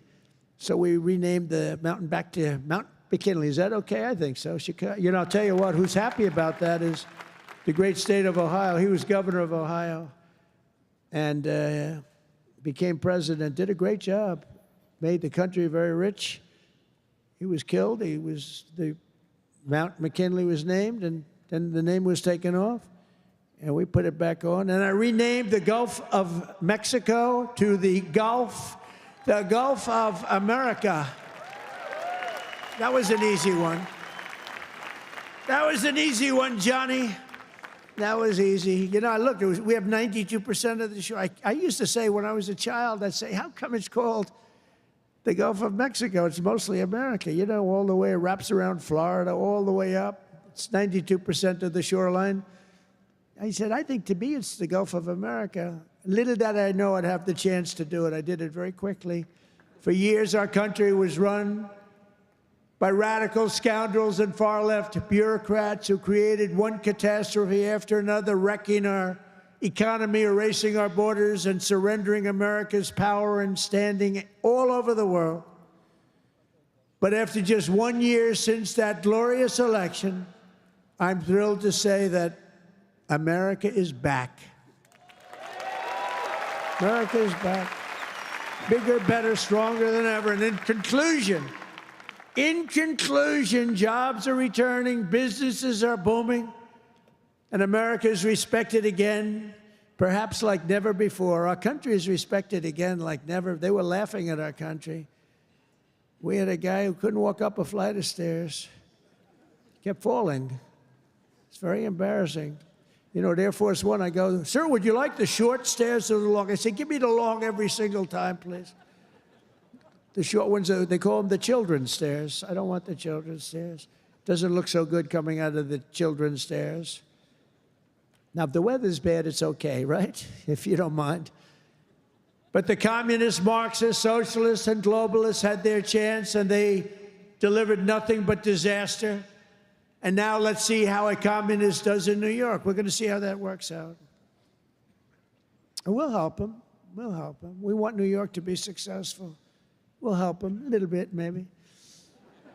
For all of these failed and discredited, really discredited, if you think, ideologies of the past, their day is over, their grip is broken, and their time is absolutely done. The golden age of America has begun, and we are just getting started. It's a golden age like you've never seen before. From the steel mills of Pittsburgh to the oil wells of Houston, from the car plants of Detroit, and those car plants are pouring into our country, to the coal mines of West Virginia. Those coal mines are opening up one after another. Clean, beautiful coal. You're not allowed to use the word coal unless you say, in my administration, unless you use 2 words before it. Clean and beautiful. Biden would say, unless you use 2 words before it, here you go, clean. He said, what happened to the other word? Remember those things? He'd say 3 words and mean 2. But the West Virginia mines are doing unbelievable now. Wyoming is doing unbelievable. It's clean, beautiful coal. And from the bright lights of Las Vegas to right here in beautiful Miami, America is proud. America is confident. America is growing and successful. America is a great nation again. We're a great nation again. It's happened faster than I thought. I'll be honest again. We're respected by everybody. We are really, you see the way I get treated. I get treated that way. I guess a little has to do with me, but a lot has to do with the fact that I'm representing this country. America is respected again. America is a great nation again. The American dream is surging back to life, and we will never let the American dream die. Together we will make our country stronger, richer, safer, freer, and greater than ever before. And every day my administration will fight, fight, fight, and America will win, win, win. I want to thank you, Miami. I want to thank you, Mr. Mayor. I want to thank everybody for being here. God bless you, and God bless America. Thank you very much. Thank you, everybody. Thank you.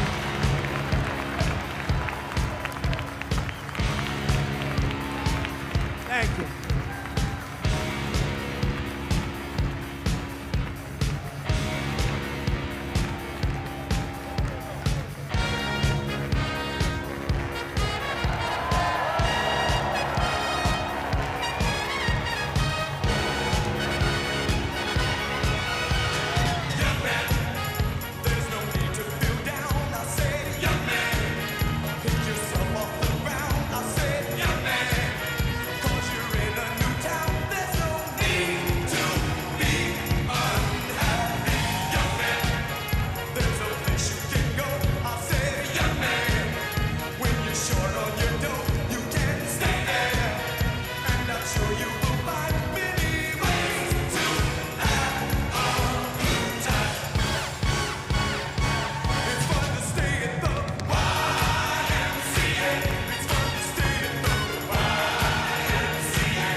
There are moments when opportunity comes knocking, and you have the chance to say yes.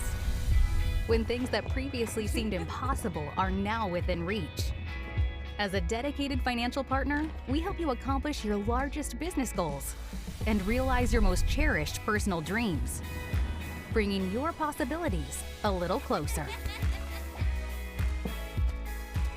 City National Bank. Say yes to possibility. When a pioneering investment inspires you to dig deeper and step up to the highest level. That's the PIF effect.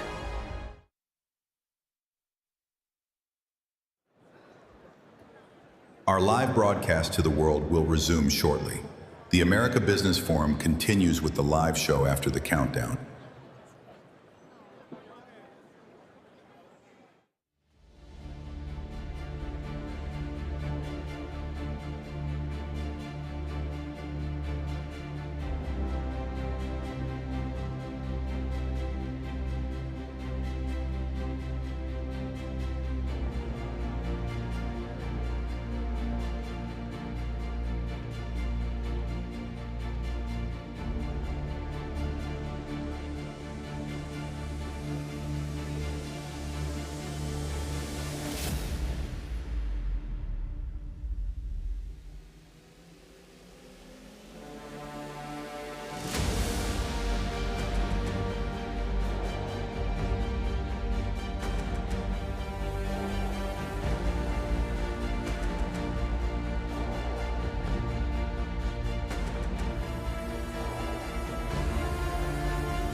At the Adam Smith Center for Economic Freedom, you don't just learn, you achieve.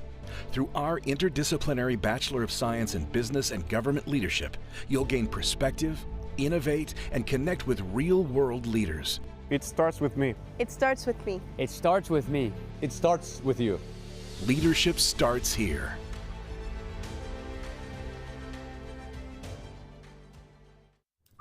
A Chewy order is on the way for Junior, who's more of a senior these days. Every holiday, Dad relies on Chewy for the gifts Junior has loved all his life. You're looking great. Come on. Okay, buddy. Strong boy. That's a strong boy. And gets them delivered faster than the years go by. For holidays with pets, there's Chewy.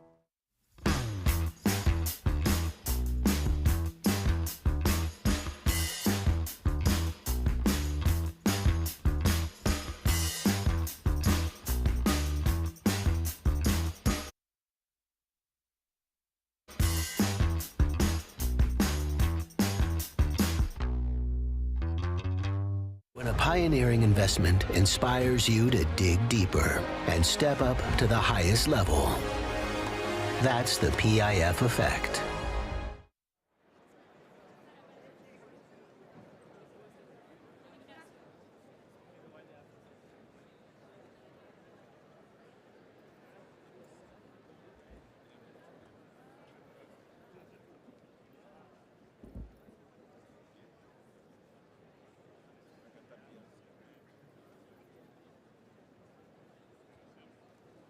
America Business Forum proudly presents its official host, Bret Baier.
Good afternoon, everyone. What an incredible start to the America Business Forum. I am honored to join you this afternoon as we continue these conversations that connect business and policy and the future right here in Miami, the crossroads of the Americas. You know, it was great to hear President Trump and his remarks. Didn't know that he was going to call out my son for beating me at golf, but that was fine.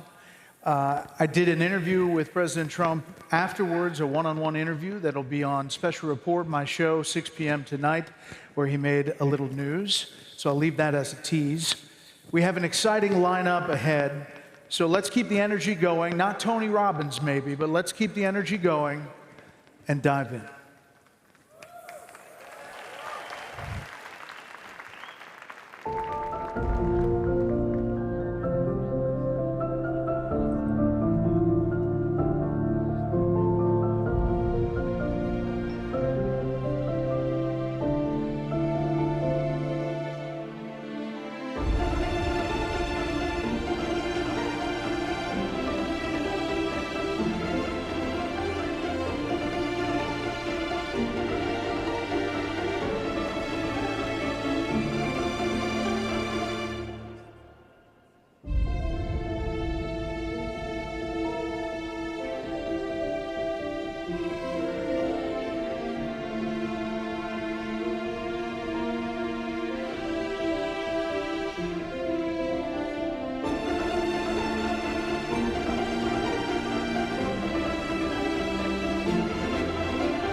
America Business Forum is proudly presents Ken Griffin, founder and CEO of Citadel.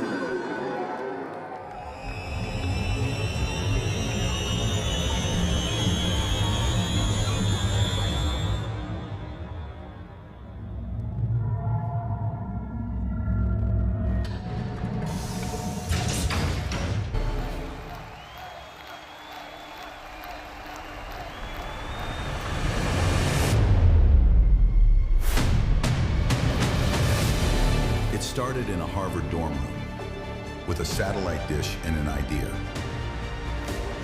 That idea became Citadel, a financial powerhouse managing nearly $70 billion, shaping the global economy through vision, precision, and relentless innovation.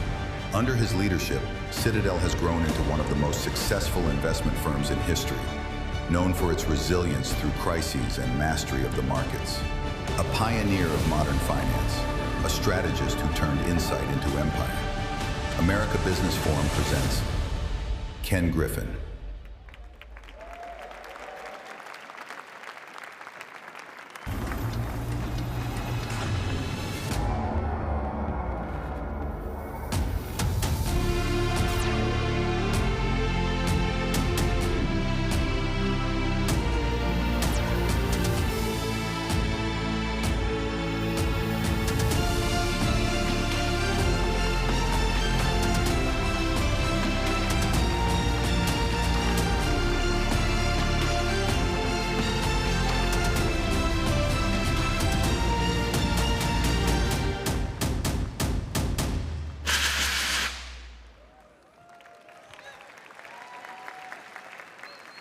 For the following interview, Bret Baier, official host of the America Business Forum, takes the stage.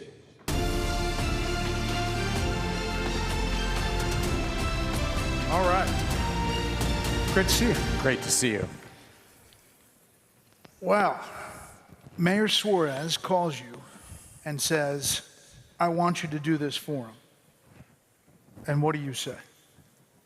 Date, time, place. And Mayor of Miami is one of the greatest mayors of any city in the world. If he asked me to jump, the only answer is how high. well, it was pretty high.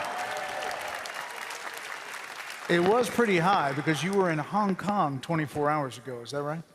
I was in Hong Kong yesterday. Actually, maybe today, last night. And you just hopped off a plane and here you are. Mayor asked me to be here. I'm here. You know, your firm, Citadel, just celebrated its 35th anniversary on Saturday, November 1st. When you look back at this journey from a young man, as you heard, from the dorm room at Harvard, to founding Citadel, to become one of the most influential investors in the world, what were the most important turning points that you look at? If I look at the history of Citadel, I'm going to actually echo the words of a friend of mine who is one of the great entrepreneurs of this era. The great entrepreneurs have the right toolkit, the right skills to solve the problems that are relevant to society at that point in time. And so when I started Citadel 35 years ago, it was the intersection of computers, quantitative analytics, and finance was the brave new world of Wall Street. And over the 35 years, by combining knowledge across all three spectrums, we have built one of the world's most successful investment firms.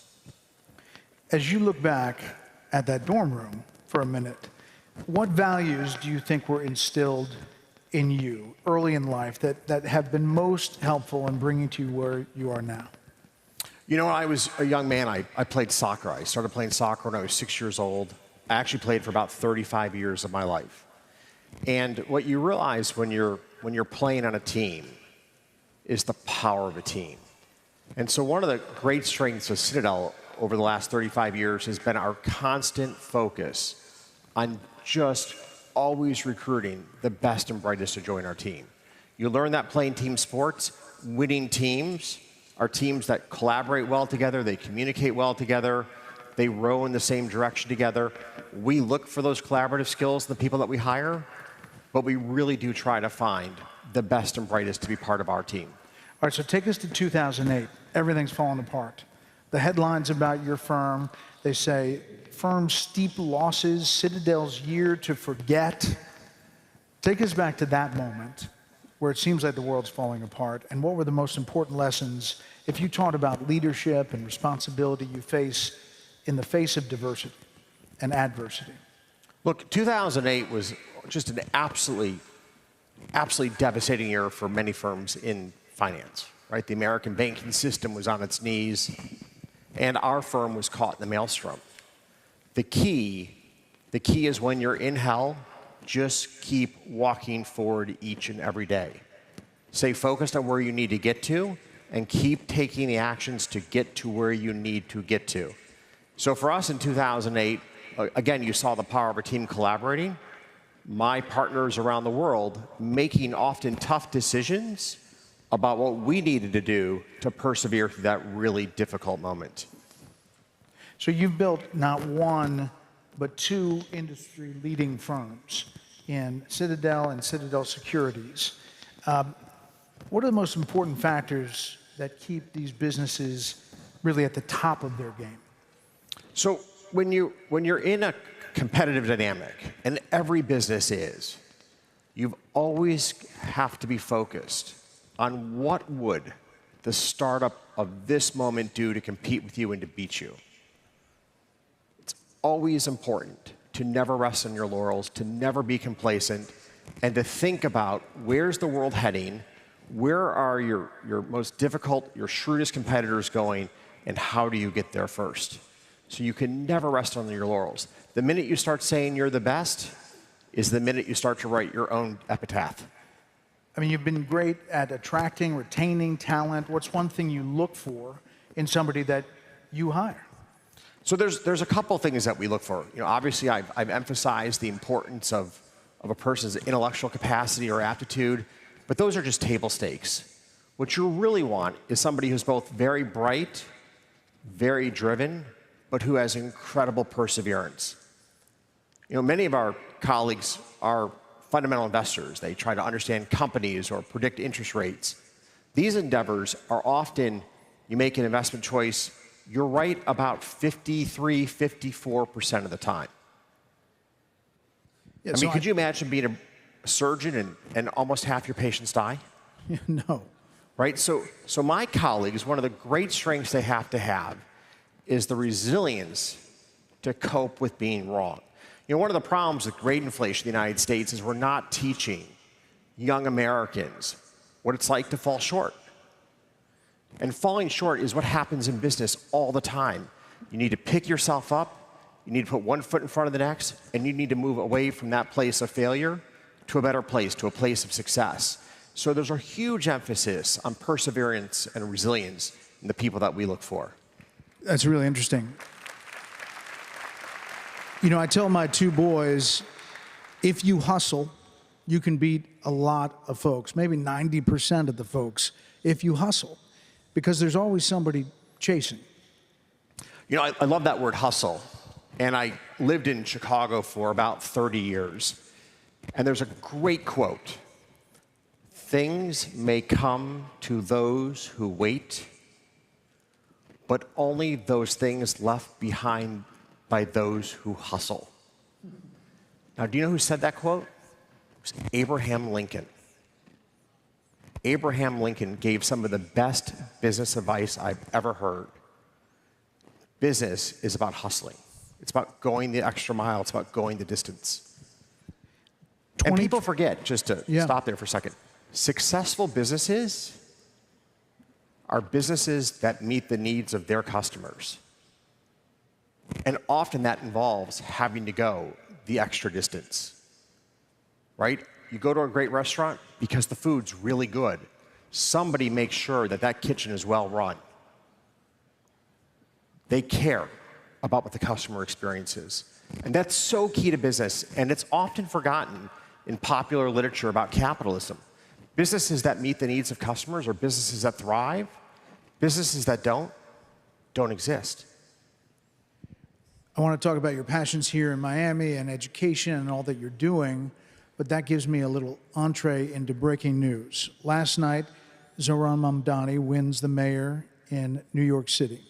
There are some people looking at that saying, you know, it's a different environment for businesses. And is it going to lead to an exodus? Will there be a ton of businesses and people who come to a place like this in Miami as a result of that? Knowing what you know, and you've obviously moved to Miami from Chicago, what do you think of last night's result there? Well, I mean, for the people of New York, I pray that the policies that Mamdani uses to govern and lead New York are different than the talking points he used to win the mayoral race. The people of New York deserve better.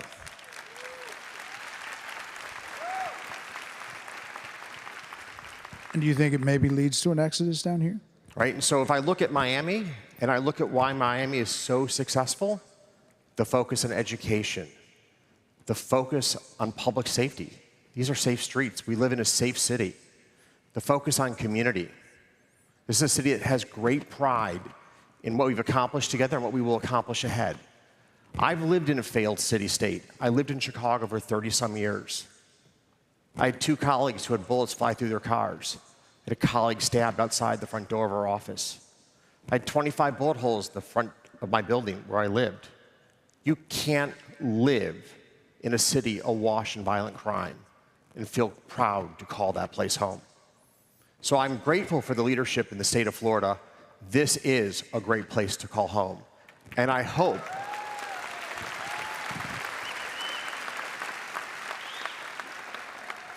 and I really hope that when Mamdani thinks about leadership, he thinks about the right role models. And there's a lot to copy from our great state of Florida and from this great city of Miami. So 2022, you move your family down here. Any like welcome to Miami culture shocks for you?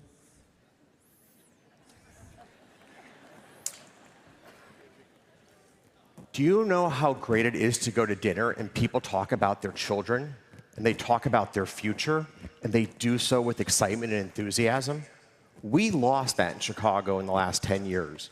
Dinner in Chicago would be about crime, about cronyism, about failed policies in the state.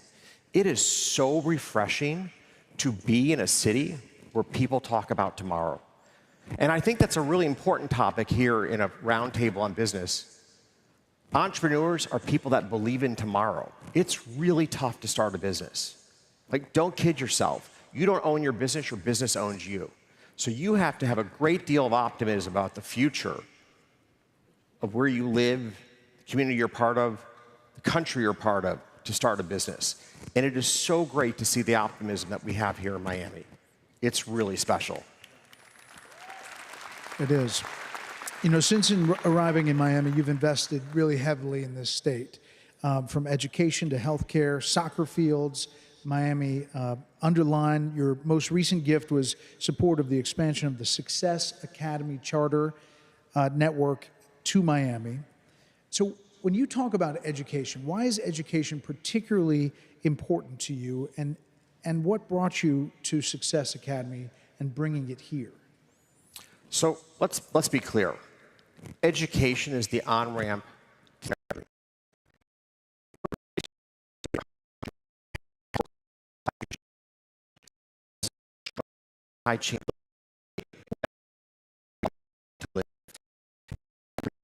Let's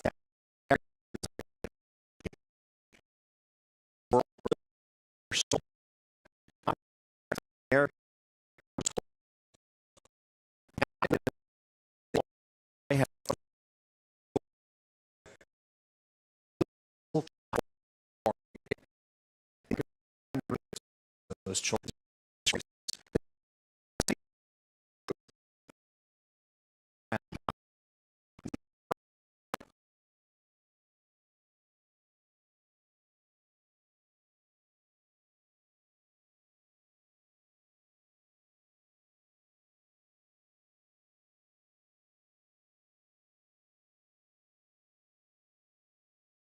Uplifting, like you see the future of our country, and you see it in a population that too many politicians say can't learn and can't be educated, and they make up a litany of excuses.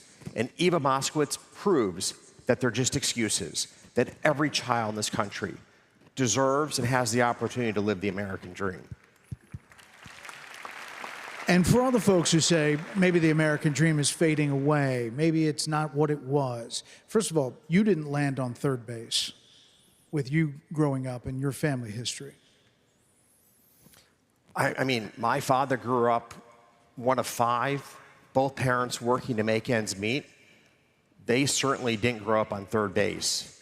And he worked so hard to make sure that my siblings and I really did have that chance to live the American dream.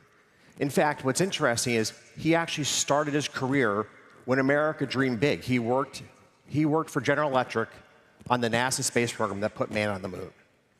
And I'm really grateful to have grown up in a family where there was such an emphasis on education and, frankly, such a belief in what you can do in this country, because he was part of the team that really did change history when Neil Armstrong took the first step on the moon.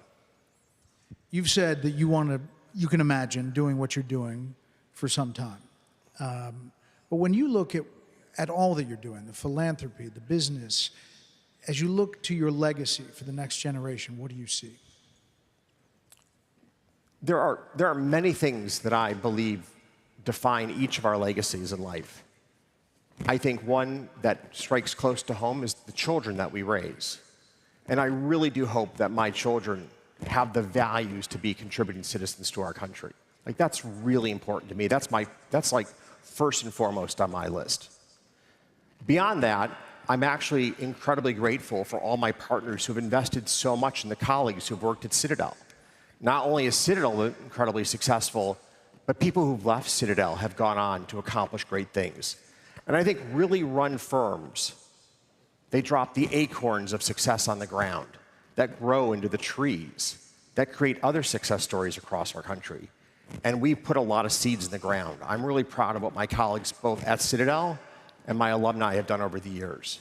And then I do believe we played a pivotal role in transforming markets.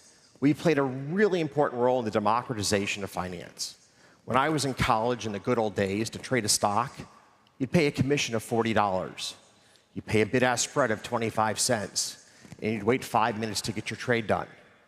Today in America, as a retail investor, trade for no commission, pay a spread of about a penny, and your trade is done in about 1/10 of a cent. Why do I care about this? Because roughly half of all American households own equity in America. They own stocks. They're partaking in the American dream as co-owners of our country. And we want to expand that ethos of all of us being invested in America. It helps all of us to save for our retirement, to create more jobs and more prosperity, and to understand and appreciate the importance of good laws and good policy. You know, we said you just got off the plane from Hong Kong and you were speaking over there. As you're in Asia and you think about the economy and how it feels, what do you come away with? So when I travel the world, in every country there is a profound respect for the entrepreneurialism of our country. In fact, that's been a really incredible source of talent for the United States. Around the world, people dream of coming here to start businesses and to build their dreams. You see it in the Fortune 500. Roughly 50% of all the Fortune 500 companies are run by immigrants or the children of immigrants. The majority of American AI startups were started by immigrants. There you go.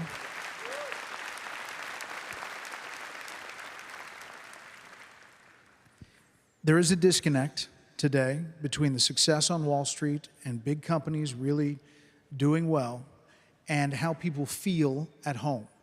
And it's, you know, whether you use the word affordability, whether you talk about inflation, whether you talk, however it is, there is this dichotomy between the two.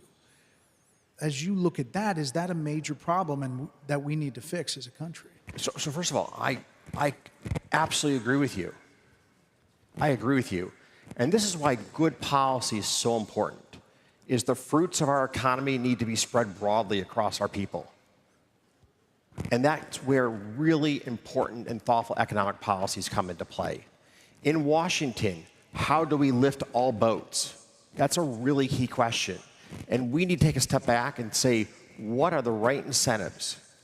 the right changes that we need to make in society so that everyone partakes in the prosperity and wealth of our country. So to that point, what are the key drivers in this economy, the U.S. economy, over the next 12 months? Key drivers over the next 12 months? Because it's pretty volatile now. Look, one of the biggest changes that we're grappling with as a country is the change in immigration policy. We've gone from a country that was creating roughly 250,000 jobs a month to about 30 to 40,000 jobs a month as we've radically shrunk the labor force. And that has profound implications, in particular for startups. Startups really need access to talented people for their founders to grow and thrive. And we've changed the dynamics of the labor pool. What really concerns me are those who've chosen not to come to our country, who bring the skills, the talents, and the ambition that help to create the American success stories. If I look at Citadel, my most senior partner was born in Ecuador. My other most senior partner was born in Australia, and one was born in Taiwan, if you sort of understand the picture. I am so grateful for all the incredibly talented people who've come to our country to call this country home. And I really do hope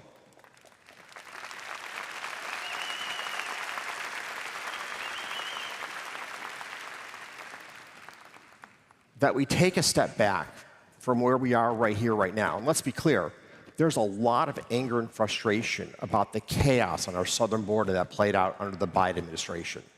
The unfettered immigration of millions of people, we didn't know their backgrounds, we didn't know why they were coming here. President Trump did something really great for our country in securing our border. But we need to make it clear, if you're coming to America to live the American dream and to help build this country, there's a path to citizenship. Every student from abroad who graduates from an American college should have a green card stapled to their diploma.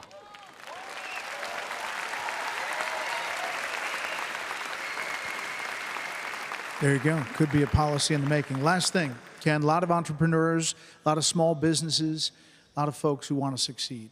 If you had one piece of advice as you're leaving this group, what is it?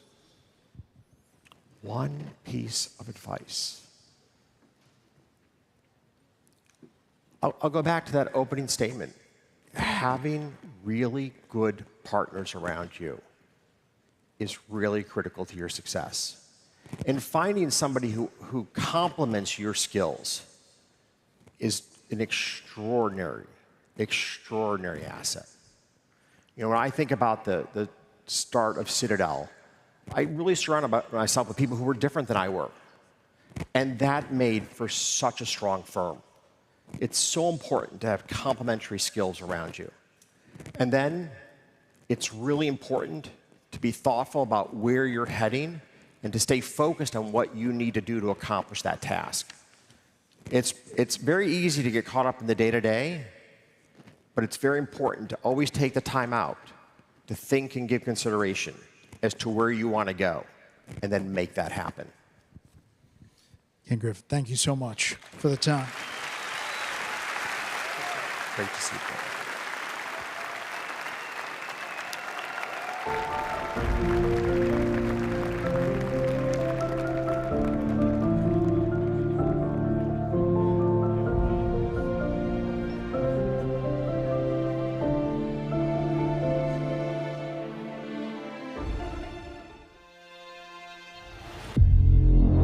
PIF is one of the world's largest and fastest growing sovereign wealth funds. The United States is PIF's most important market outside of Saudi Arabia. Since 2017, PIF has directed $170 billion into the U.S. economy, fueling growth, creating opportunities, jobs, and contributing $33 billion to U.S. GDP. Together with our U.S. partners, U.S. businesses, and top global asset managers, we're advancing innovation across mobility, aviation, renewables, sport, technology, finance, and more. Strengthening markets and creating long-term value across both nations. PIF's deep U.S. commitment spans across sectors, from 23.8 billion U.S. equities and our New York office to Live Golf, CONCACAF, FIFA Club World Cup, Surge, Stake, and PFL, and Sanibels as one of Silicon Valley's largest backers in next-generation technology companies. From shared investments to shared ambition, anchored by major stakes in Lucid Motors, Savvy's $8.5 billion acquisitions of Scopely and Niantic, and Google Cloud AI centers, our partnership is building opportunities that reach far beyond today. Looking to 2030, PIF's U.S. partnership grows even stronger, creating over 500,000 American jobs and building long-term prosperity across both nations. From vision to value, PIF is invested in better.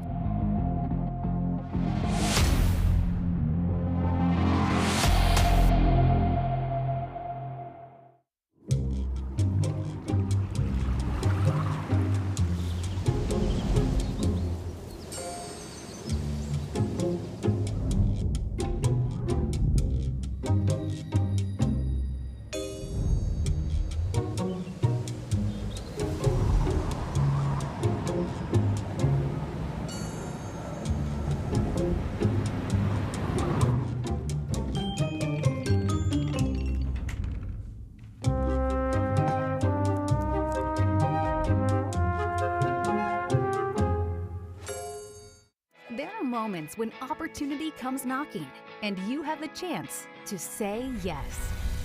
When things that previously seemed impossible are now within reach. As a dedicated financial partner, we help you accomplish your largest business goals and realize your most cherished personal dreams, bringing your possibilities a little closer. City National Bank. Say yes to possibility. At the Adam Smith Center for Economic Freedom, you don't just learn, you achieve. Through our interdisciplinary Bachelor of Science in Business and Government Leadership, you'll gain perspective, innovate, and connect with real-world leaders. It starts with me. It starts with me. It starts with me. It starts with you. Leadership starts here.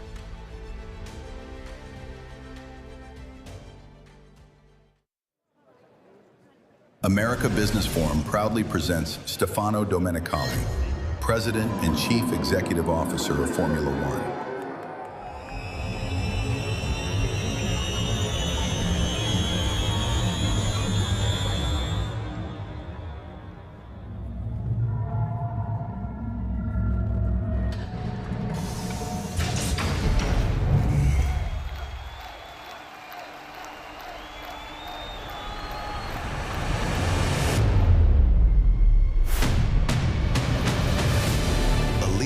Drive has fueled the fastest sport on earth for decades. As a former team principal at Ferrari and CEO of Lamborghini, now president and CEO of Formula One, he turns speed into strategy and passion into performance. A visionary of motion, a leader of acceleration, America Business Forum presents Stefano Domenicali.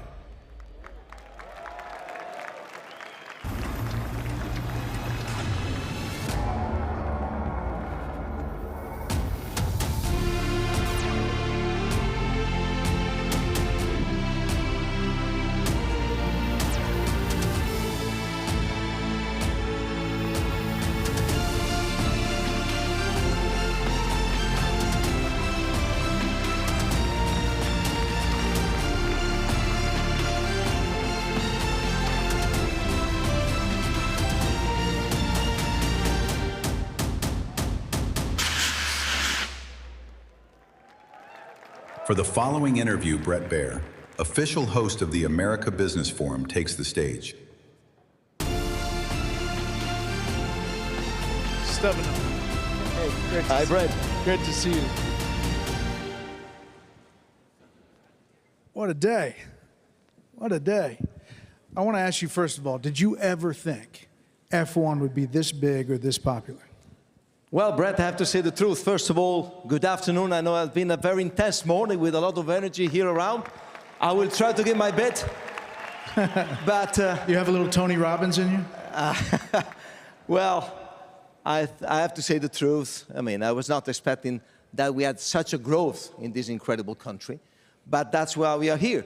We just to try to grab every single occasion to make this business bigger than ever. And we know that in this lovely, incredible country, we have potential to keep growing. You know, looking back at your early life, when did you first realize that racing would be your calling? Well, I was born in a city where, you know, quite famous in Italy for racing track. And when I was at high school, I was always going to the track to help the organizer to be part of that. And, you know, it starts since the beginning. When you live the sport in the way that I lived since I was a kid, you will hope that one day you can. But, you know, if I look back, I would never thought that was possible for me. You know, I was doing school. At the end of university, I sent my CV to a lot of companies. One of them was Ferrari, as you can imagine. I was living very close to the place where this incredible brand is and is still there. And when they hired me in 1991, I started a journey that, you know, I was not thinking it was possible for an Italian, for me, coming from a normal family, able to do, you know, step by step what I did in my career. So, well, incredible from one side, but fascinating on the other side too. Before becoming CEO of Formula One, you had really many lives along the way. Team manager, sporting director, team principal, Ferrari executive at Audi, CEO of Lamborghini. That's a lot. Which one of those chapters do you think shaped you most as a leader? Well, I think that no matter is your career, I think that at least my approach to that is always listening, focusing on trying to improve every day, try to give you target on what can happen in your life. And of course, you cannot choose your boss, or you can if you can, but just to try to be surrounded by people gives you right motivation. I was lucky enough to be able to grow transversely in a great company, so I was able to capture different experiences. For me, the most important thing is try to see as a leader and try to replicate the fact that you want to do something unique for the people who are working for you. You need to be a role model. You need to make sure that you don't behave the way that you want that the others behaving with you. And try to be resilient on the fact that if you believe in something, you need to take any single opportunity that you may have. You may have failure. You may have defeat. In the world of sport, is happening quite often. But never give up. Stay focused. So motorsports is kind of unique in that it's a mix of passion and pressure. So what kind of values did you lift up to kind of keep you measured in the highs and lows? Because there's a lot of them in your sport. Well, highs and lows is part of our life. And the more you grow, the more that you have to know that the pressure is part of your sphere, is emotional, is rational, is something that you are not built for that. Of course, you cannot believe that you can have certain responsibility.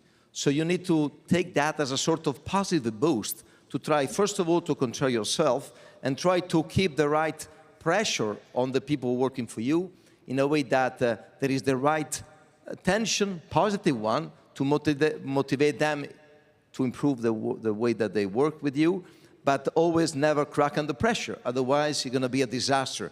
And the more you are on the high side, the more the air is less. So you need to make sure you breathe every single moment in the right way. Yeah. So as you look at your journey, what was the moment that made you feel, this is what I need to be doing, this is what I'm meant to do? You know what? I think life is full of moments. Every single moment has to put in the perspective of what's your life and what you're living. And I think that, for example, today, the opportunity that Mayor Francis gave it to me and to us is unique. And I need to breathe because, you know, thinking that I represent an incredible sport and a human being representing, you know, people behind me that has a trust in me, a great world behind that is another moment where, you know, I go back home. Tonight I have to go to Brazil for the race thinking, you know, mission accomplished today, looking forward to the next one tomorrow. You've led some of the most competitive people in the world. I mean, a lot of very competitive people. So what have they taught you about how they handle pressure, how they handle failure, or even maybe what they taught you about ego? Well, ego is an approach in our world that is quite common.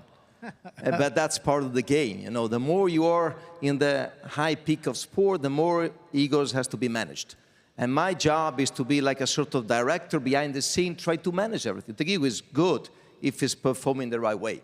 We need to have, jewel. We need to have people that are the face of a sport. We need to create, or we need to have certain drama that is getting the right attention. But what you learn in a high-performance world is that the difference is here. It's the way that you approach the things. It's not on the basic things that when you are there, you need to give them for granted. It's really how to perform, how you're able, first of all, to give to yourself targets every day. I mean, I'm very basic on that. I try to be, as a reference, how many decisions I take every day. How many decisions I've taken today. Because I'm in a position where I cannot sleep. I cannot sit in a sort of comfort zone.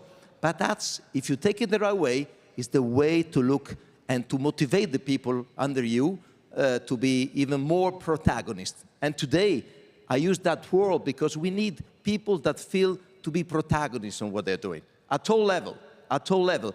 We are such an incredible business now that everyone counts, everyone making the difference. So that's what I'm trying to make sure that everyone understands this. This is a matter of being unique in everything that you're doing. I always loved looking at the cars, but I was never really into the races until my two sons got into the Netflix show, Drive to Survive. And then we went to the F1 movie and with Brad Pitt. Fell in love with it. They were already in it. Formula One, you've seen massive growth over the past few years. You've turned this into like a global phenomenon, cultural. From that Netflix to Las Vegas to engineering and emotion. And I think we have a video to watch here. For decades, Formula One was a world of insight. So as the sands of time run down to the end of this magnificent Formula One season. Behind the visor of an helmet are really very special persons with their weakness, with their strength. We are living an incredible moment. There is a lot of attention all around the world, younger generation, diversity, females and girls following races. It's just incredible. He didn't just lead a sport, he reinvented what it means to feel alive. When I'm in the car, I will never give up. And that just fires you up. Fires you up. I mean, how do you lead a transformation like that? That touches not only the fans of Formula One, but really the next generation. You're building fans in the next generation. Yeah, I think that is crucial. I mean, today, to be relevant and current for what you're proposing is crucial. We are now in a moment where, being a global sport, worldwide sport, we have the privilege from one side to be cutting all the different community, from the, I would say with all respect, the pure fans to the high businessman that wants to be in the place to be that is Formula One today.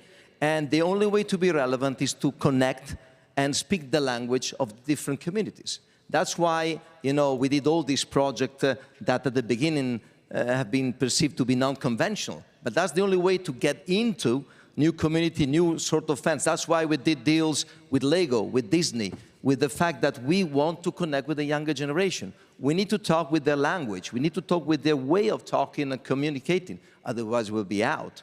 We were a world, a sport were very strong on linear TV. And if you didn't move from there to the fact that every country has a different way to connecting on talking about us, wouldn't be so successful. So listening, watching, being humble and trying to be progressive in all the way that you can do it at all level. Of course, we keep the sport at the center. We are racing sport.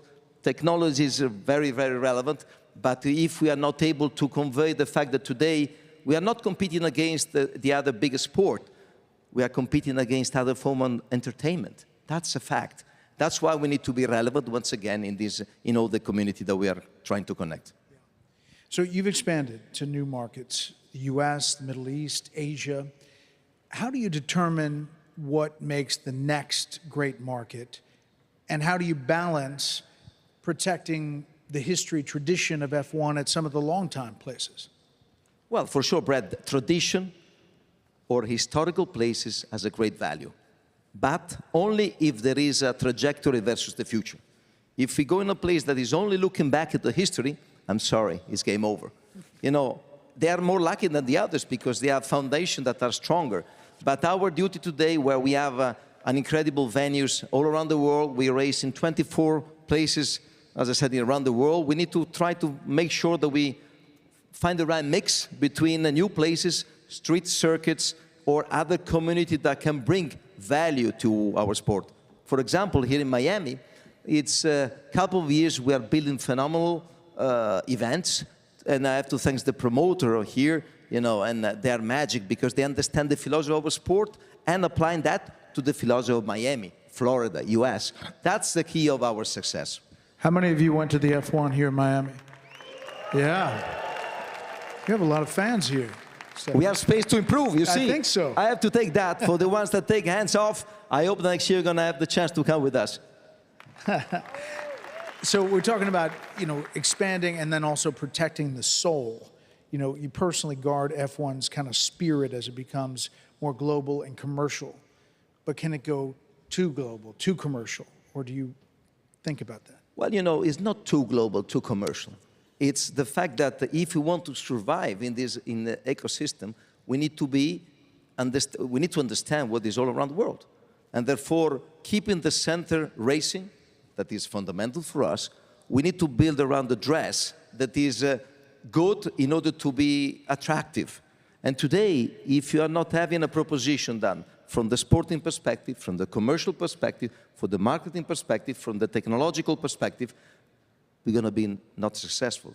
And the world is running so fast that if you're not able to stay on top of the wave, we're going to fade down. That's why it's so crucial that we are a small organization in a way. We need to be listening to our promoters around the world, to our broadcasters around the world, to our fans around the world. So that's why we are shifting our way of living the sport from a B2B perspective to a B2C. We want to get in touch with our customer, with our fans.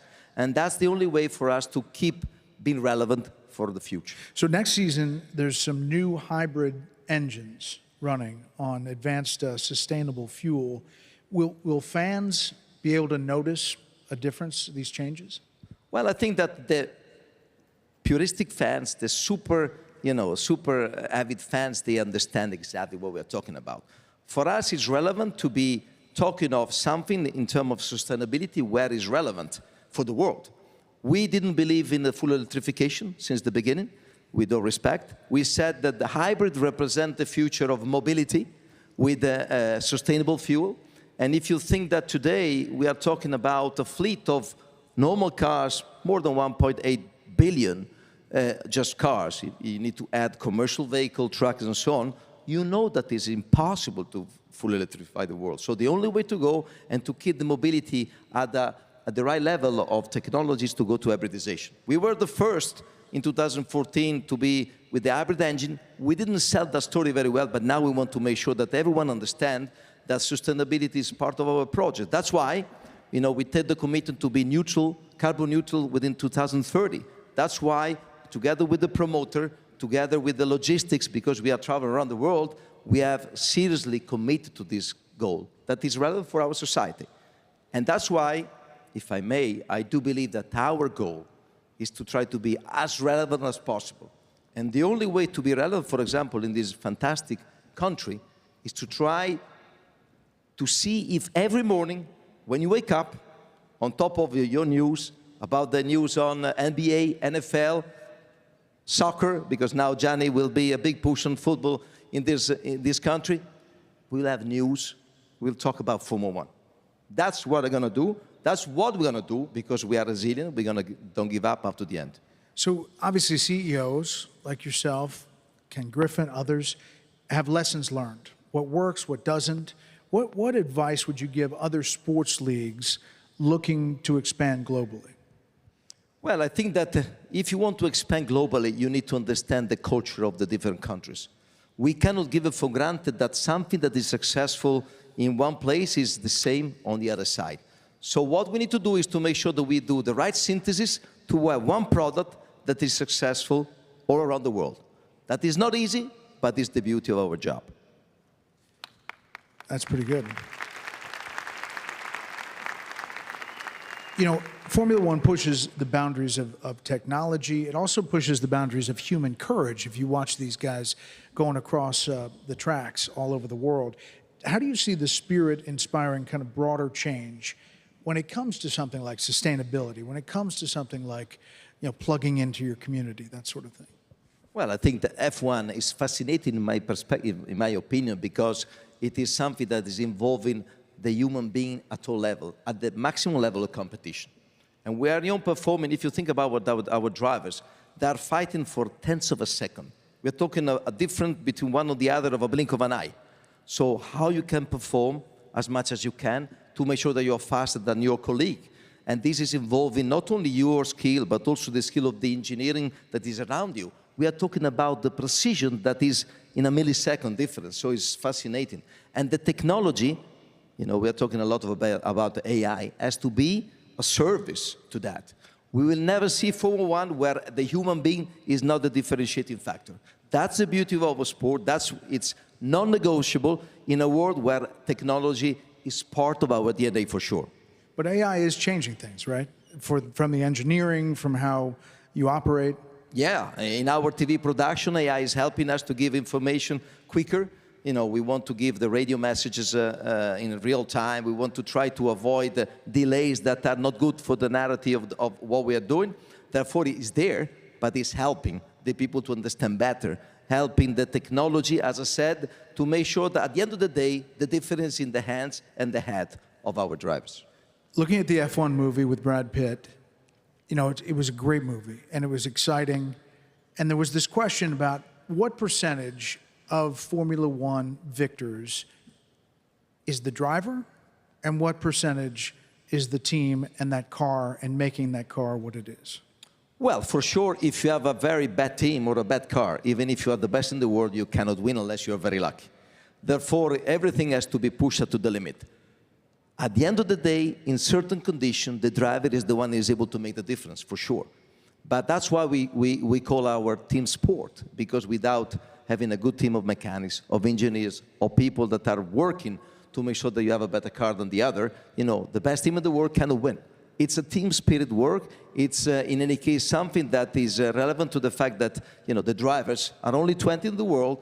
They are, in a way, doing an incredible job where the pressure is very high, when they have to make, in a blink of an eye, decision that a normal human being will not be able to take. And what is fascinating, and what I lived in these 30 years of my experience in Formula One, they are able to slow down every single frame at the highest speed ever in order to, every single frame that is passing through their mind, maximize the performance. This is something incredible, if you think. So decades from now, as you deal with future fans, let's say, looking back at this era, what do you want them to feel about the journey of Formula One? What do you want your legacy in shaping this to be? Well, I don't want to say it's ours. It's a part of all the stakeholders, the teams, our team, because it's such an incredible privilege to be leading this sport. But it's a teamwork. I think that for me, the relevant things to say is that we are shaping the sport that is adapting on the evolution of the world, keeping, the DNA racing at the center, but not sleeping in the old good days, but always looking every day ahead. What are you most looking forward to, most excited about this new season? Well, first of all, we have still 4 races to go with a lot of action. The first 3 drivers are very, very close, so there will be a lot of incredible fight on the track. In Brazil, next Sunday, the weather shouldn't be so good, so it will be another element of uncertainty. And so, first of all, we're going to have another end of the season that will be hopefully fantastic from the sporting perspective. And next year, with the new regulation, there will be a reset. We have new teams coming in. We have US bringing up, Cadillac, Ford coming in, Audi, Honda. So I go back to what I said before.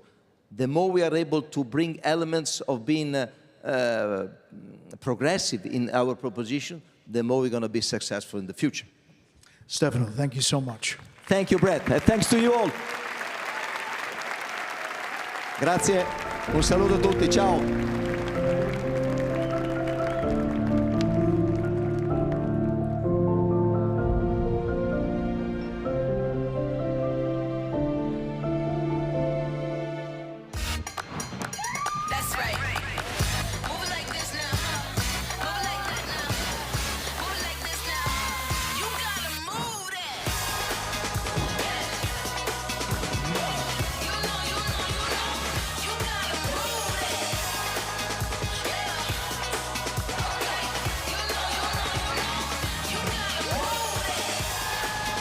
Big time, best time, all the time. Come seek the Royal Caribbean. At the Adam Smith Center for Economic Freedom, you don't just learn, you achieve. Through our interdisciplinary Bachelor of Science in Business and Government Leadership, you'll gain perspective, innovate, and connect with real-world leaders. It starts with me. It starts with me. It starts with me. It starts with you. Leadership starts here.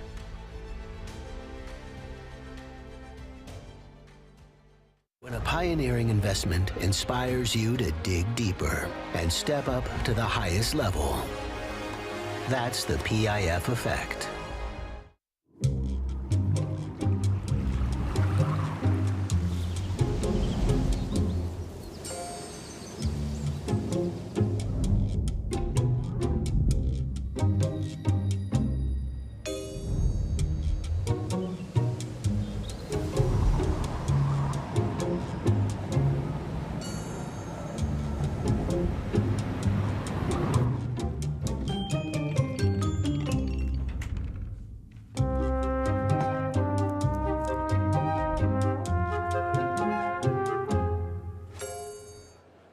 America Business Forum proudly presents Gianni Infantino, President of FIFA.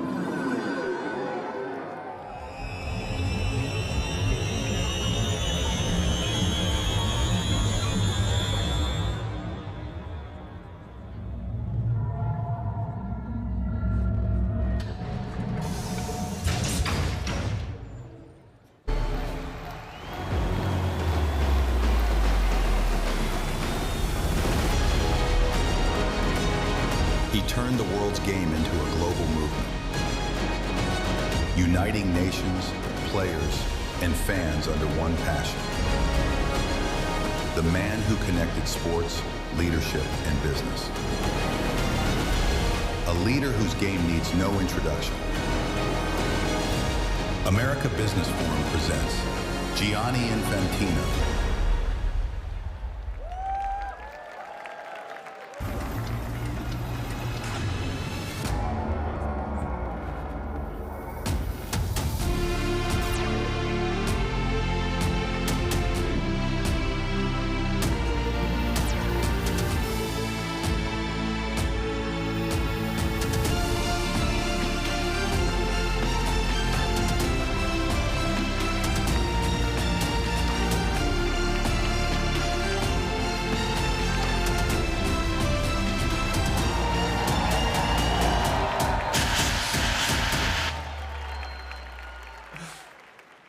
For the following interview, Carlos Diaz Rosillo, founding director of the Adam Smith Center for Economic Freedom at Florida International University, takes the stage of America Business Forum.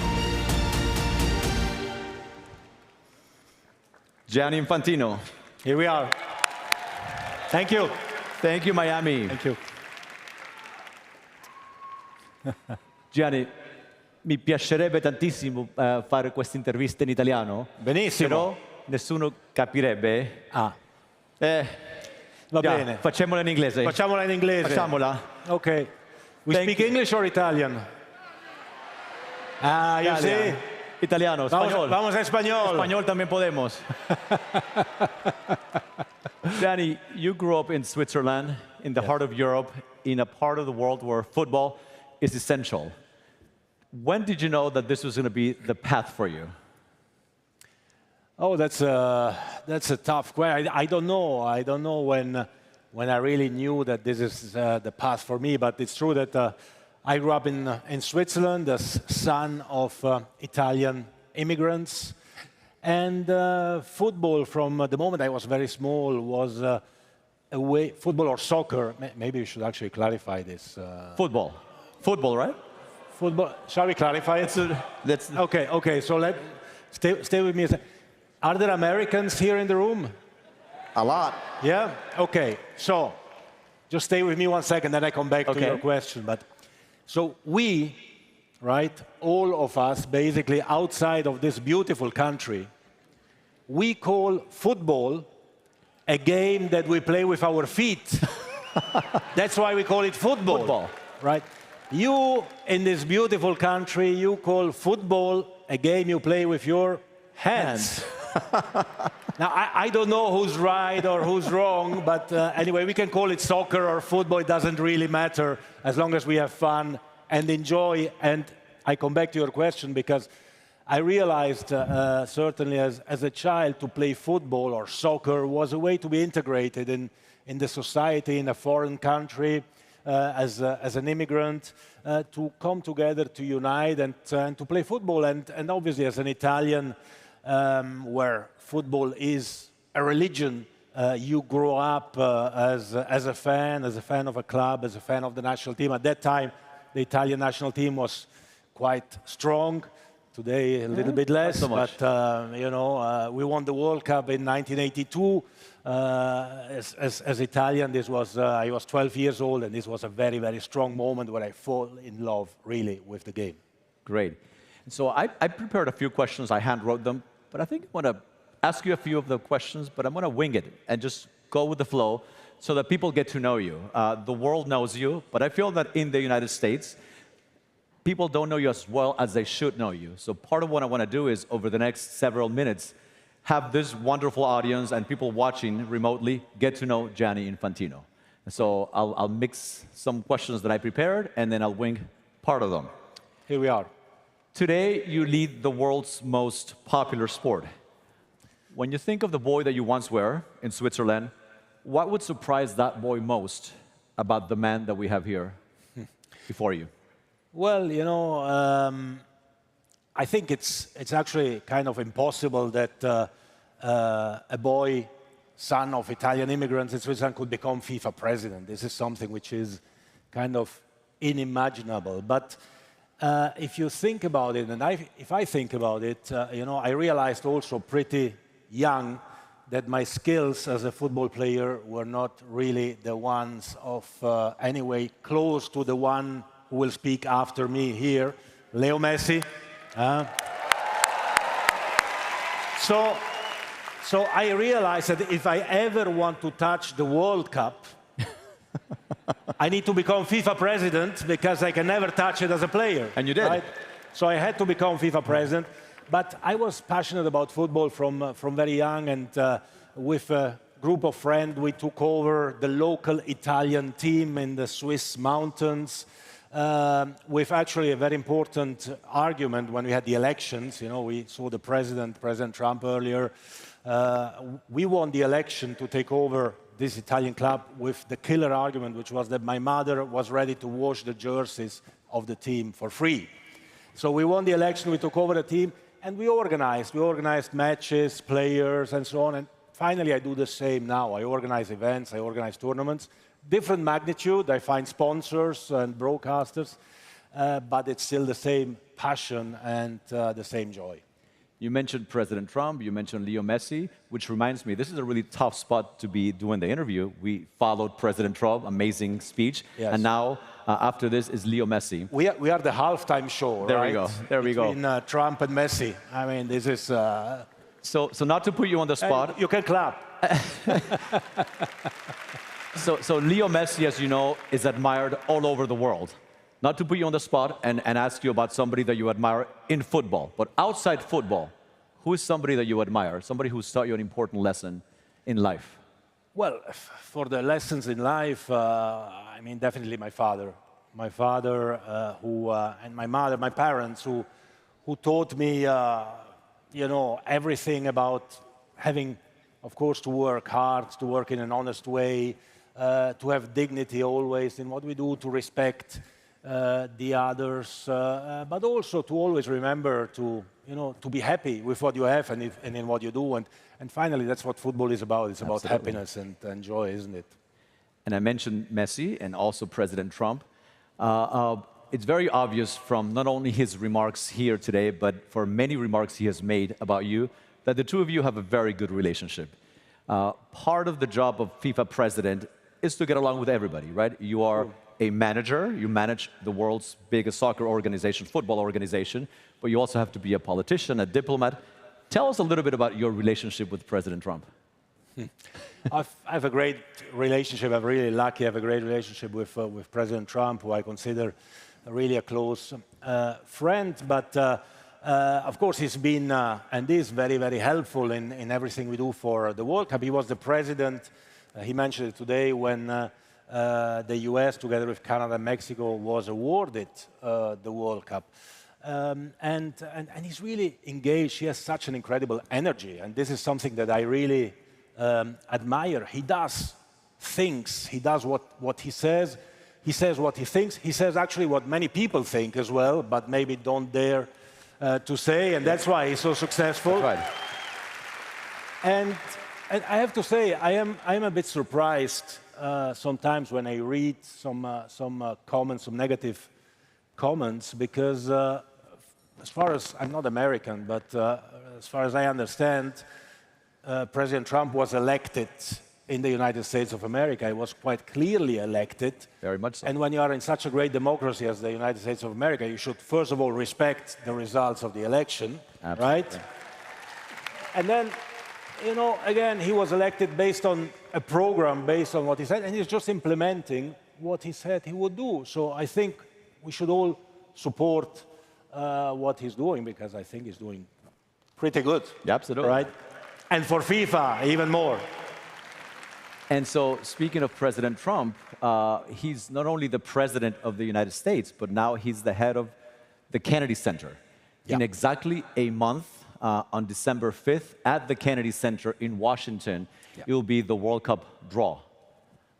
And it's been announced today that on that occasion, you're going to award the FIFA Peace Prize. Football unites the world. Yes. Two questions about that. The first one is, tell us a little bit more about this new Peace Prize. Well, you know, we thought that our motto in FIFA is that football or soccer unites the world. It brings people together from the entire planet. I mean, the world stands still when the World Cup is played. We have had the last World Cup in Qatar, where we had 3.5 million spectators in the stadium, 5 billion viewers on TV. This will be even bigger here, because we will have 7 million spectators in the stadiums, and we'll have 6 billion people watching it on TV.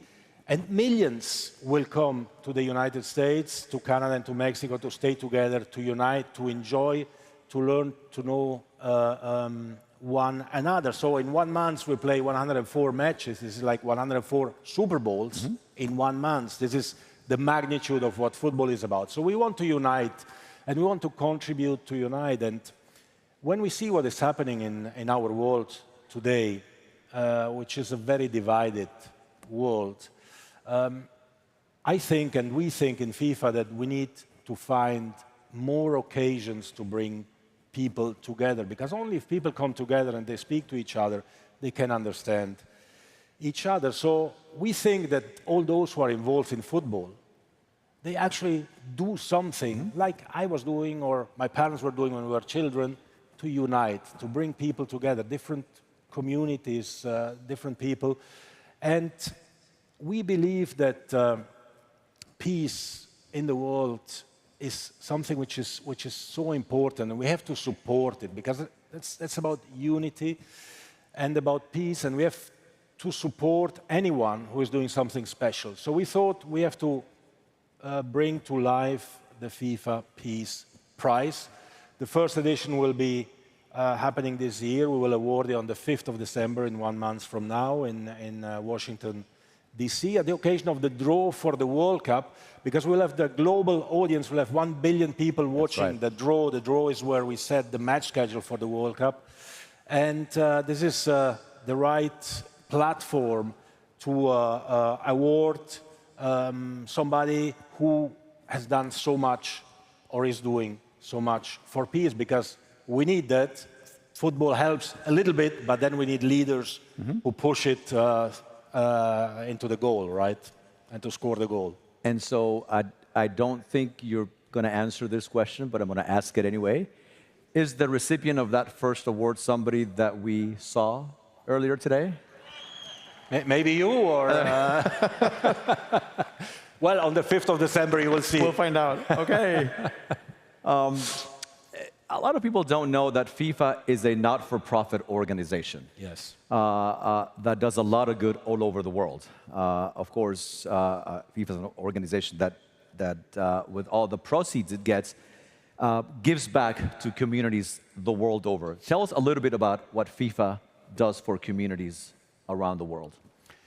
Well, I think that's an important, really an important point. I mean, people don't know that FIFA is a non-for-profit organization. That all the revenues that we generate from a World Cup are reinvested in the game. As we speak now, we are organizing a women's under-17 World Cup in Morocco and the boys under-17 World Cup in Qatar with teams from all over the world. And all our revenues go into organizing these events, but go as well in development programs all over the world. FIFA has 211 countries which are part of FIFA, more than the United Nations. And our objective, our aim is, on one side, to make football truly global, but on the other side also to give every talent in every corner of the world the opportunity and the chance to dream. And if you can give to a child, if you can give him a ball like this, right? Look, already, look the smile, look the smile. Huh? Immediately, you have a ball, you smile. Can I keep it? Children, this is more than a ball, right? This is a magic object which transforms children or people in happy people or happy children. Because as soon as you have it, you smile, and if you can give to a child an opportunity, a chance, a hope, to become the next Messi, but also just to become a better man or woman, then I think we've done something great. And all our revenues go back into the game in 211 countries in the world in order to make sure that children, girls and boys, can do something. And we invest in women's football in Sudan or in North Korea or in Saudi Arabia, everywhere in the world. In Qatar, in men's, in boys, and this is exactly what makes football so special. It's not only a beautiful ball, but I'm looking, it's an official ball, and it's signed by you. So signed by me. Very special ball. Maybe if I can propose something. Yes. You should kick it into the audience at the end of the interview. And wait, and the one who gets it gives it to me. No? He will get 2 tickets for the World Cup match, for a World Cup match here in Miami. No, okay. Wow. But you have to kick it far, huh? Kick it far. Or close. It's up to you. Wow. I don't take responsibility. Okay, we'll do it.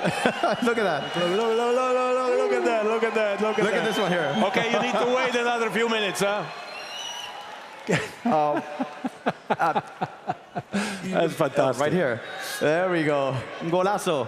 You mentioned Golazo. Qatar, and I believe I want to ask you about Qatar. I believe we have a video that we're going to show, and then I'll ask you a question about the subject of the video. So Let's we look can at watch the video. Today I feel Qatari. Qatar 2022, the most questioned World Cup in history, a tournament surrounded by doubt, debate,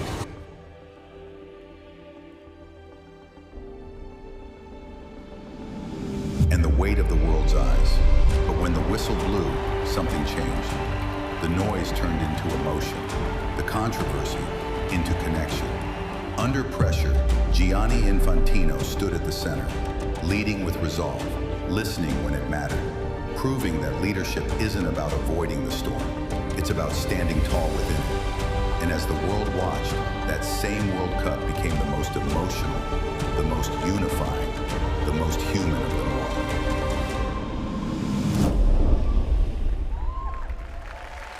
Amazing. So, as the video mentioned, and as many of us know, it was a fairly controversial World Cup, yet it was, as the video also mentioned, the most emotional and the most watched World Cup ever. Yeah. What did that experience of presiding over FIFA when it held the World Cup in Qatar teach you about leadership under fire? Well, that's something you learn very quickly in FIFA, especially if you become FIFA president. the way I became FIFA president, which I entered FIFA in a period where FIFA was really a toxic organization. People were arrested, people went to jail, were suspended. We had no sponsors, no broadcasters, nobody wanted to go anywhere close to FIFA. And I had to organize actually 2 World Cups. The first one was in Russia, and the second one was in Qatar. And you mentioned the World Cup in Qatar, where the pressure was, of course, very, very high. But, you know, as you said, leadership is about standing firm, about standing by your beliefs, about defending what you believe in. And I really honestly believe in the fact that you need to engage with everyone. So I couldn't understand this criticism on Qatar. And from people who maybe were never in Qatar or didn't realize that the World Cup was actually a catalyst for incredible positive social change. So when we had a famous press conference 2 days before kickoff of the World Cup and in front of the world press, I said what I thought, which is that between staying in a nice office in Switzerland or going in a country, any country in the world, and engaging with the people, with the leaders, and trying to change maybe things or to convince them or to listen to them, well, I would always choose the second one and go and engage with people, because only this can bring results. And then you need to deliver, as Stefano Domenicali, who is a great, great friend and a great manager, was saying earlier. At the end, you need to deliver what you say, and that's how you will be judged for, right? And speaking of delivering, as the president of FIFA, you not only have to manage the global operations of a very complex, truly international organization, but you're a very popular president that stays connected with fans. How do you stay connected with your fans? How do you stay connected with everybody?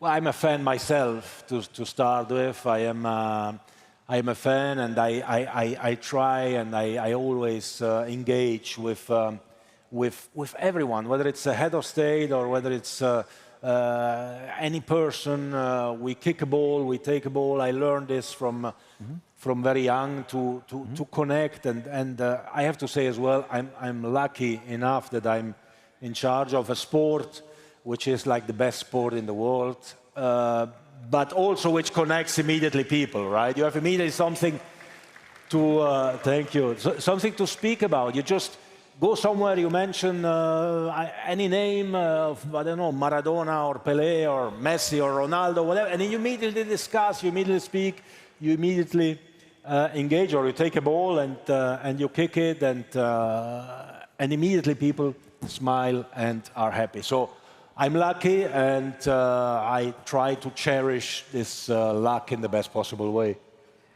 When you talked about the FIFA Peace Prize, you talked about not only world peace, but also unity. Is there a specific match or moment in a match where you felt that unity that FIFA brought particularly powerfully? You know, there are, I don't know, there would be so many moments, and I always want to believe that the next one will be a special one. Like you mentioned, the World Cup in Qatar was a very strong moment. That final, you can ask Leo Messi later on. I mean, that final was something out of this world. I mean, we were lucky enough to witness this incredible final that Argentina won. I mean, it was so special.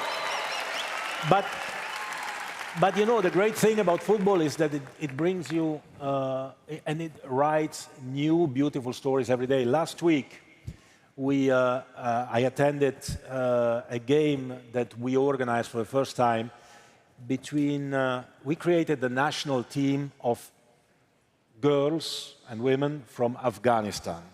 Refugees, they had to leave the country. We helped them a few years ago when they had to leave the country. We helped them to leave the country.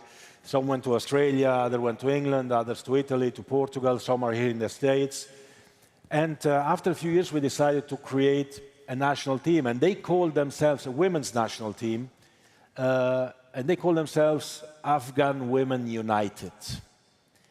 Women from Afghanistan living now all over the world, coming together to play football and to play against other teams and to share a very, very strong emotional moment. But like this, you know, I could mention so many.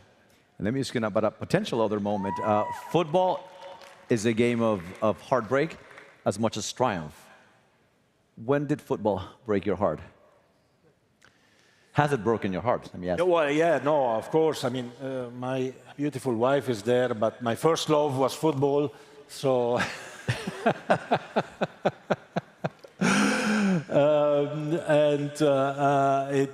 she says it always to me. That's why I can say that. But it's true that football is such a special sport. I mean, when the World Cup is on, it's not just 104 Super Bowls in 1 month. It's like when Brazil plays, if you go to Brazil during a match of Brazil, everything is empty, right? Argentina is the same, Colombia is the same, right? Nobody's on the street, there are no crimes. The crime rate is low as ever during the World Cup because people are just so passionate. People, they cry when they win or they cry when they lose. It doesn't matter. You just cry because you are happy or because you're sad. You just cry in football. And I mean, for me, I remember 1978, the World Cup. I watched it on TV with my father. It was a World Cup in Argentina. 1982, of course, when Italy won a World Cup, and I was 12 years old. That was quite a strong moment. And when you get this virus of the game, and I really call on everyone here to be injected with the virus. There is no vaccine and nothing that you can take against that. But it's a beautiful one. It's a happy one. Yes. Thank you. Football has brought joy to billions of people around the world, but it has also instilled a sense of responsibility on those who play it. Looking ahead, how do you want the game to influence the values and the mindset of the next generation? Of the next generation? Well, you know, football has taught me so many lessons for life. And I think football is teaching to every child, every girl and every boy, so many lessons for their life. We have designed in FIFA, together with UNESCO and with UNICEF, a program that we call Football for Schools, in which we don't teach how to play football, but we use the hook of the ball in classrooms to say to children, okay, today we speak about football, and then we take the ball like this, we put it on the desk, right? And everyone listens. And you put the ball on the desk, and you can start speaking about anything, about violence, about discrimination, about racism, about respect, about nutrition, about any topic you want, just taking the hook or the excuse of football. So football teaches you so many lessons. And that's why we need to bring it all over the world, and we need to continue to develop it.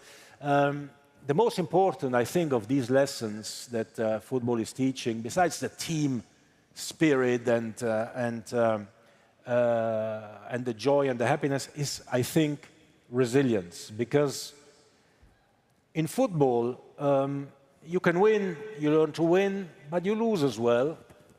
You learn to lose. I certainly lost many more games than I won. But the great thing that football teaches you is that when you win a game, right, you are happy. You go home, even if you play with friends, you go home, you are happy, you smile. You are happy until the next game. When you lose a game, you go home, you are sad, you are angry. But you are angry for an hour, a couple of hours, maybe one day.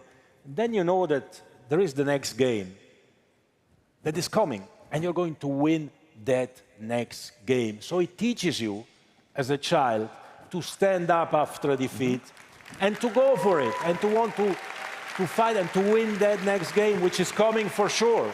So these lessons, we need to cherish them, we need to bring them to the schools, and we need to develop the game and make it even bigger and better all over the world. At the beginning of the conversation, you mentioned that when you were a boy, if you wanted to touch the World Cup, you thought that you had to become FIFA president, and you did. What do you want young people to know about the power of resilience and the power of believing in the idea that you can do anything you want to do if you put your mind to it? Well, I mean, if you believe in something and you follow it with hard work, with passion, with your heart, then nothing is impossible. I mean, if a little boy who was born in a Swiss village in the middle of the Swiss Alps can become FIFA president and sit here in front of this incredible crowd in this beautiful city of Miami, then definitely everything is possible. Absolutely. They won the ball. In just a few months, your presidency at the head of FIFA will turn 10. So you're going to be president for 10 years and counting. How has your tenure, in your opinion, changed FIFA? Well, what do you think? How has it changed FIFA? Thumbs up? Well, no, we worked very hard in the last 9 years to make FIFA truly global, to bring FIFA and football everywhere in the world. As I mentioned, when I was elected FIFA president, it was probably the darkest hour of FIFA. We brought back respect, and I think that's the most important element. We brought back respect to FIFA and for FIFA, and we continue and we will continue to just make people a little bit happier. And if people are a little bit happier, then, you know, the whole world is a little bit better, I think. So a follow-up question. After you step down, how do you want people to remember your leadership style and your leadership at the helm of FIFA? I will think about that when I step down. I will let you know. In many, many years from now. I come back and then I let you know. For now, I enjoy too much what I'm doing. And you're good at it. So, most World Cups take place in one country. We've had some that have taken place in 2 countries. The next one will take place in 3 countries. In Mexico, in Canada, and right here in the United States. Of course, in Miami. Yeah, holding in Miami. What can we expect? And by the way, Francis Suarez, who was mentioned a few times, I don't know if he's around somewhere, but he has been really instrumental with the World Cup here in Miami. Need to say that. So what can we expect about this new edition of the World Cup right here in North America? Well, I really don't know if Americans realize what is going to happen. Mexicans, they get it probably a bit more because they know more about football. Canadians are even more north. So, but what will happen in this country is something incredible. I mean, let me say one more thing first, because after you're going to conclude, I guess, since we are in a business forum here, so there are business people here as well. I need to say one thing about business as well. Otherwise, they think I'm just, you know, kind of having fun as a president. But I need to. The business has to also work. So, the football GDP, global football GDP, is around $300 billion a year. Out of these 300 billion, 70% is generated in Europe, but mainly from outside of Europe. In the US, it's around 10 billion. If the US would be doing, and this is an advice to all business people in this room to invest in FIFA and in football, if the US would be doing one third of what European countries do, we would speak about 110 billion, instead of 10, 110 billion GDP in the US. Wow. So, this to say that there is such a big potential, and I think that those Americans, why I say this, because I think that those Americans who didn't or don't realize what is happening next year, they will realize it, because this country and Canada and Mexico will be, you know, flipped upside down, back up, back down. You will have a horde of barbarians, but happy barbarians, invading the country, with the result that soccer or football will conquer America. This is a country that's never been conquered, for the first time, we will conquer America. I announce it here officially. There we go. And that's a very good point, because it's not just the ticket sales. It's the incredible injection into the economies of every one of the cities that will be hosting games, like Miami, from tourism, from hotels, from restaurants, from ticket sales, from souvenirs.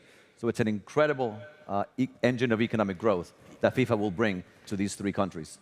Yes, it is an incredible economic impact of, only the World Cup has an economic impact of around 40 billion, 200,000 jobs, which will be created, 5-6 million people coming here to watch the games, but also, you know, to enjoy their holidays in Miami Beach or anywhere else in beautiful Florida. So it moves so much, and not just that, because the entire world will be focused on North America, on Canada, Mexico, and the United States next year. I was mentioning the figure of 6 billion people will be watching the World Cup. I mean, the Super Bowl is watched by 120 million people, 130 million. We have 6 billion people watching the World Cup. This means that the eyes of the world will be focused on Miami and the rest of North America. Absolutely. I have a couple more questions, and the next one is about education. I mean, he has to go. We can say he has to go on asking questions, because I think we need to gain some time for. So Leo Messi is on his way. We are the warm-up act for Leo Messi to come. So get ready for Leo, huh? So in American politics, we'll say we're filibustering. We're trying to extend this. No, this is a pleasure and an honor for me. Let me ask you about education. So I run a center at a university, Florida International University, which now is the 5th biggest university in the country. Fifth biggest. Wow. Let me ask you about the role of education. I believe that, you know, sports and education go hand in hand. Tell us a little bit about, in your view, the role of education and how important it is to not only take care, of course, of your body, to have athletes that are good at what they do. You want your athletes to be the best in the world, but also the role of education. Well, education is future. In FIFA, a few years ago, we created a FIFA Foundation. And when you have a foundation, you receive a lot of requests. And every request is, you know, worth help and helping, right? But you cannot do everything, of course. So we were thinking, you know, what should we focus? You know, there are so many good causes around the world, and we decided that we should focus on education. Because education is future, education is hope, education is opportunity. And if our children are well educated, and part of the education is also, maybe it sounds stupid, but it's also football and participating in World Cup and getting to know each other.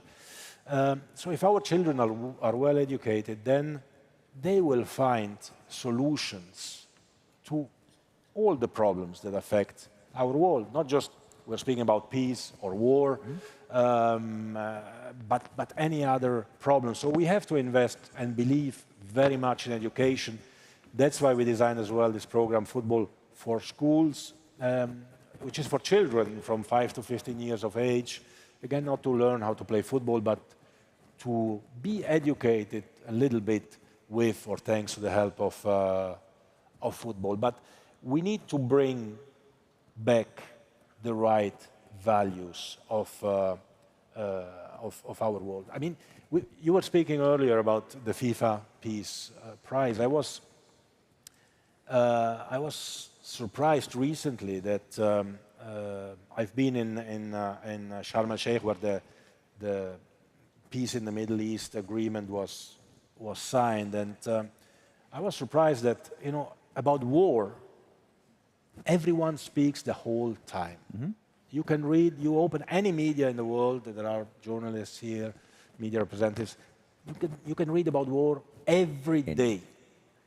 About peace, one day, and that's it. It's not right. That's right. We need to support the peace process, we need to help, we need to push. It's not just for one person or one group of persons or one country to believe in it. Everyone has to play its own role, and we need to come back to these values. And for this, coming back to these values, the education, I think, is crucial. Absolutely. Let me ask you one concluding question. You get to hang out with really interesting people. We mentioned President Trump, Leo Messi, really, really fascinating people. What gets you going? What excites you? What? Exactly. My wife. Good answer. She's right here in the front row.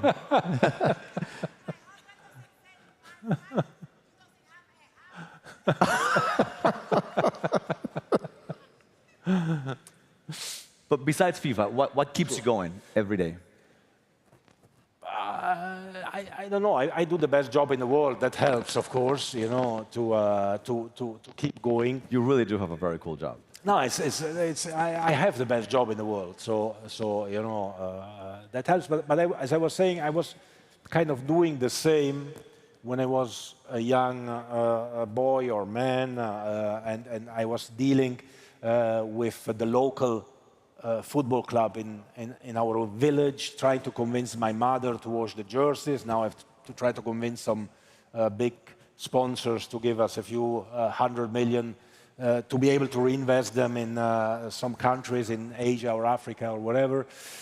So, you know, I travel the world. I've been in 180 countries. Wow. Still a few more to go. And very few. I can say, yeah, no, but, you know, everywhere you go, every smile of every child you can see who kicks a ball like that ball that you have there is giving you the energy to just do more. It's simple as that. That's great. Thank you. So I was hoping that you would make news by letting us know who would be the recipient of the FIFA Peace Prize. I didn't succeed in... 1 month to go. Yeah, I didn't succeed in that. So I want to make news. At the Adam Smith Center for Economic Freedom that I run here at FIU, we have an annual event where we recognize the work of outstanding individuals. We give one to a foreign head of state, to an American statesperson, to an international business leader, an American business leader, an entertainer. Emilio Stefan was here, got it a year ago. Emilio's here. Emilio's here. Where is Emilio? Emilio Stefan. He's here somewhere. Clap hands for Emilio. I mean, he's a true legend. Huh? He got the Entertainment Award a year ago. And so, starting next year, I want to give an award to somebody who has made a difference in the world of sports. And we would be honored if you would be the first recipient of that award. It will be right here in Miami in May. So thank you. Thank you. What an honor. Thank you so much. Thank you so much. Thank you. This has been wonderful. Thank you so much for your time. Thank you so much for your leadership, for your humility, and for allowing us to learn about you. So thank you so much. Grazie mille. Okay. And now the ball, huh? Wow. Are you ready? Okay. Are you ready for the ball? So this is exciting, but I'm afraid that if I kick somebody in the head, I'm going to get sued. Do you have a good insurance? Come on, come on, come on. Come on. All right. Oh, boy. Yeah. Wait. Let's count. 10, 9, 8, 7, 6, 5, 4, 3, 2, 1. Hey! Whoa! That's the tallest guy. Thank you so much. The tallest guy. Thank you, guys. Thank you. It's been a pleasure. Thank you, Gianni. Thank you. Thank you.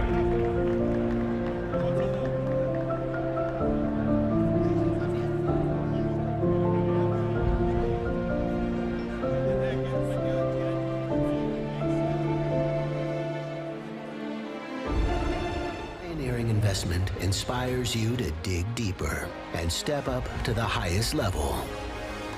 That's the PIF effect. Bienvenidos a Uruguay, un país que sorprende.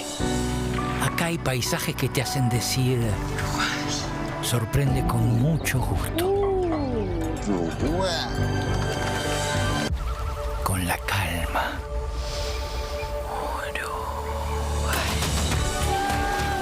Y con el brillo único de su gente. Este verano viví más de lo que imaginás. Uruguay sorprende. PIF is one of the world's largest and fastest-growing sovereign wealth funds. The United States is PIF's most important market outside of Saudi Arabia.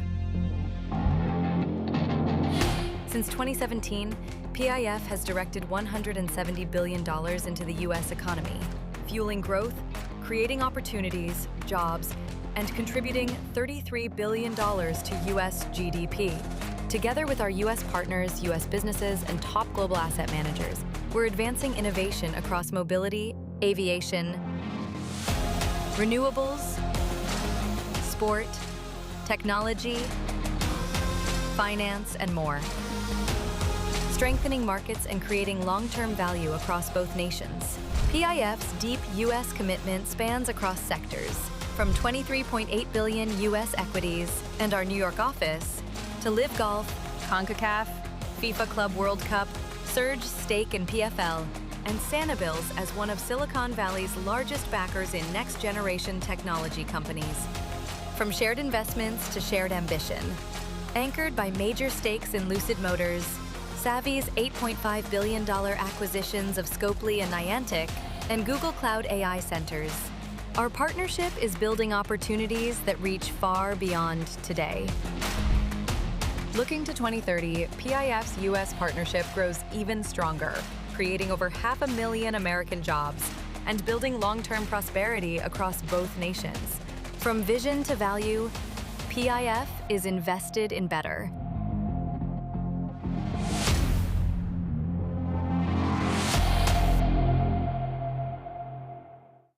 The Adam Smith Center for Economic Freedom at Florida International University.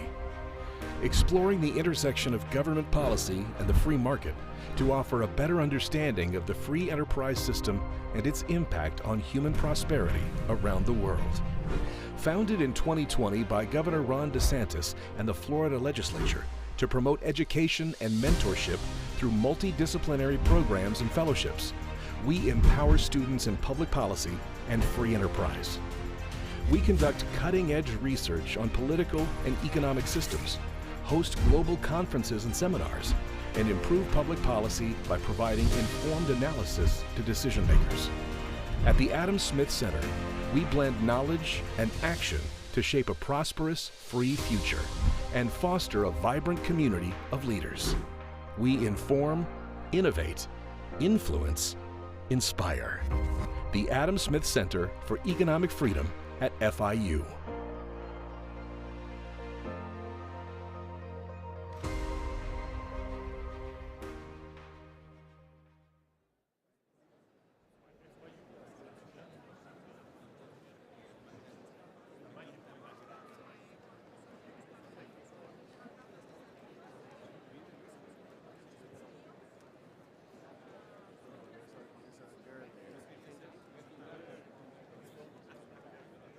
America Business Forum proudly presents Lionel Messi, World Soccer Champion.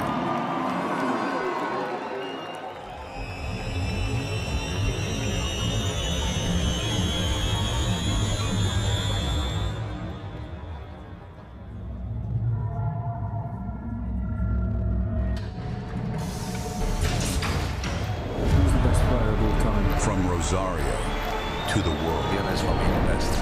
When Messi has the ball, you are dead. He turned talent into legacy and silence into stadiums that roar his name. More than an athlete, a symbol of discipline, vision, and humanity. Today, the greatest of his generation steps onto a new field where sport, business, and culture unite. Messi! America Business Forum presents Lionel Messi.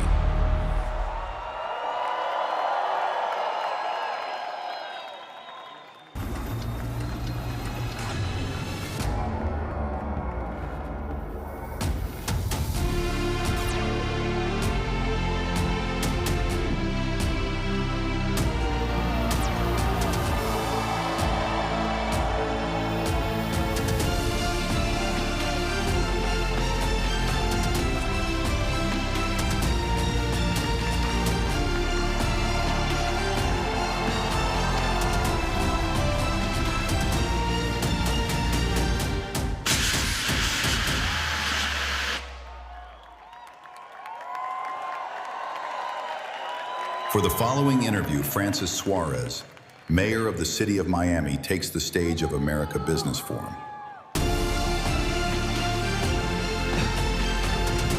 Bárbaro. Bárbaro. Gracias, Leo. Por favor.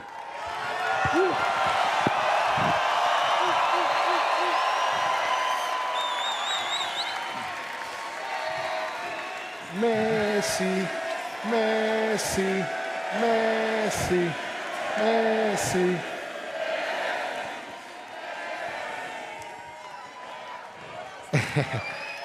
Gracias, gracias Leo.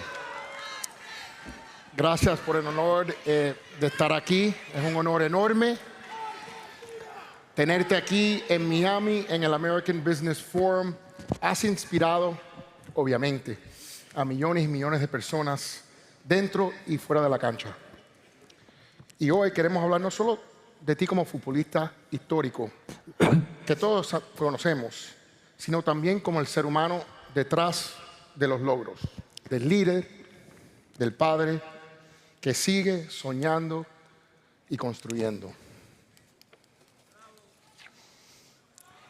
Ahora, oye, déjame decirte, Leo, tuvimos a muchos invitados especiales hoy, pero nadie tuvo esta reacción. Increíble.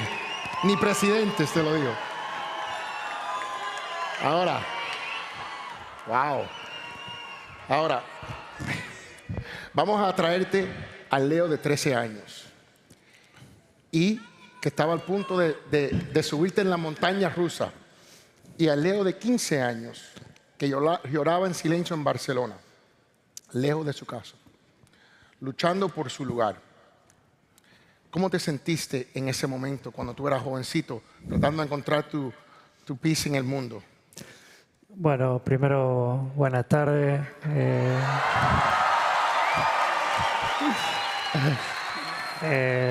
Muchas gracias por el recibimiento, el cariño. Bueno, la verdad tuve dos ocasiones donde tuve que viajar solo a Barcelona, porque primero fui por 15 días, donde estuve conociendo el club, estuve entrenando y tuve 15 días con mi papá. Después volvimos y después regresamos toda la familia. Y la verdad que no fue fácil, más allá de que siempre estuve acompañado de mi familia. Era un cambio muy grande para mí porque era todo nuevo, no solo para mí, sino para mi papá, mi mamá, mis hermanos. Nosotros teníamos la vida en Rosario, con amigos, el colegio. Era como empezar de cero, ¿no? Y la verdad que fue duro porque se extrañaba mucho. Nosotros somos muy apegados a nuestras raíces, nuestra gente, nuestra familia. Y bueno, fue difícil porque en el medio hubo situaciones duras, pero nunca dudé, nunca di un paso atrás. Tenía clarísimo lo que yo quería, iba en búsqueda de mi sueño y bueno, seguimos adelante como familia y yo al mismo tiempo en lo individual continuamos en búsqueda de eso. Por supuesto, llegaste a ser campeón. Y pregunta para ti, los campeones, pregunta sencilla, ¿los campeones se hacen o se nacen? No, bueno, yo siempre dije que Dios me regaló un don, que me eligió a mí, y yo desde muy chiquito fui así, lo tuve, pero después en el camino hice mucho sacrificio, mucho esfuerzo para fortalecer todo ese don que tenía, porque hay mucha gente que tiene muchas condiciones, siempre hablando de fútbol, ¿no? De muchas condiciones, gente muy buena en toda parte del mundo, pero para ser profesional hay que hacer un sacrificio muy grande y yo siempre lo tuve como meta, hice todo lo posible para poder conseguirlo, pero como dije al principio, soy un agradecido a Dios porque Él me dio lo principal.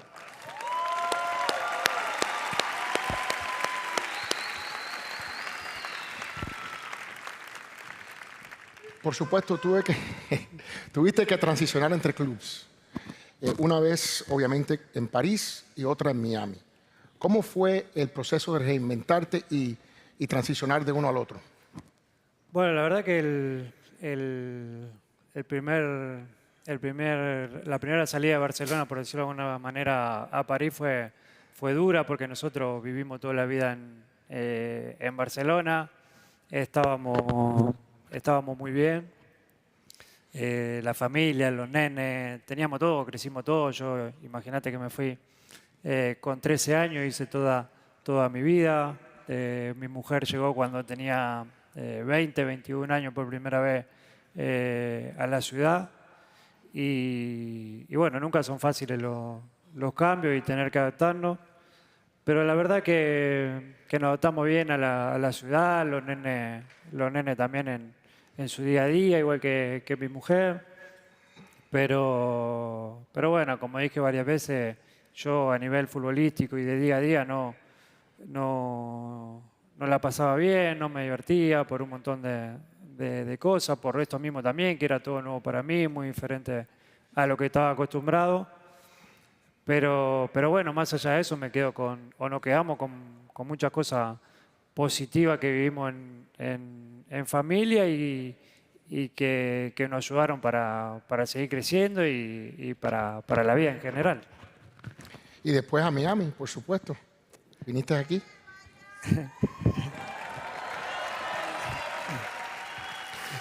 La verdad que ese cambio fue diferente porque fue una decisión en familia, la cual decidimos seguir mi carrera profesional en Miami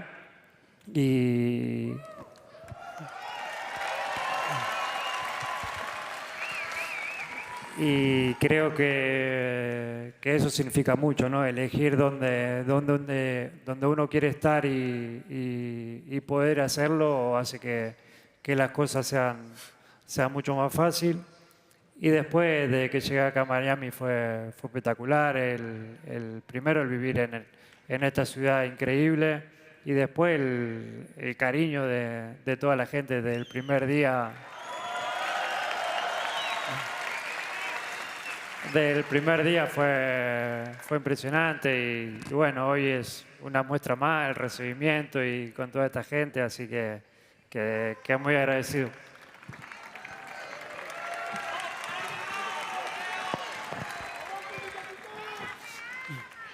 Bueno, hablemos de Argentina, pero antes pasamos a la pantalla.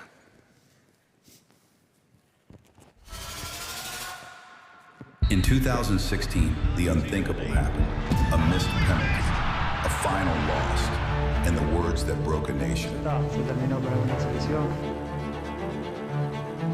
From Rosario to Barcelona, from a boy with a dream to a man who conquered the world. At Barca, he redefined greatness.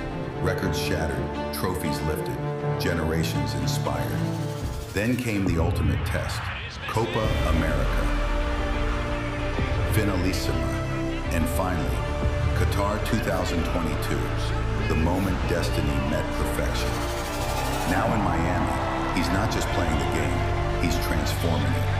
Because Lionel Messi's story isn't just about football. It's about a life built on excellence, purpose, and triumph.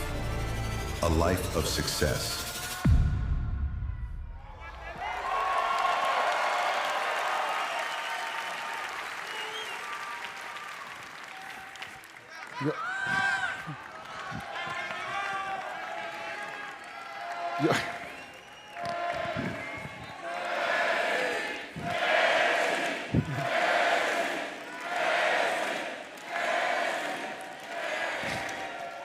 Leo, yo estaba en Doha esa noche.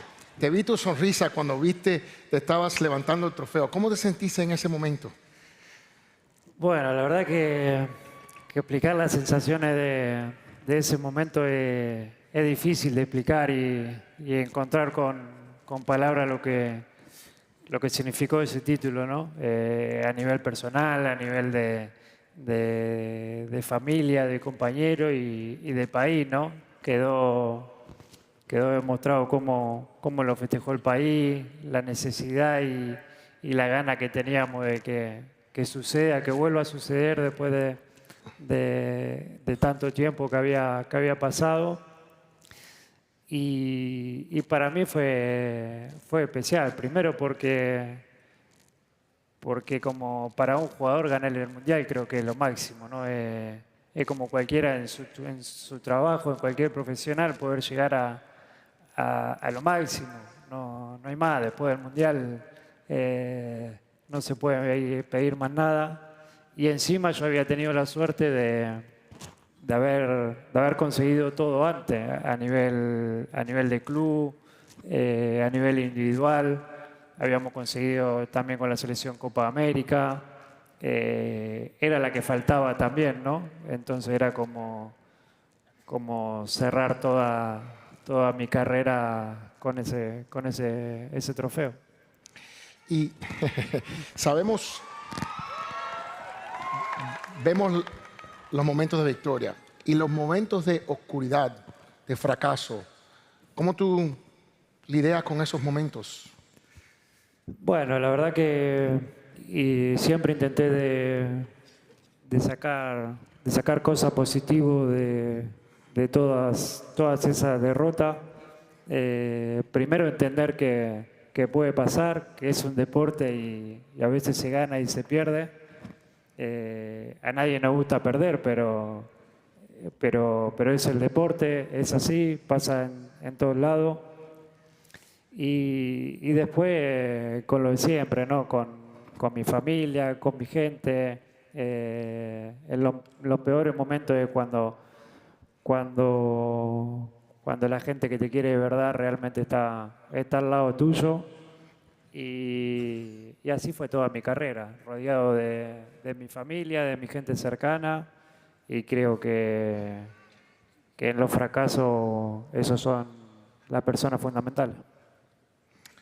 Muchos mortales sueñan con ser campeones del mundo, pero ese lugar en el cielo está reservado para muy pocos. Tú que lo viviste, ¿cómo se siente? Bueno, un poco lo que te decía antes, es difícil de explicar cómo se siente uno. La sensación por ahí, la que me pasó a mí, salvando la distancia obviamente y no comparando porque no tiene nada que ver, pero cuando gané la Copa del Mundo a nivel profesional fue, ya digo, no comparo, pero salvando la distancia tuve la misma sensación. Tuve la misma sensación que cuando nacieron mis hijos, una sensación de que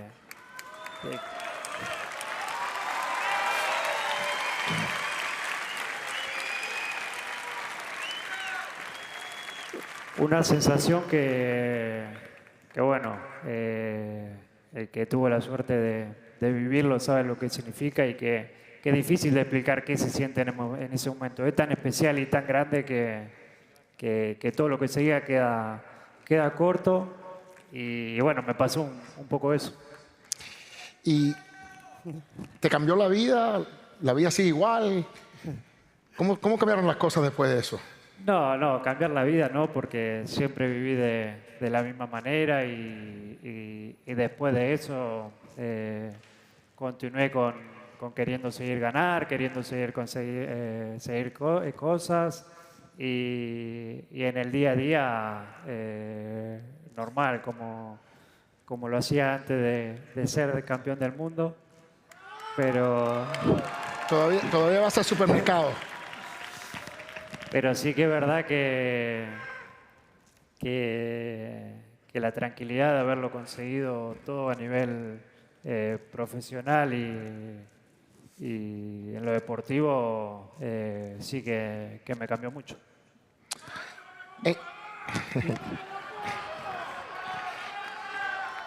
En los últimos tiempos vemos un Leo Messi que va más allá de la cancha. Casi ya como empresario, hay varios proyectos como tu debía Más Plus, by Messi, tus hoteles Min. Entraste hace poco como socio en la cadena de restaurantes del Club de la Milanesa, que por supuesto hay uno aquí mismo en la ciudad de Miami. ¿Qué mundos te interesan más allá del fútbol? Bueno, la verdad que no... tuve una carrera deportiva muy larga, sigo teniendo, y siempre tuve gente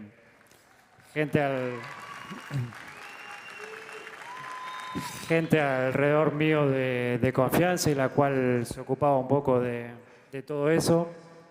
Pero también es verdad que en el último tiempo me llegó a interesarme mucho más por todo lo que se hacía, lo que se puede hacer. También el fútbol tiene una fecha de caducidad, lamentablemente, y en algún Lamentablemente. No, ¿verdad? No. En algún momento... Nunca. En algún momento se termina y me gusta empezar a ver qué se puede llegar a hacer, para dónde puedo llegar a arrancar.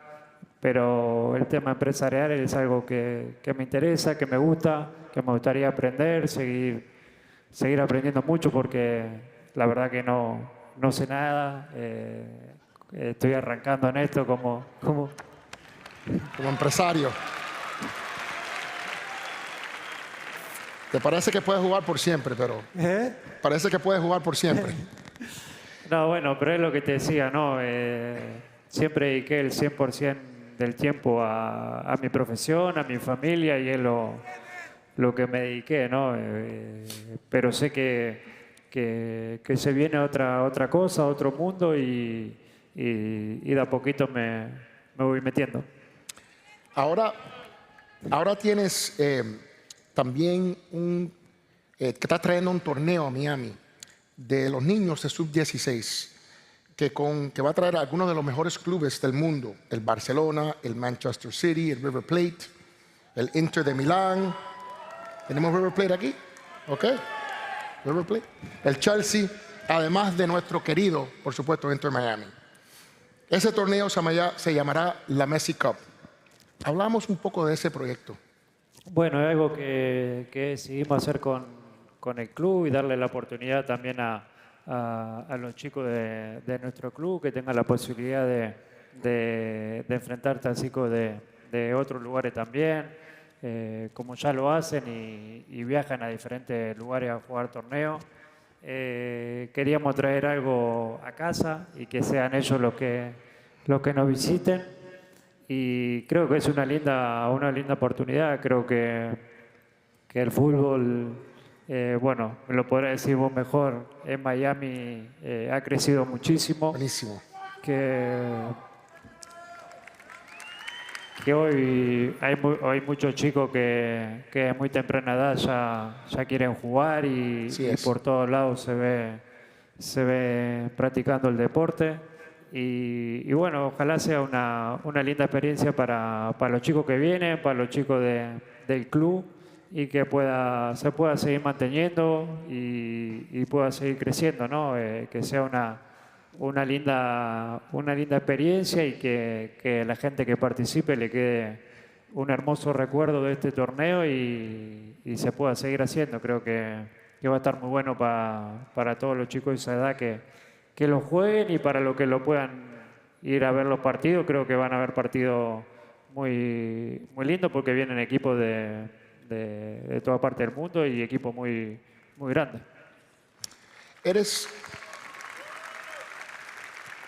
un ejemplo como padre, eres un tremendo esposo, pero tú tienes un compromiso de llevar a tus hijos al entrenamiento de fútbol y luego lo llevas a sus partidos en los fines de semana.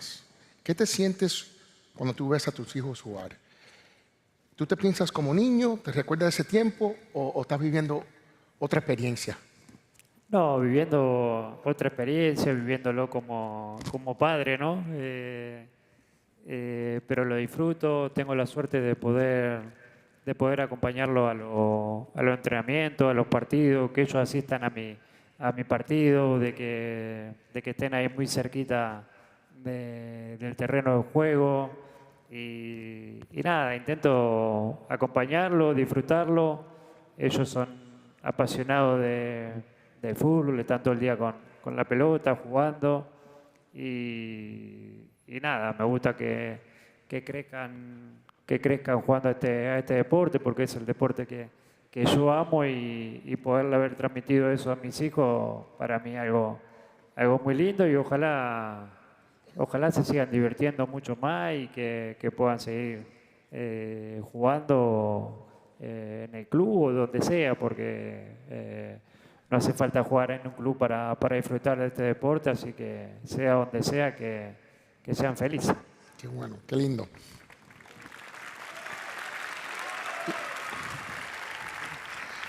Me imagino que ahí es donde encuentras la mejor felicidad, siendo padre. ¿Cómo, perdón? Me imagino que ahí es donde encuentras la mejor felicidad. Sí, obvio. Obvio que el tener tiempo para poder disfrutar de ellos, de mi mujer, de mi familia. La verdad que disfruto muchísimo, como dije recién, lo intento acompañar no solo en el fútbol, sino en todo lo que haga falta. Me perdí muchas cosas por la profesión, porque muchas veces estaba en concentraciones, en partidos, me he perdido cumpleaños o algún tipo de fiesta, y hoy por hoy disfruto mucho más de esos pequeños momentos que por ahí por partido no lo podía hacer, así que hoy tengo la suerte de disfrutar de todo eso, y bueno, lo hago. Y sin lesionarte, ¿otros deportes? ¿Baloncesto, paro? ¿Cuál te gustan? La verdad que me gusta mucho todo en general. Me gustan los deportes, me gusta mirar. Desde que llegué a Miami aprendí mucho más de fútbol americano, sobre todo porque básquet, tenis, pádel, lo seguía, fútbol americano.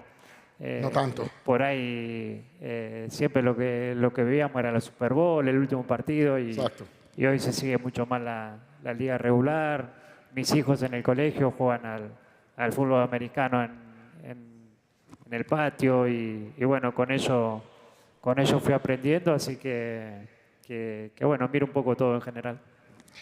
¿Y cómo has vivido el pasado en Miami, en el MLS, ahora que has revolucionado este país, que no se fijaba tanto en el fútbol? ¿Cómo ha sido esa experiencia de venir al MLS y a Miami, cambiando la dinámica aquí en los Estados Unidos? Bueno, la verdad que es una experiencia espectacular, porque no solo el Club Inter de Miami creo que ayudó a que la ciudad dé un cambio en ese aspecto, sino que creo que toda la MLS hizo un cambio general importante. Nosotros tenemos la suerte de jugar con todos los estadios llenos en todos lados, que la gente de la ciudad que vayamos siga a su equipo y que esté en cada partido.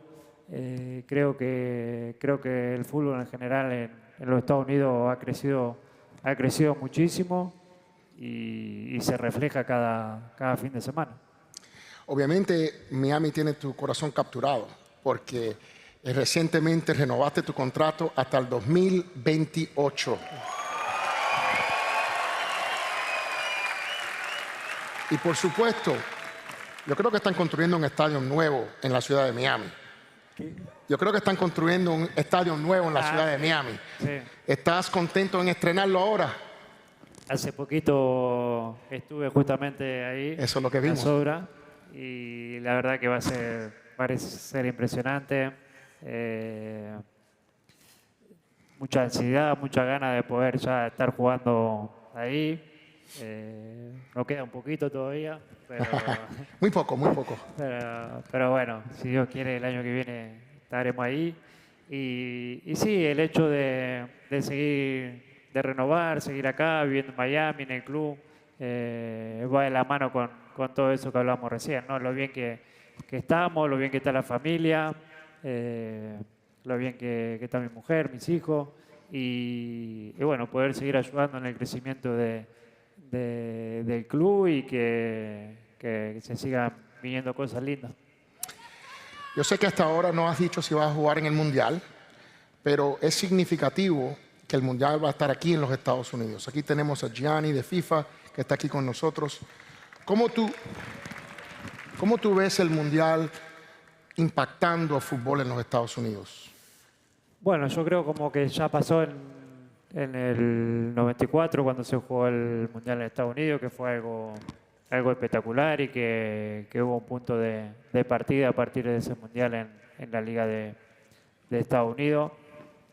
Yo creo que, o lo que espero y me imagino que este Mundial va a ser extraordinario por todo lo que es capaz, lo que puede llegar a ser capaz Estados Unidos a nivel organizativo, a nivel de estadio, de gente que venga a ver a sus selecciones y creo que es un momento importante para todo el fútbol de Estados Unidos en general, el cual ojalá se sepa aprovechar para seguir creciendo, pero tengo la expectativa de que muy alta de que el Mundial va a ser algo extraordinario porque bueno, Estados Unidos está preparado para hacerlo de esa manera. Así es, y Miami está preparado también para hacerlo. Leo, ¿piensas en tu legado o es demasiado pronto? ¿Piensas en tu legado o es demasiado pronto? En tu legado. ¿Piensas en él? No, está bien. Tengo un quilombo con el micrófono. ¿Piensas en el legado o es demasiado pronto? Creo que es demasiado pronto. Sí, no, tampoco es algo que pienso y ni me preocupo o imagino, ¿no?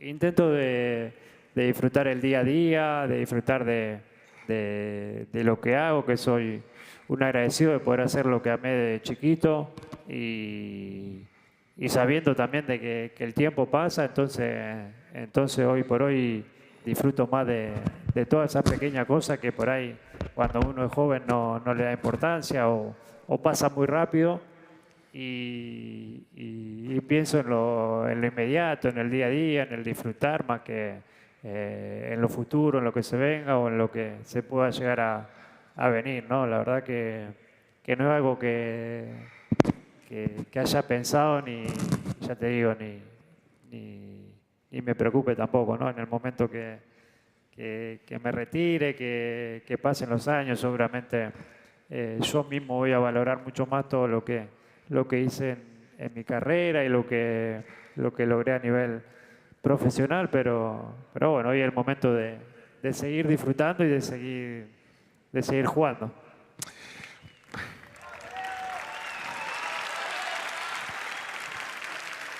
Última pregunta y lo más difícil.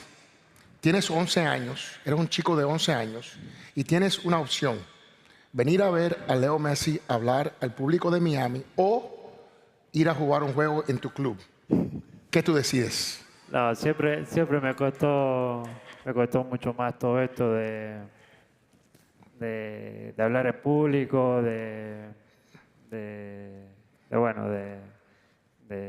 hacer este tipo de eventos, pero lo mío siempre fue jugar y es lo que hice. Lo que hice de chiquito y lo que siempre soñé muy chico, ¿no? Ser profesional, poder dedicarme a esto. Pero bueno, la verdad que hoy estuve muy bien, la pasé bien, no me costó tanto. Gracias. Tienes un buen entrevistador. Muy bien. No, y bueno, como dije al principio, cuando uno se siente cómodo y respaldado de todo este cariño, siempre es más fácil. No, y te lo digo. Te hice la pregunta por una razón. Porque mi hijo, que es futbolista de 11 años, tú lo conociste una vez en un partido, tuvo la opción de venir a verte o jugar. Y escogió jugar. Eligió jugar. Así que. Todo bien. Ahora tenemos una sorpresa para ti, Leo. Tenemos a invitar a la tarima aquí Jorge Mas e Ignacio Gonzalez para darte un regalo especial. Por favor, suben.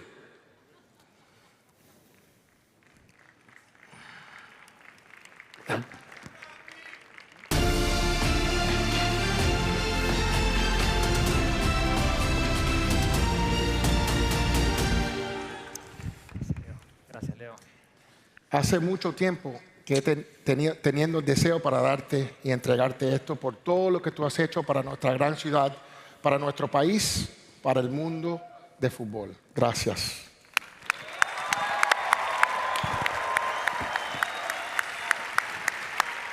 Grande, Leo, grande.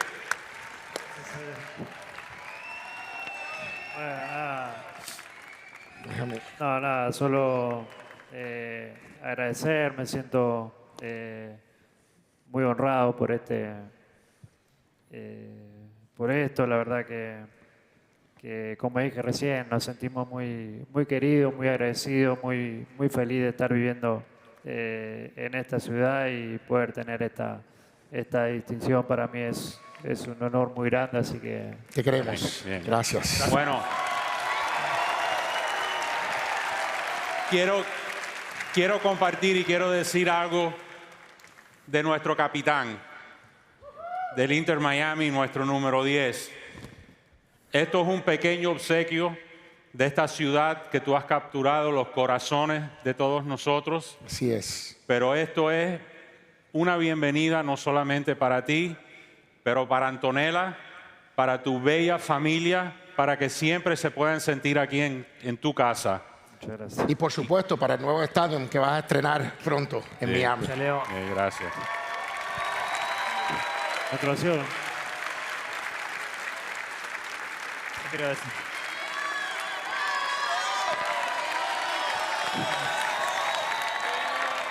Gracias, Leo. Y ahora para... Quiero. Y ahora para cerrar, Leo, yo quiero decirte que... Quiero decirte, Leo, como uruguayo, que a mí me emociona esto. Y un poco este era nuestro mundial. O sea, cuando esto comenzó, teníamos un sueño con Francis. Y el primer sueño era tenerte a vos en este escenario. No te imaginas la alegría que teníamos ese día cuando Jorge, tu papá, nos confirmó que venías. O sea, y somos parte de toda esa gente que vos alegrás sin ni siquiera darte cuenta del impacto que tenés en esa gente. Y sobre todo para mí, sos el símbolo de que si uno lucha y uno no se rinde, los sueños se pueden cumplir. Todos tenemos sueños. O sea, Francis con transformar la ciudad de Miami, Jorge como un visionario del Inter, y nosotros tenemos este sueño de hacer este lugar para unir a la gente, para poder dar un mensaje que no importa si pensamos distintos, acá se trata un poco de eso, de dar alegría, de poder inspirar, y vos sos el máximo ejemplo de eso. Así que gracias por... Gracias. Bien. Gracias, Jorge. Gracias. Y ahora vamos a ver un recap del día de hoy que fue increíble y que cierra contigo, Leo.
Gracias a todos.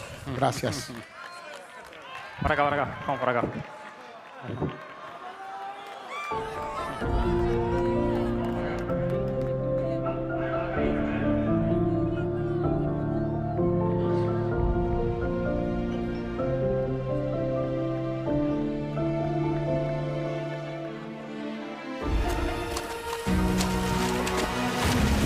investment creates ripples that elevate travel experiences.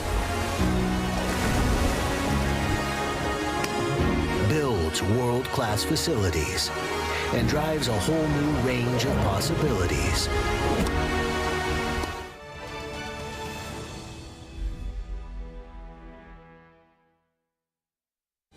At Corient, wealth management begins and ends with you. We believe the more personal the solution, the more powerful the result. We treat your goals as our own. We never lose focus on the life you want to build. And our experienced advisors design custom-built strategies to help you get there. It's time for a wealth management experience as sophisticated as you are. It's time for Corient.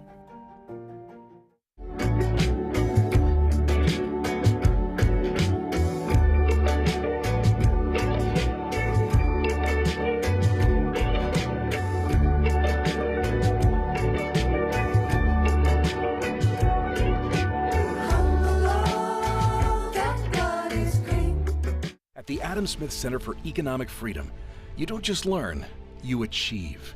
Through our interdisciplinary Bachelor of Science in Business and Government Leadership, you'll gain perspective, innovate, and connect with real-world leaders. It starts with me. It starts with me. It starts with me. It starts with you. Leadership starts here.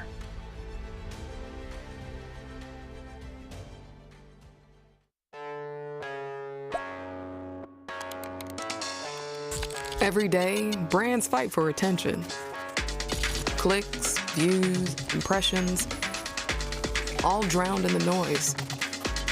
But what if a brand didn't demand to be seen? What if it asked to be felt?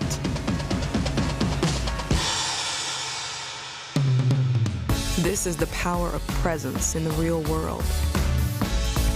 The power of out of home, where brands and creators don't just show up.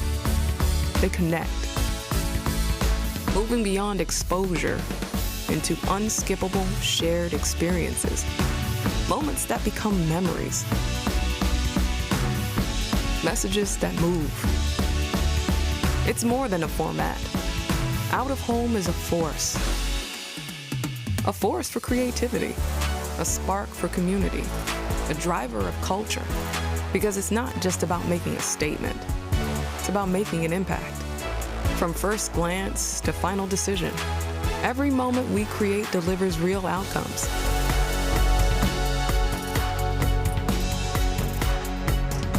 Don't just advertise. Ignite emotion, move minds, build trust out front.